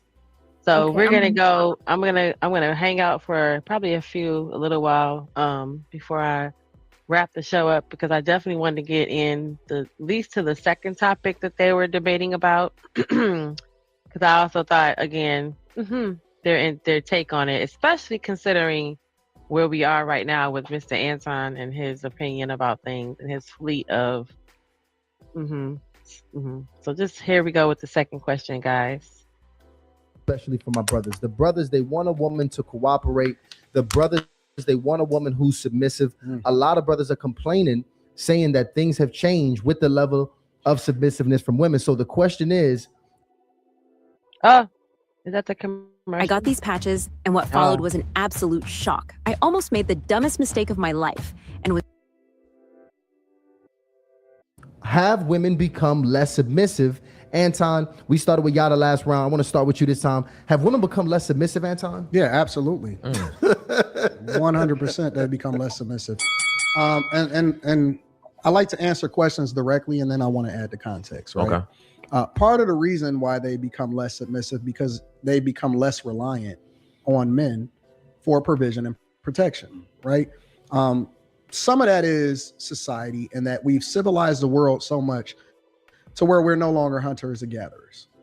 Okay, so I agree with, again, I agree with Taz when I heard his review on it, and I thought that's crazy, because why are we being compared to that time and that time period when we're not even doing that anymore? We have people are getting together with folks that don't have jobs. Two people that don't have jobs are getting together. So now that hunter and gathering, we're not even in that climate anymore. And to even compare it to that, it's kind of like this again. It's that sounds like holy pandering, you know, spiritual pandering. Like, I don't know what that was, but yeah, it didn't sit too well because I was like, why do we relate? I hate when they go back to that point. We're not doing that. We don't wear those long skirts and dresses. We're not looking like Little House on the Prairie. We're not, you know, you're not coming and meet my father to get my hand in marriage. None of that's happening. So we're not out. You're not going out here killing a buffalo or a bison, bringing back fur and meat so we can survive. You know what I'm saying? Half you guys can't even go get wings, pads with wings. Remember that little TikTok? You guys don't even get that shit right. So what are you talking about going out and hunt and gather? What are you gathering and hunting? Nothing. You guys sit on the computer and sit on the phone and sit on the damn couch and play the game or not, or do whatever the hell you're doing, but you're not out here hunting and gathering. So stop that. Okay. Right. We now have the technology to where people can live on their own and they can survive on their own because everything is automated, technology, so on and so forth, right? But the other part of it is that people have the ability to choose for themselves, right? Historically, women just became able to vote within the last 50 to 60 years. So that's another fun fact that's wrong. So we've only had the right to vote in the last 50 to 60 years. So women got the right to vote. So anybody that's 50 right now, they got the right to vote right when that person was born. Is that true? Nobody knows. Nobody knows if that's a true fact, huh? How long have women had the right to vote? Has it been 50 years? Has it been 60 years? All right. No. Okay. I don't vote as a man myself, let alone. You don't know yet. We don't know. I don't know. I don't think that's exactly on point, but he might be in a ballpark. But I guess between 50 and 60 years, having the right to vote, to base his whole statement on that. But yeah, I just thought this part was interesting because it was like we're less submissive. There's a whole lot of reasons to not be submissive. To who? And then to everybody? That's crazy work, right? But yeah, he gets into it real quick. Right? They just been able to get some of the jobs that they had within the last 50 to 60 years. The problem with that, though, is that historically, and you see it within our culture and our community, is that when people have the option to choose for themselves, often at times they choose wrong, right? So remember, he's only talking about us because he's trying to say people, but he's not talking about the men. He's just only speaking about the women because we're only speaking about this in reference to women having the right to choose anything.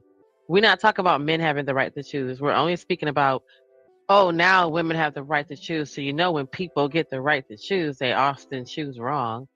So you're also a people too, sir. So, but he's not concluding himself. They never do when they have this kind of conversation. But yeah. So I'll give you an example. Men used to give their daughters over to husbands as virgins. You don't see that anymore. Often at times, most times, women had never known another man. But now they have the ability to do what they want with their body. So when they say statements like this is where I feel like this is disingenuous. Is that the right buzzword, disingenuous? Because you're not including all the young girls who've already been touched by a man before they were ever given away to a man.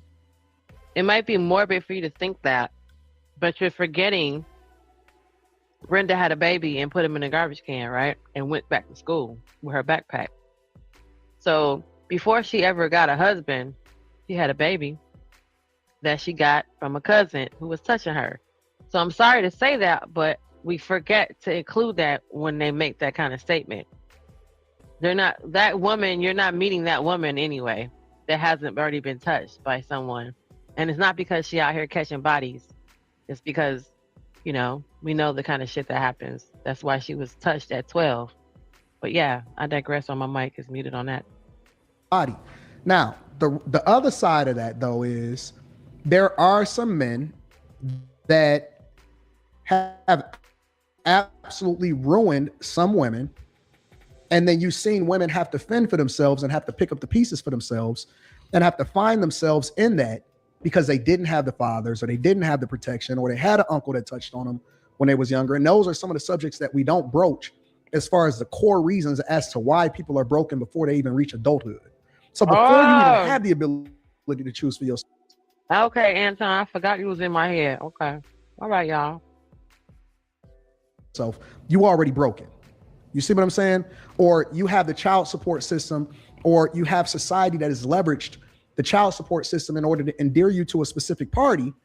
And so they've incentivized you to depend on the federal government instead of leaning on your parents. Or we've promoted in a culture for you to leave the house at 18, right? That's not conducive for your lifestyle.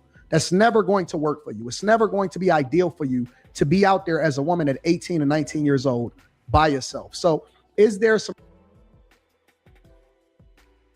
So all that happens, and now you have people out here fending for themselves, and then you wonder why she's not gonna be submissive. Did I miss something, y'all? All that stuff he just said. The system, it could be abuse. Look, he said abuse, somebody touched on her. All that stuff that he said. And then she's supposed to still be out here to be somebody's wife, supposedly, right? But she already broke it before she can even be chosen. That's crazy work. Yeah, this Miss Genesis, this thing is so layered. There's even biblical stories about brothers touching sisters and cousins and all kind of stuff, and what you're supposed to do to those men if they do those type of things. And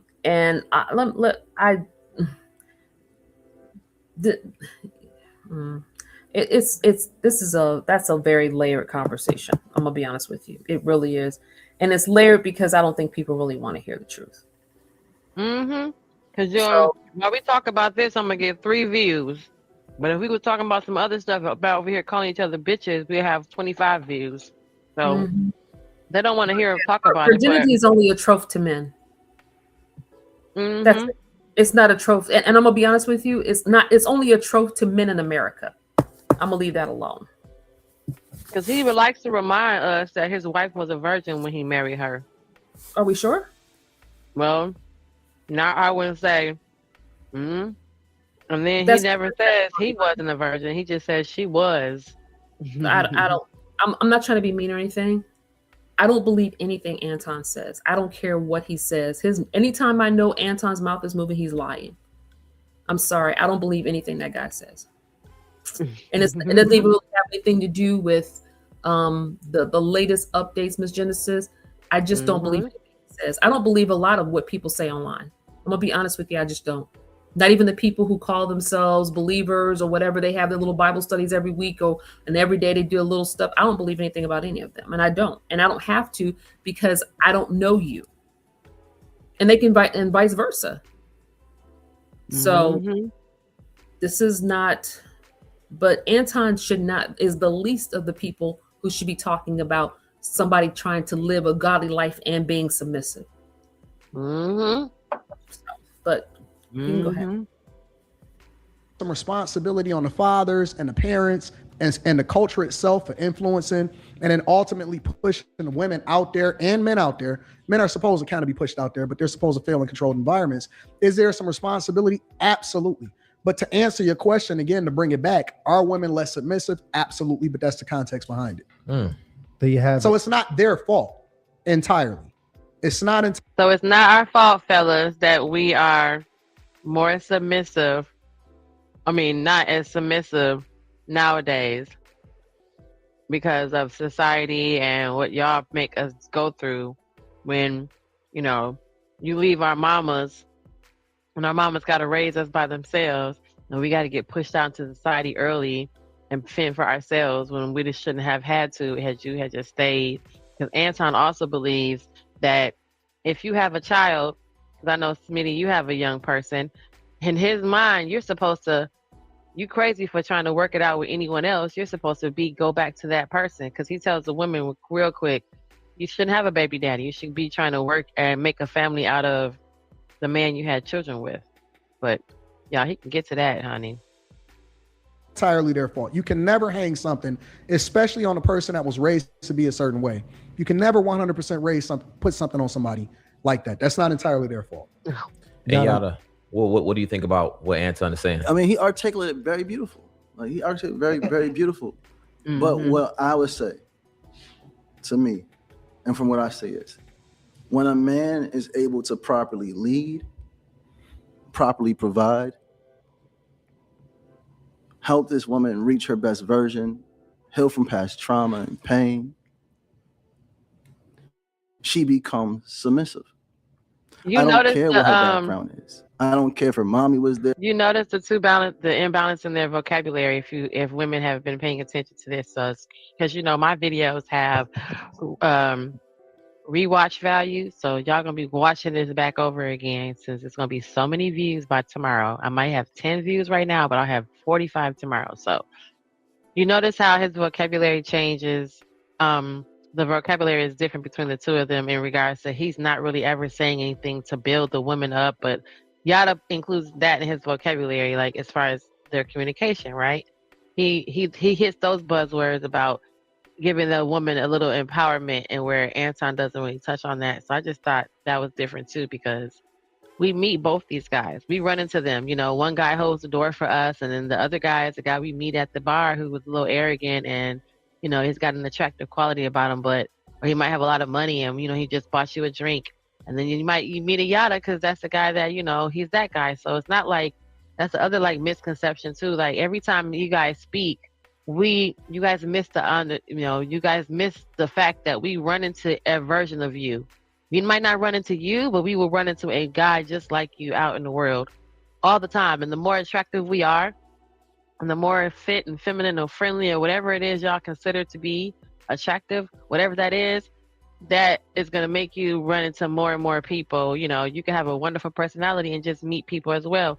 We're going to run into that nigga like you. So every time you guys say some crazy crap or give us some crazy logic, give us a JP version or give us a manosphere us or red pill us, like y'all forget that we're gonna see that guy. He probably works at the gas station every time I go and get gas and grab an orange juice or something.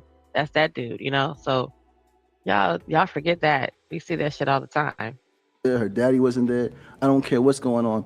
Yeah, When a woman and then Prism, and they kind of equate that too, like being her best is actually taking care of the kids, making sure the home is. But you can hear that in their conversation. So one person saying let her be her best to go and be whatever that is, so that when she comes back, she wants to take care of the home, she wants to take care of the children, and now she wants to be a part of be that in their family. Whereas the other guy is just saying she needs to be her best so that she can be my wife. Like, the fuck out of here. Steps into the presence of a man that walks with God's attributes, leading, guiding, protecting. This woman is going to naturally become submissive because in her nature to be submissive. But she's been put through this man, father not being there, mother not showing her how to be a woman. So when Right, Reese. Hey, Reese poo poo. Yep. That's it too. They don't forget. Y'all. Yep. There you go. You're right, Reese. They just chose that woman too. a woman is guided and loved and protected, and I need these words to be heard, when she feels stable, safe, and secure, she's going to dwell in her femininity, and this is where the submissiveness comes from. If a man has to demand a woman to be submissive, he must look in the mirror at himself. Are you able to lead her properly? Are you able to guide her properly? Are you verbally, mentally, physically abusive? Are you able to make love to her mind? Or are you just able to make love to her body? When a man stands on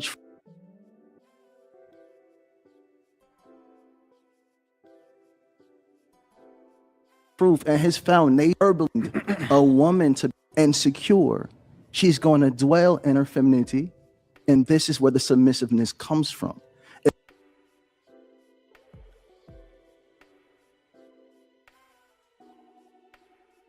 Oh shit, I thought I was talking to y'all. So yeah, I had to rewind that real quick so I could hear what he was saying again. Because is that true though? I think it's true a little bit. I think it's true a lot of bit sometimes. The more secure You feel because you were feminine as a little girl because you knew your daddy got this, right? Whoever was taking care of you, you knew that person had your back, especially if you had a father. So that's your first version of what that looks like anyway. So, I hate that we cap on that fact as well. We forget that that's what that looks like. So if you ain't shit dad, that's what your little baby girl is getting a version of, and that's what she's going to reference. Her point of reference is going to be. But if you didn't have a dad, you had, if you had somebody giving you some sort of influence, that's what that would look like. That's your first version of that, and that's why you can feel so feminine, and you can just be this cute little running around with your little nails polished and be this little carefree little girl because you knew whoever was providing and taking care of you, if it was your dad, that you were good. So now you grow up, zoop, zoop, zoop, zoop, fast forward to you being a grown up now, and the man is supposed to fulfill that spot, not being your dad, but being the security that you can stay in your little pink dresses with your little nails polished and be feminine. But how y'all don't know that? How y'all don't understand that? I don't know. Maybe something wrong with me. I don't know. Smitty, what you think? Smitty don't know? Okay. What you got, Smitty?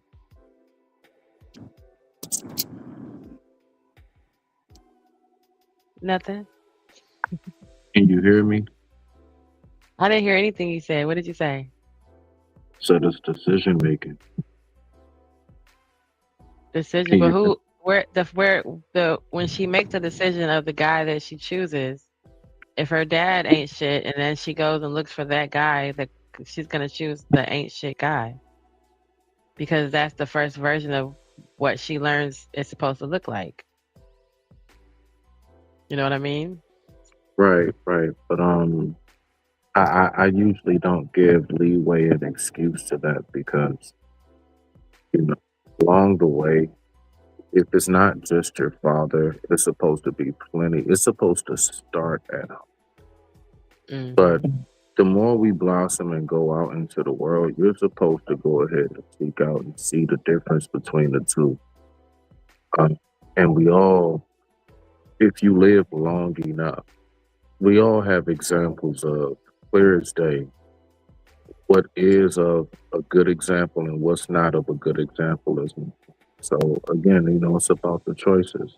It's about what it is you choose to go ahead and gravitate to. Out of these things I see that people put themselves through, it's very much so, let's say, preventable. It is. A lot of it's preventable. A lot of it's like any had to go through that. Mm-hmm. You know what I mean? So that's where I'm at with it. That's just me. But I digress. I'm like, it's me.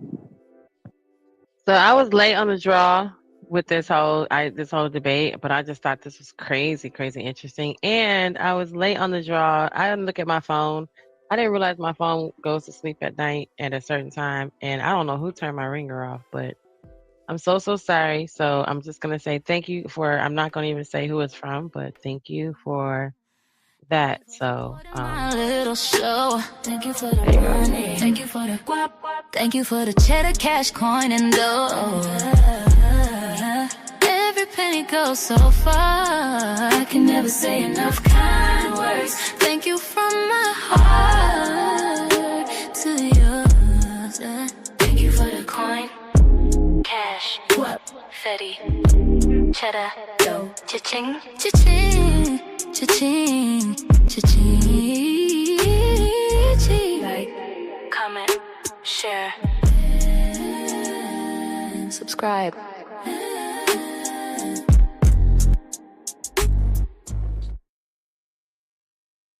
thank you. Okay, thank you so much.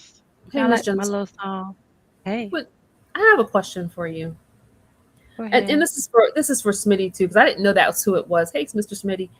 Yeah. I don't think the Black culture is healed enough to be in marriages.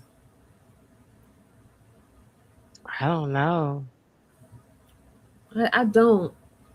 And I'm gonna tell you why. If the Black culture is any representation about what's been going online with us, it's not good because everybody's fighting to get their own way, and that's not how healthy relationships work.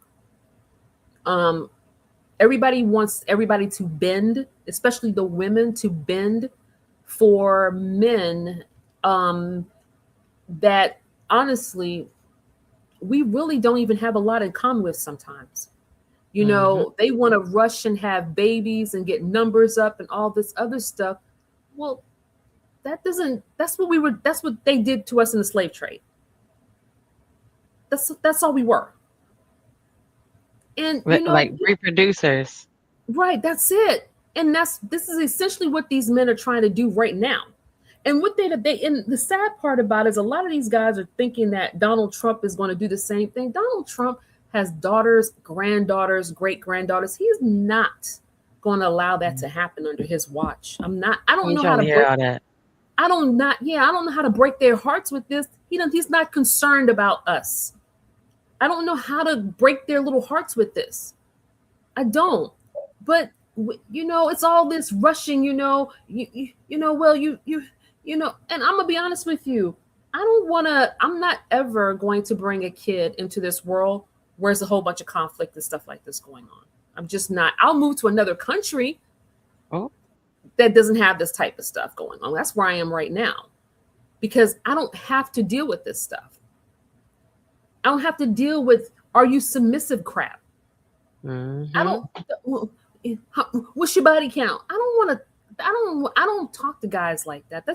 To me, that's boring, and none of your business. It could be zero. I got asked body count, and then I got told that, and it's just crazy because how that it's like a cycle, a crazy, it's like a dynamics of a cycle, right? Whatever this dynamic is, it keeps going round and around and around and around, right? And it's just like you're hurt that you need to heal, but then the healing isn't sufficient for they're not now they're not healed enough to deal with your healing. And it's just like, so then if it's not that, then it's going to be the hierarchy conversation, you know. But then I also interject with the fact that we're supposed to be chosen to be married, right? And then based on that's why I played the Anton Daniels on what they were talking about, even with the whole marriage and dating. If we're supposed to be going according to these rules and this foundation that was laid out on how to do this, and what they still say, 51% of us of the African American community is never going to be married. It's going to die unmarried, right? They're going to expire unmarried. Then if all that's supposed to be true, then at the end of the day, and we have to wait on you to choose us. Y'all don't like us to get down on one knee and propose to you. So we have to wait for that man to choose. What's happening? Because we're all these unchosen women and men who aren't choosing going. Where are they? 51% you know, that's a huge population. Go ahead. But 51% of Black men have never been married either. So yeah, that's crazy dynamic though. That's crazy. We had to wait for them. Well, it unfortunately, according to the men, it's unorthodox for you to ask him to marry you. No. That's not what I'm saying. Who said we had to marry the American Black man? Who said that? Why do y'all keep putting yourselves in this box? Oh yeah, well. See, this is what I'm talking about. Okay, so brown and Black men are all over the continent, all over the world. They're everywhere. And they're not listening to this conversation. They're not being influenced by American men or their conversations. What makes y'all think that? Why? Because you feel like you have to build the Black community in America? Well, we are what? We're race loyal by default. Is that what they say? Who said that? That is the exact narrative that I've known and I've also heard. If that's the truth, if we're talking about race loyalty, we know African American men by nature are not race loyal to Black women. We know this. I'm not saying all of them, but a high percentage of them date out more and marry out more than white Black women have ever done. And the very small percentage of Black women who do marry out, they have some of the most horrendous names. They look for stories of tragedies to make you fear-based that you have to accept this, or you're going to be left alone, or Brad's going to unalive you. And not that some of us even looking for Brad. But the problem is right. I can't do Brad. Who said that you had to marry a black man from America? Black men are in Russia. Black men are in Argentina. Black men are in Brazil. Black men are in Africa. Black men are in Greece. Black men are in England. Black men are all Paris, France. Black men are everywhere. Who said they had to be I need to do American me men? a mail order groom. How can I Leave do that? America. I need to get me a mail order me a groom. Telling y'all, why a do black y'all man not from Russia. travel? Are you so limited that you don't want to travel to meet men? He said, "What? No, you know." Are y'all so limited in your thinking that you feel like you have to marry the American black man? Because we know, Miss Genesis, that if this conversation continues online and is spreading to a lot of the young men offline, why is it that you don't pick up your passport and go meet a black man in another country? Why do you have to marry an American black man? What's the difference? What's really the difference? I don't know. If you just want to be race loyal and he's black and he's in another country, come on. You can have him too. Hey. Like, what's the difference? People act like they're not black women. What's the lady's name? Security boss? She went to Africa and has a black husband. Like, what's going on here? You found her a real African. She found her a real African man, and she's a beautiful woman. Okay. So why is this limitation? I'm not saying all black men in America are trash, but if they come out with this mentality of submission before even getting to know you as a person, if they're wanting to talk about submission, I don't even know your name. I don't even know your mom, your dad, where you came from, your history. Have you been to jail? Blah, blah, blah, blah, blah. We ain't even sat down and had a cup of coffee. And this is all they're talking about for 10 years 15 years now on the internet. And look what's happened. Birth rates have dropped. Marriages have done. And it's like, get out of here. You don't know whether I am married or not. So I'm going to leave that alone. What happened? You don't know. There's somebody in the chat talking about she's on the stream saying all this. And she's no married herself yet. So what's the point, man? See, anytime somebody tells black women that if you want a black man, go find, if you don't like the product that's in America, go to another country and find a better product. See, they don't have a problem with the passport bros saying that. But if a black woman starts seeking outside and bringing black men and going somewhere else and having happy lives, then it's a problem. So what's the problem, Miss Genesis? What's really the problem here? If you got people like Anton, who keeps on talking about I'm a Christian and I married the woman this, and we're seeing this whole implosion around him. Who cares? Nobody's looking at Anton. Nobody is looking at him. Not as an example of. No, I'm not looking at him. An example of the married black man to represent our community. Right. So let me move this way so I can't see the chat. So because I don't have time to be dealing with these guys. This is the point what I'm talking about. I'm not interested in none of these guys' thoughts online. There's some guys I can tolerate and I appreciate them. And they have really good conversation and everything, single and married. But then there's some of these guys, they've been in this sector of this vomit so long that they just don't know how to get themselves out of it. There's nothing wrong with what I'm saying. If they were in a passport bro space and they were like, get your money up, bro, you can go overseas and travel and be with these women. These women are beautiful, fit, feminine, submissive. All of them would be like this. But if a black woman says the same thing, oh, see what I'm talking about? They this, they're that, and that, and then, no, how dare you, Genesis, as a black woman, go and be free? How dare you be free and have your own mind and your own autonomy? How dare you? How dare you live your own life and be happy somewhere else with someone else? Okay, but lost souls, who not cool, I'm man. not even reading the chat anymore. I blocked Don't it all. go do that, okay, Lost Souls.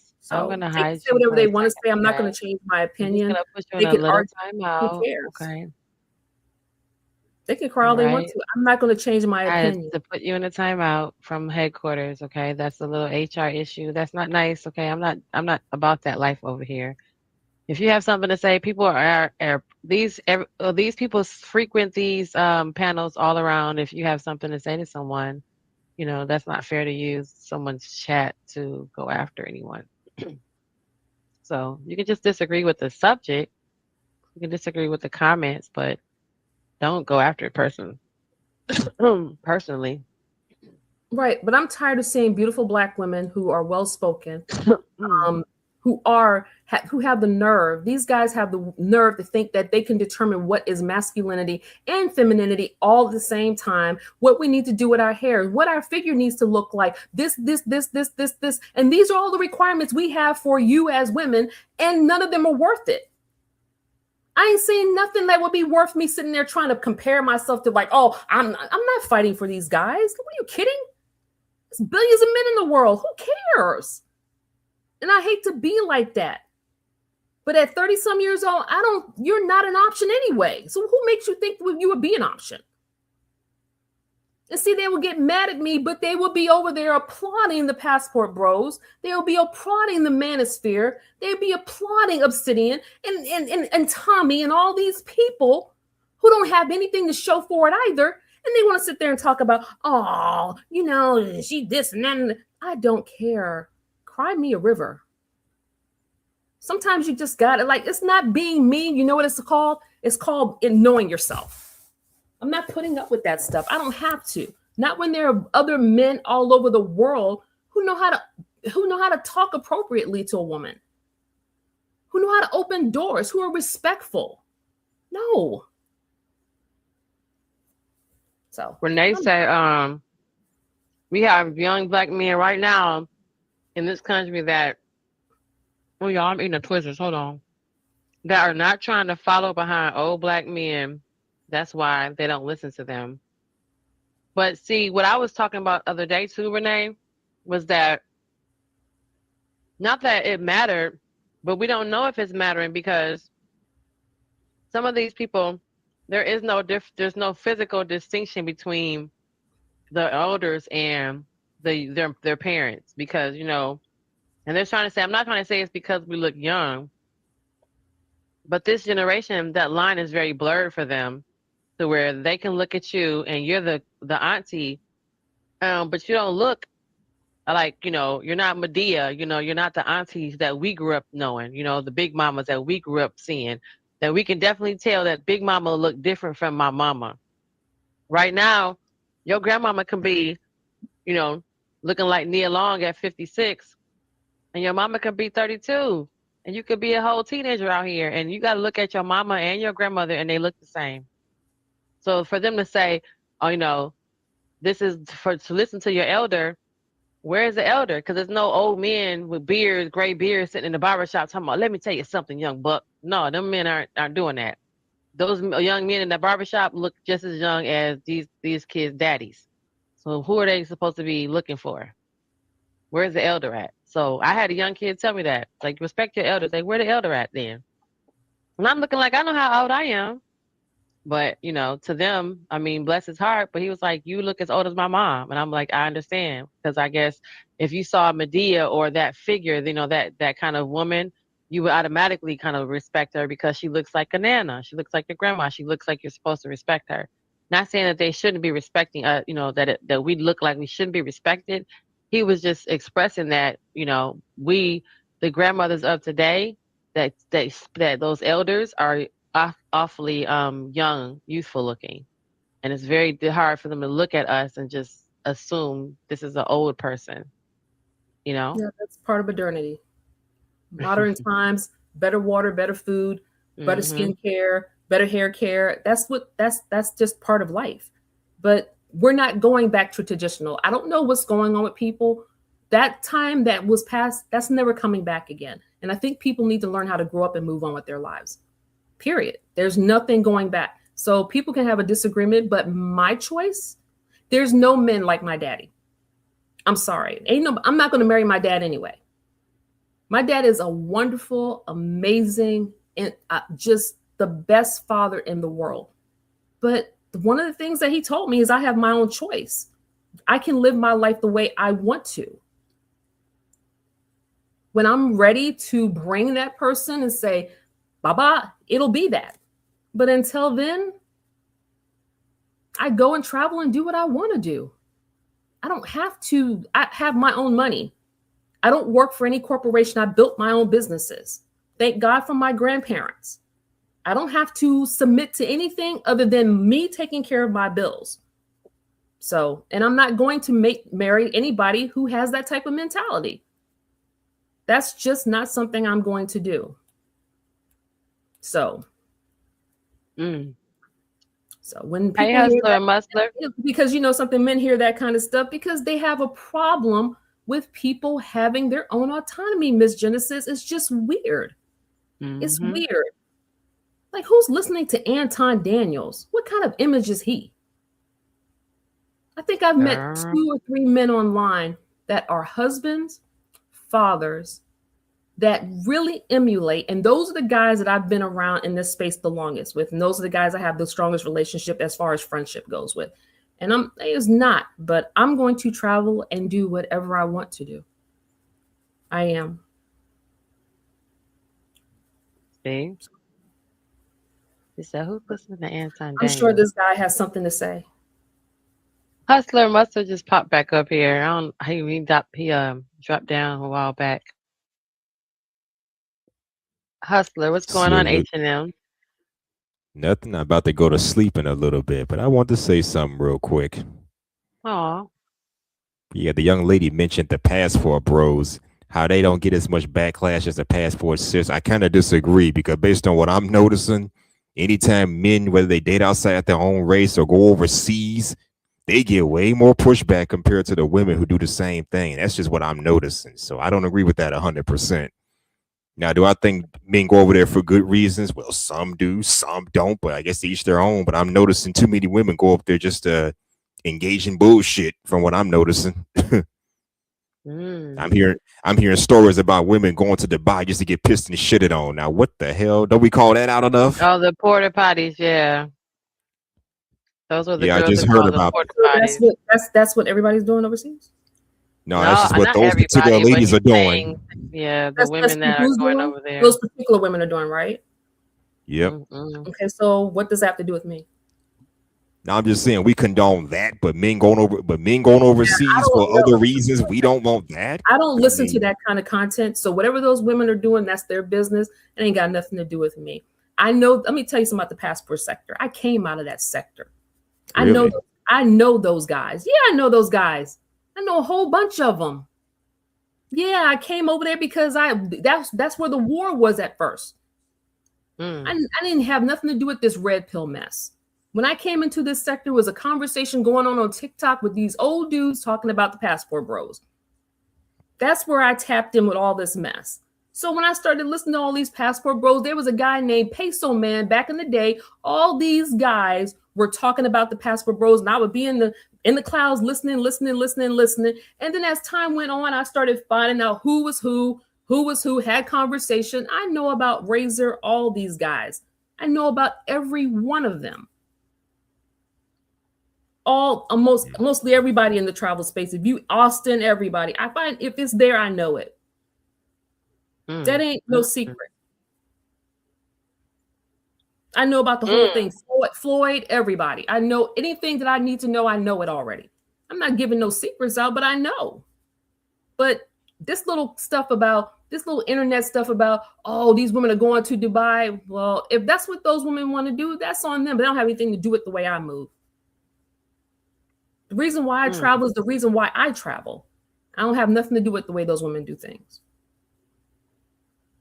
Yeah, okay, fair enough. I'm just saying. That's not my responsibility to lord over what other women do with their bodies. I don't care what they do. I just know why I'm doing what I do. And it's really nobody's business. Why I travel, when I travel, I'll tell my parents, hey, this is where I'm going to be from blah, blah, blah to blah, blah, blah. This is where I'll be staying. I'll have changeover my SIM card. I'll let you know. I'll call you on blah, blah, blah, blah, blah days. That's what I do with my family. My dad raised me. I'm a grown woman. Right. I'm a grown woman. I went to college. Okay, they paid for my apartment. They bought me my car. I had certain things that were already allotted to me anyway. There were things that were given to me from my grandparents, certain businesses, certain monies, whatever, blah, blah, blah. I can do basically whatever I want to. I mean, and I just think that this whole thing is an issue. It's an American issue because I don't see any of that stuff going on anywhere else. Oh yeah, Nobody's it's not. bothering me. There's no generational wealth here among No, us. nobody's bothering me, Genesis. When I go Not to a other, lot anyway. what's that? I said It's not a lot. Yeah, when I can go out at 3 o'clock. If I want to go at 3 a.m. at my location right now and walk to the store, nobody's going to bother me. I have no problems anybody worrying about what's going on. I have no problems. I know nobody's going to pull out a piece and jack me. Well, that depends on the kind of neighborhood you live in. You live in the suburbs, maybe, but the city, I recommend you don't do that. Just saying. I grew up in the city, so I know. When I'm traveling abroad, I don't have to worry about that. But even when I'm in America where I live, I don't have to worry about it. Okay, so I guess you're prepared for it. Hoping for the best, getting ready for the worst, right? What do you mean, traveling abroad? Traveling anywhere, honestly. Yeah, that country doesn't have that type of image. So no, I don't have to worry about it.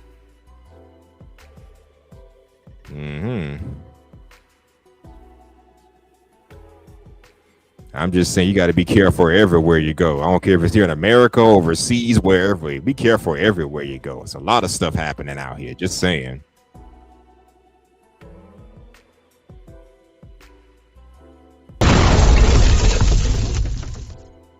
Wow, that was deep, y'all. That was really good on both y'all ends. Say, just be careful out here. But if you got the means and you could do it and live your life, then you need to go ahead and do that because no point of you sitting around wasting time.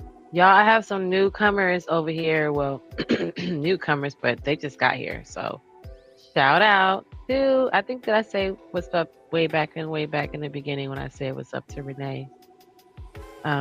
Y'all back in the day. I think I just said that way back then.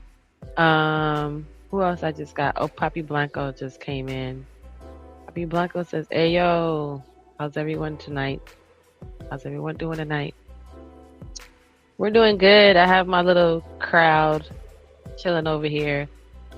We were reviewing the Anton Daniels debate because I just thought there was some interesting points throughout the whole thing, especially in light of what's going on right now and all the stuff he was saying that completely contradicts the life that he is showing us right today, which I don't know why people thought he was crazy. anything different. Why did anybody think that Anton was any different? Why? Because he said it out of his mouth? Oh yeah, because he said a lot of things out of his mouth. I don't believe anything. I'm sorry, I don't care what people believe, but this is the internet. That's why I'm saying, like, I believe half of what people tell me. I hate to be like that. I don't really care. All this stuff about, this, and I hate to quote Big J, but the shame, blame, and explain, this stuff is getting late. It's old. And none of y'all are getting married. And all this stuff is going on. And, these women need to do this. Like, I do. Half the time when this stuff go on, you know what I do? I turn the volume down just to give somebody their views and stuff and put some headphones on. I start walking around somewhere listening to music in the streets, taking a walk, taking a run, whatever I want to do. I told someone, I'd rather live in a country where everybody doesn't look like me than to have to worry about living in a country where I have to listen to a bunch of negativity and toxicity all the time. That's not healthy. Because I'm not changing. Yeah, I know. It's too scary out here on a lot of levels. So I agree with that. I rather, if I have to live somewhere that I know it's not going to be toxic and crazy, then I would definitely not want to be here if I didn't have to be here. What So is she I feel talking that about? Passport. Hold on, Miss Jensen. Passport Bros originally started with military men and right women. with the Stop it. expates. Okay, It that was really a big did. divide between the What expates difference and does it the make? passport bros. What So difference yeah. does it make? I mean, yeah, soldiers going overseas fighting wars. I guess that's kind of how that whole thing kicked off. They I were don't know. legit Men and expatriates. women. They were legit expatriates. That's all that was. And that's all that was. They were deciding that they realized they wanted to live somewhere else and, being having better opportunities in those countries. And those were considered expatriates. But those gave up their idea in the name of expatriates. You no longer want to be an American citizen at the time. What these niggas have done is niggified it and took it to where they want to keep their American citizenship and run around the country slinging dick. No, that's not what that was. So Nigga five. Isn't that what's going on in America anyway? did y'all hear about, speaking of safety, did y'all hear about, y'all know tonight is my reaction segment of my show. So we've been reacting to things all night long. So since we're on the topic of safety and the, what's going on in the country, y'all. So this story right here took a whole different turn. But if y'all heard this story before about the little boys, oh shit, where'd it go? My bad. Where'd it go? Where's my story? Hold on. About the little boys who put the rocks in the little girl's mouth and essayed her, right? Okay. It's a 12-year-old girl that this happened to, right? And anyway, so a horrifying group of boys. I'll read the headlines for you. Boys ages 12, 13, and 15 charged as adults in a grape of a 12-year-old girl who stuffed her mouth with rocks to keep her from screaming. Okay, so this happened. In Miami's Overtown neighborhood. This community garden on a June evening became the scene of a horrific crime at the hands of. So you're 12 years old? You're 13 years old? Two middle school aged boys. You have a grand jury indictment charging. Now facing serious charges to include kidnapping as adults accused of a violent act of sexual battery. The 12-year-old victim telling police as she was leaving her friend's house, 13-year-old Nelson Nunez grabbed her, forcing her onto a couch in a community garden. Another boy restrained her, she said, and as 12-year-old Josiah Jones put rocks in her mouth to stop her from screaming, Nunez, she said, raped her. The co-defendants only stopping about 30 minutes later when they heard her father calling out her name. And just minutes ago, we learned from the Miami State Attorney's Office that there is a third co-defendant, a 15-year-old by the name of Xavier Tyson, who is also facing the charges in connection that he has to this incident as an adult. And those include felonies of lewd and lascivious, as well as false imprisonment. This is a developing story, and we have much more for you coming up on Police Safe. Okay, so that happened, right? And so now what is also happening is this right here, because the father, let me go to it. The father of the little boy was also saying that what happened, the charges are bogus on him since he was just visiting his friends and got pulled into the wrong crowd. Here we go. That's the mother of 12-year-old Josiah Jones screaming at anyone who would listen after today's court hearing as her son faces charges as an adult in a case involving the rape of a 12-year-old girl.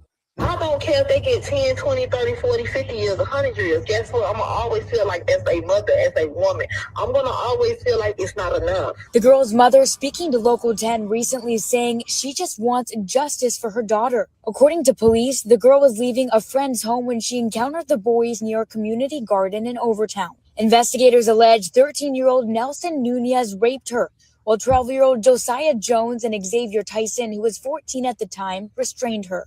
Police say Jones put rocks in her mouth to stop her from screaming. All three boys are being charged as adults. The victim says it went on for about 30 minutes, and the boys stopped when they heard her father calling her name. In court today, attorneys...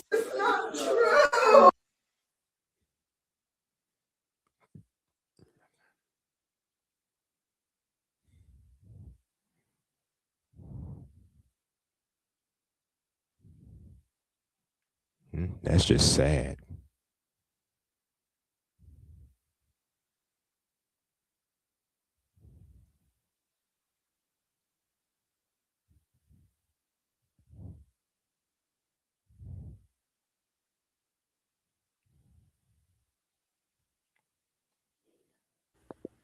Miss Genesis, if you're talking, you're muted.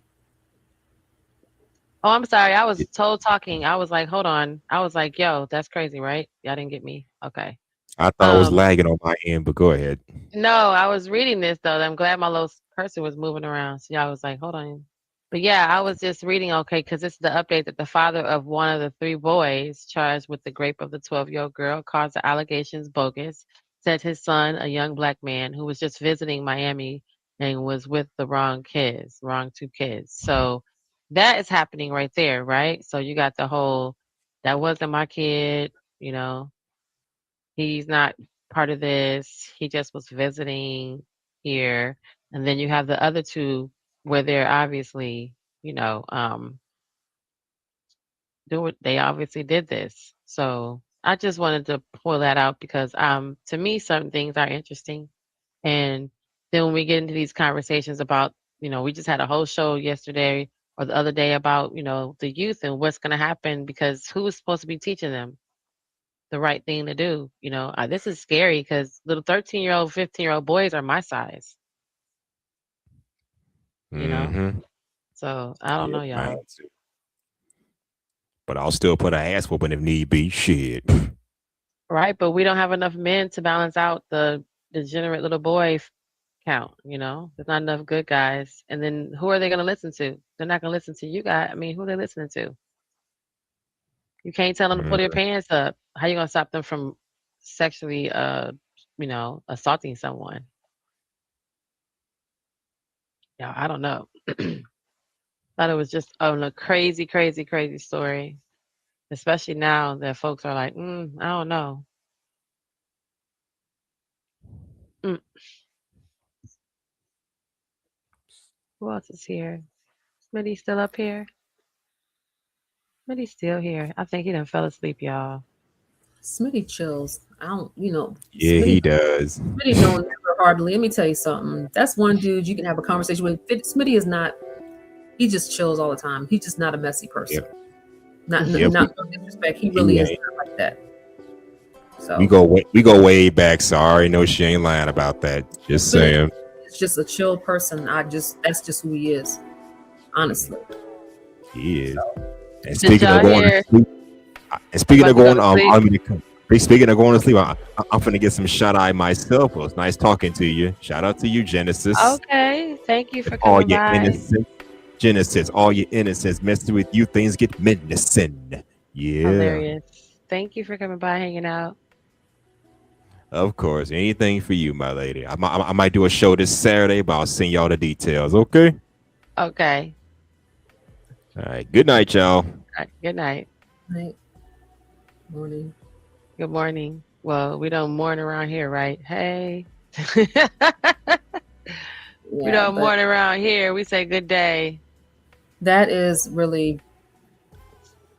I don't have any comment about that piece. You know you love Sharon. It's okay. Who's me? Absolutely. Absolutely. Sharon is one of my favorite people.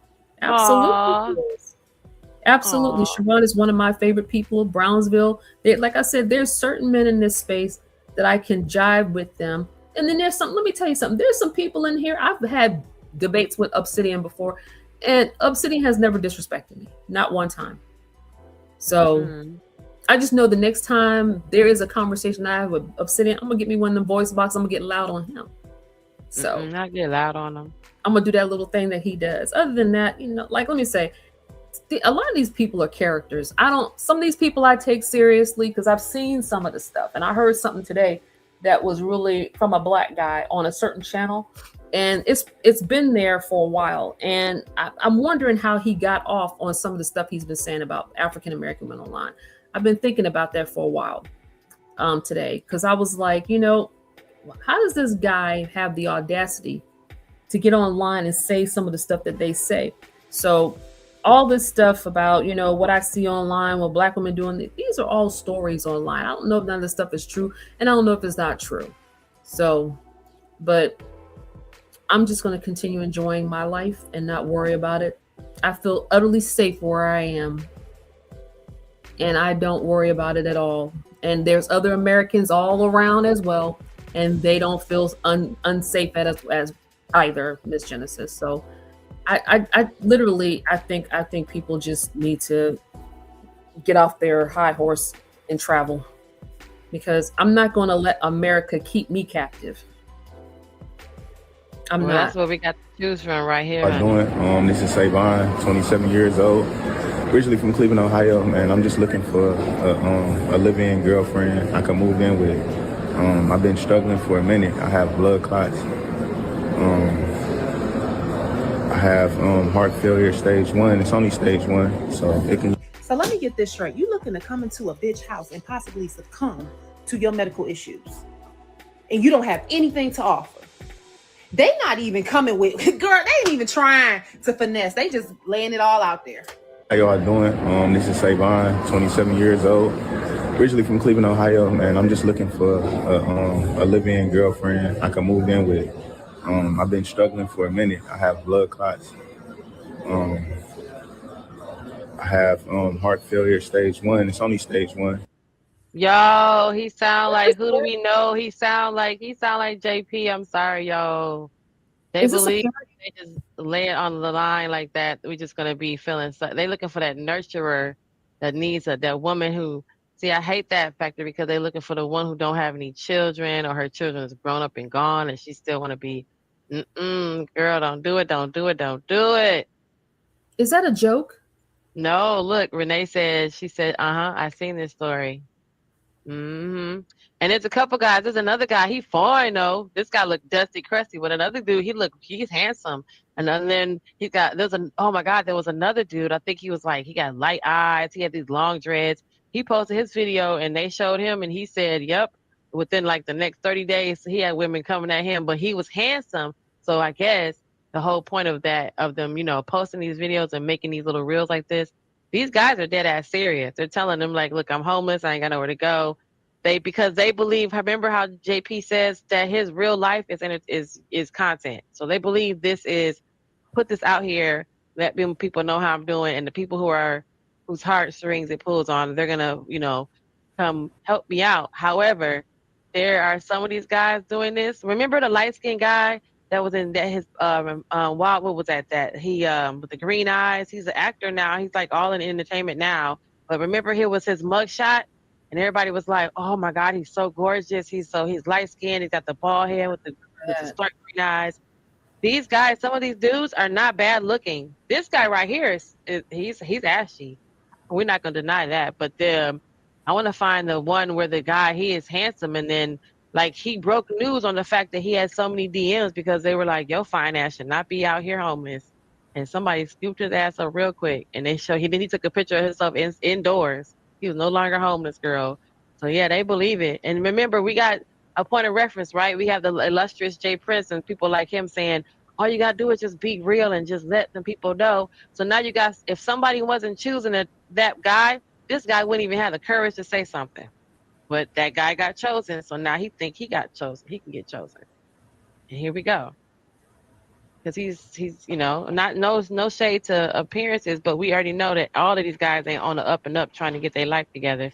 They living like this. They going from couch to couch, from vagina to vagina, and all they do is sit here and ask for somebody to help them.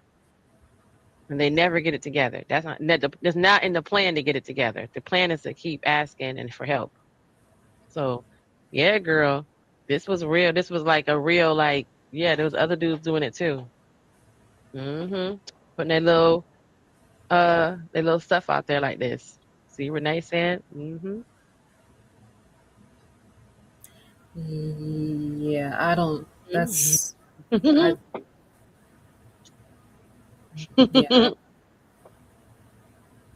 you got to think about all the people that see this happen, and they're like, well, dang, I could have just kept it at 100 and said, hey, this is what I got going on with me.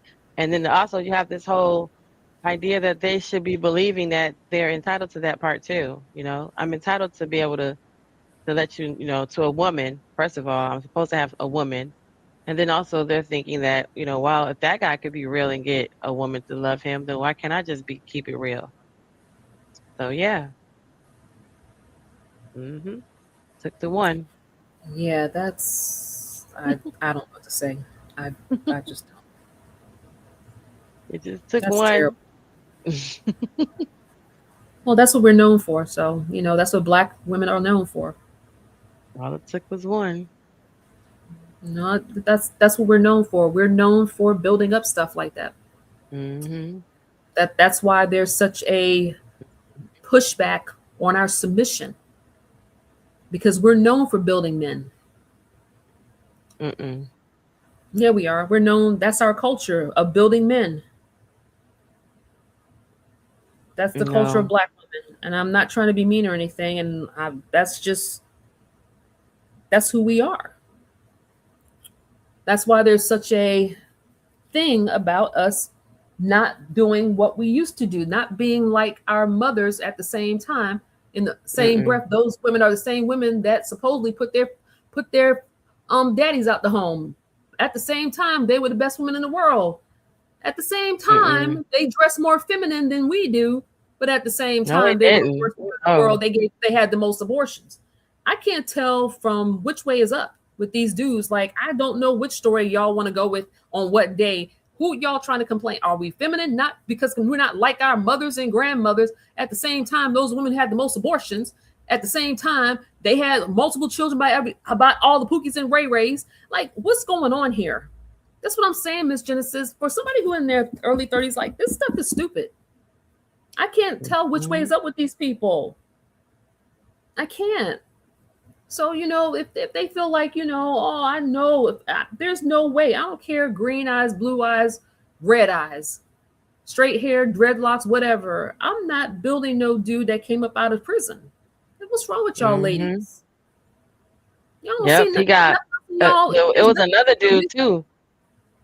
It was another dude, I think, after him that also got scooped up out of prison, like showing, of course, obviously now there was a whole show built on, life after lockup, where these girls, hey, the best man I could, the best man I could get is a man who really absolutely is going to need me. But yeah, I like this little, yeah, that's our comment. A piece of man is better than no man, because white women don't say stuff like that. Remember that's that? Us.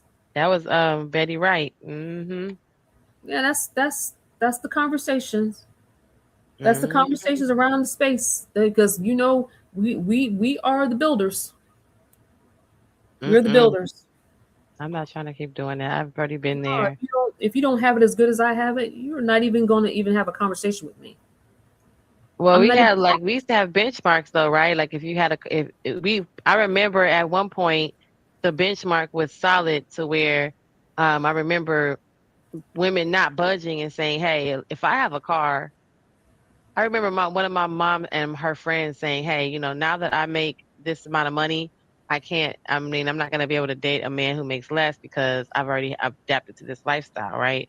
So then when we got cars, then it was like, well, if you're walking and if I'm driving, then that means every time we go out, I have to come pick you up. It was just instant like, well, if I can't be with someone who doesn't have a car, and it seems kind of materialistic or superficial, but at the end of the day, you're like, I'm literally able to move and drive anywhere I want to go, and you have to literally wait on someone to take you. So, but nowadays we can't even really assess that properly because some people rather not have a car. You might have a man that has driving anxiety, like somebody we know, who they won't drive, and to them, people take them, drive them around. That might be a very few cases. However, most men, he's supposed to be able to get himself where he need to go. So it's really awkward to be, it feels like you are like settling down for something that's not on your level. Even something as simple of I have a job and you don't, or I have a car and you don't. You know what I mean? Someone's gonna have to take the bigger role in this in our relationship right now. If I have something and you don't have it, and you can't contribute. That might be a big thing, but we don't think so because we don't want to talk about that because that's too much like too much like right. Too much like right, yo. No woman should be having a debate about a man about his ability to be able to provide for himself before he even thinks about taking a wife or even the potential of having children with that woman. No man, you should have no guys like that. Like I said, maybe my dad, I don't know. Maybe I'm glad I have my daddy. I'm sorry. I'm so glad that I have that man. There's no way that some of the stuff that's going on, none of this stuff, I'll go to my dad and tell him, that's the stupidest stuff I've heard in my life. And this is the man who lived through the civil rights movement.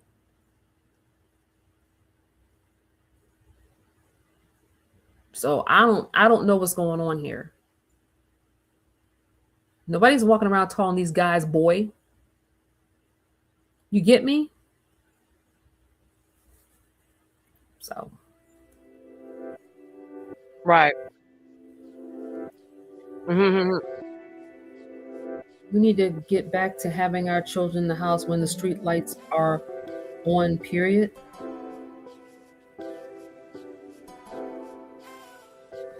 Hold on, let me see. I had we live in a different world. Oh yeah, definitely. Yeah, the generations are different. No. Our generations are different. But I don't think my parents are so different that they're not relatable to who I am or who my two brothers are. I don't. I don't think that they raised us to think that we were growing up in the 50s, 60s, 70s, or 80s. I just don't think they did. I think they had to learn that life is moving, it's changing. Everything's changing around us. So I don't think our parents know. No. Oh, my parents are keenly aware. Because I think what they say, we're part of the generation where we've seen technology change. So we literally went from having no cell phone to a cell phone. This new generation, they've only known the cell phone, and the prior generation before us, our parents only know no cell phone, right? So we're the only ones who actually have been able to be a part of two different generations at the same time, simultaneously. So I think, they're so far removed right now. We're the bridge between the two, definitely. Right. Our parents don't know what to do with none of this shit today. We're the only ones that my can program the good. VCR. My parents are pretty good at this, Genesis. They really are. I can't. I'm not saying perfect, but I think they understand a lot just between myself and my two brothers. I think, and of course, I have a niece and I have two nephews from my brothers and their families, and I think they're getting a whole lot of what's going on. And I think, I'm really protective of my nieces and my niece and my nephews and stuff because of what's going on. And I told my brother and his wives and stuff, do not monitor their tablets, all that stuff. Make sure it goes off at a certain time. It's crazy. I don't want them to be influenced by any of the garbage that's going on online. I don't want any of these men to be in their ears. None of them. So. What if you met a guy and you found out that he wasn't born a man, but you couldn't tell because he looked like a man? I mean, just any guy, not even a guy that actually that a guy hit on you, but what if he held the door for you and you're you walk past him, or he's at the counter when you go cash out, whatever. It's not like you're meeting the guy to go date him, but you just met a man who it turns out that they weren't, especially if you ended up dating them. That would even be more disturbing, because how would you not know that he wasn't a full man, born a man? How would you know? If you didn't know the before, you see this guy every time you go to to go to CVS to pick up whatever, you just happen to see him. He's there, he runs, you don't run into him, but you see each other and he looks like a man. You wouldn't know he wasn't born a man. Men don't have Adam's apples anymore? Mm. I Because just be I wanting don't to know know. any. I don't know any. I don't try to get into stuff like this. I don't know anybody who goes to a trans life other than men that want to transition to a woman. They shave the Adam's apple. But when it comes to a man or a woman that's transitioning, you look for that Adam's apple because they're not getting the Adam's apple. That's something that cannot be anatomically created for a trans man. They're not Mm-hmm. creating Adam apples. So a man is going to look like a man. Hormonal men are totally different.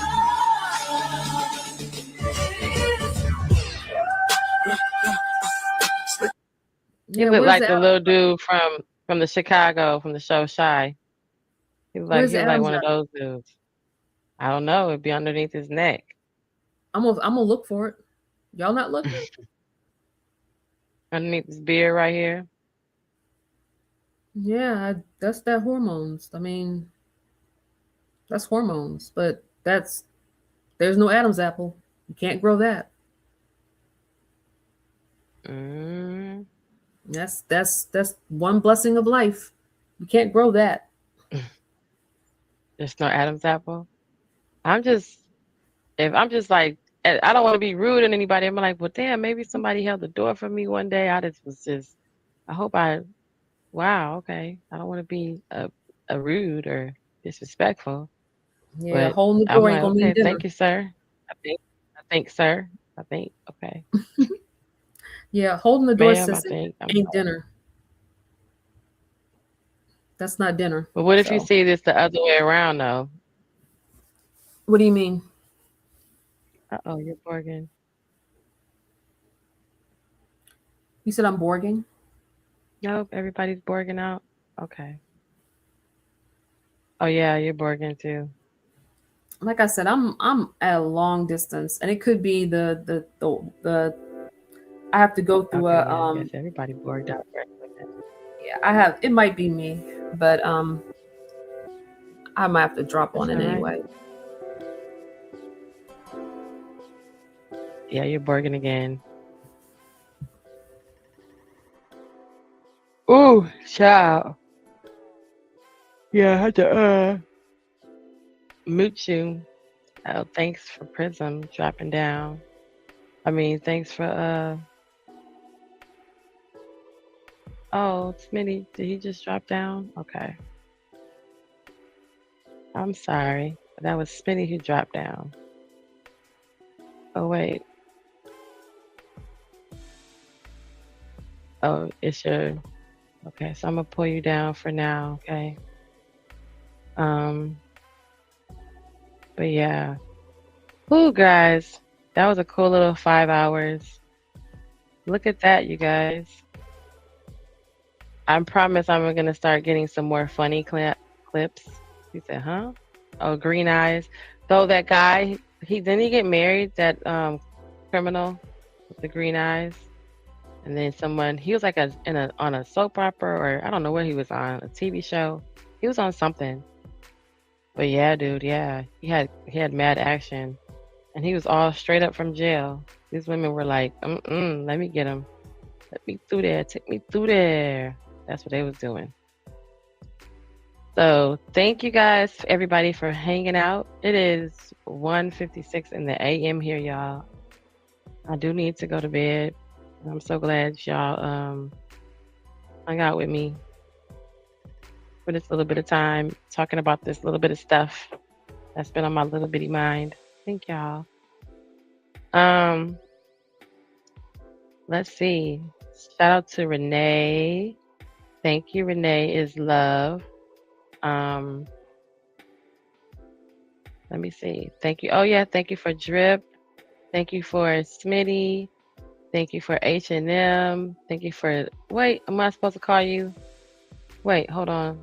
What am I supposed to call you? The big nugs. What was it called? Debate these nuds. Okay, debate these nuds. Thank you for showing up, coming by. Yeah, who else showed up? Papi Blanco, thanks for coming through and saying hi. I hope you guys like, comment, share, subscribe, and all that stuff. Who else came by real quick? Oh, goodness, y'all. Hey, I said hustle muscler. Yeah, I did. Oh, willing to win. Kojak 313. Thank you. Cynical one. Thank you. Those are my little mod babies. You guys are all my little sugar cubes. How about that? So yeah, thank you guys for coming by. Thank you guys for showing up. And everybody who stayed till the end, thank you for that as well. And I'll see y'all next time, I guess. 5 hours. Let's do it.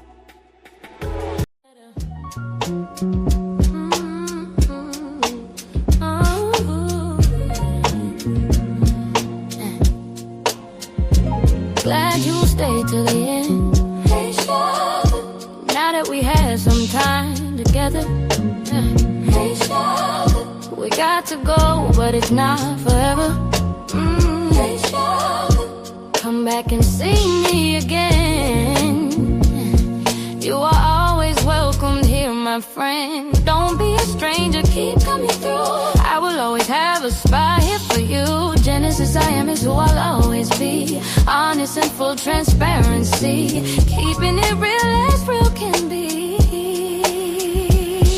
Like, comment, subscribe. Like, if you wanna comment, tell me that you don't mind. Subscribe and tell a friend and tell a friend. Glad you stayed to the end. Spread the word, pass it on, cause we're doing big things with faith and holy guidance. So I'll see you next time. Genesis, I am Audi 5000. Yeah, boy.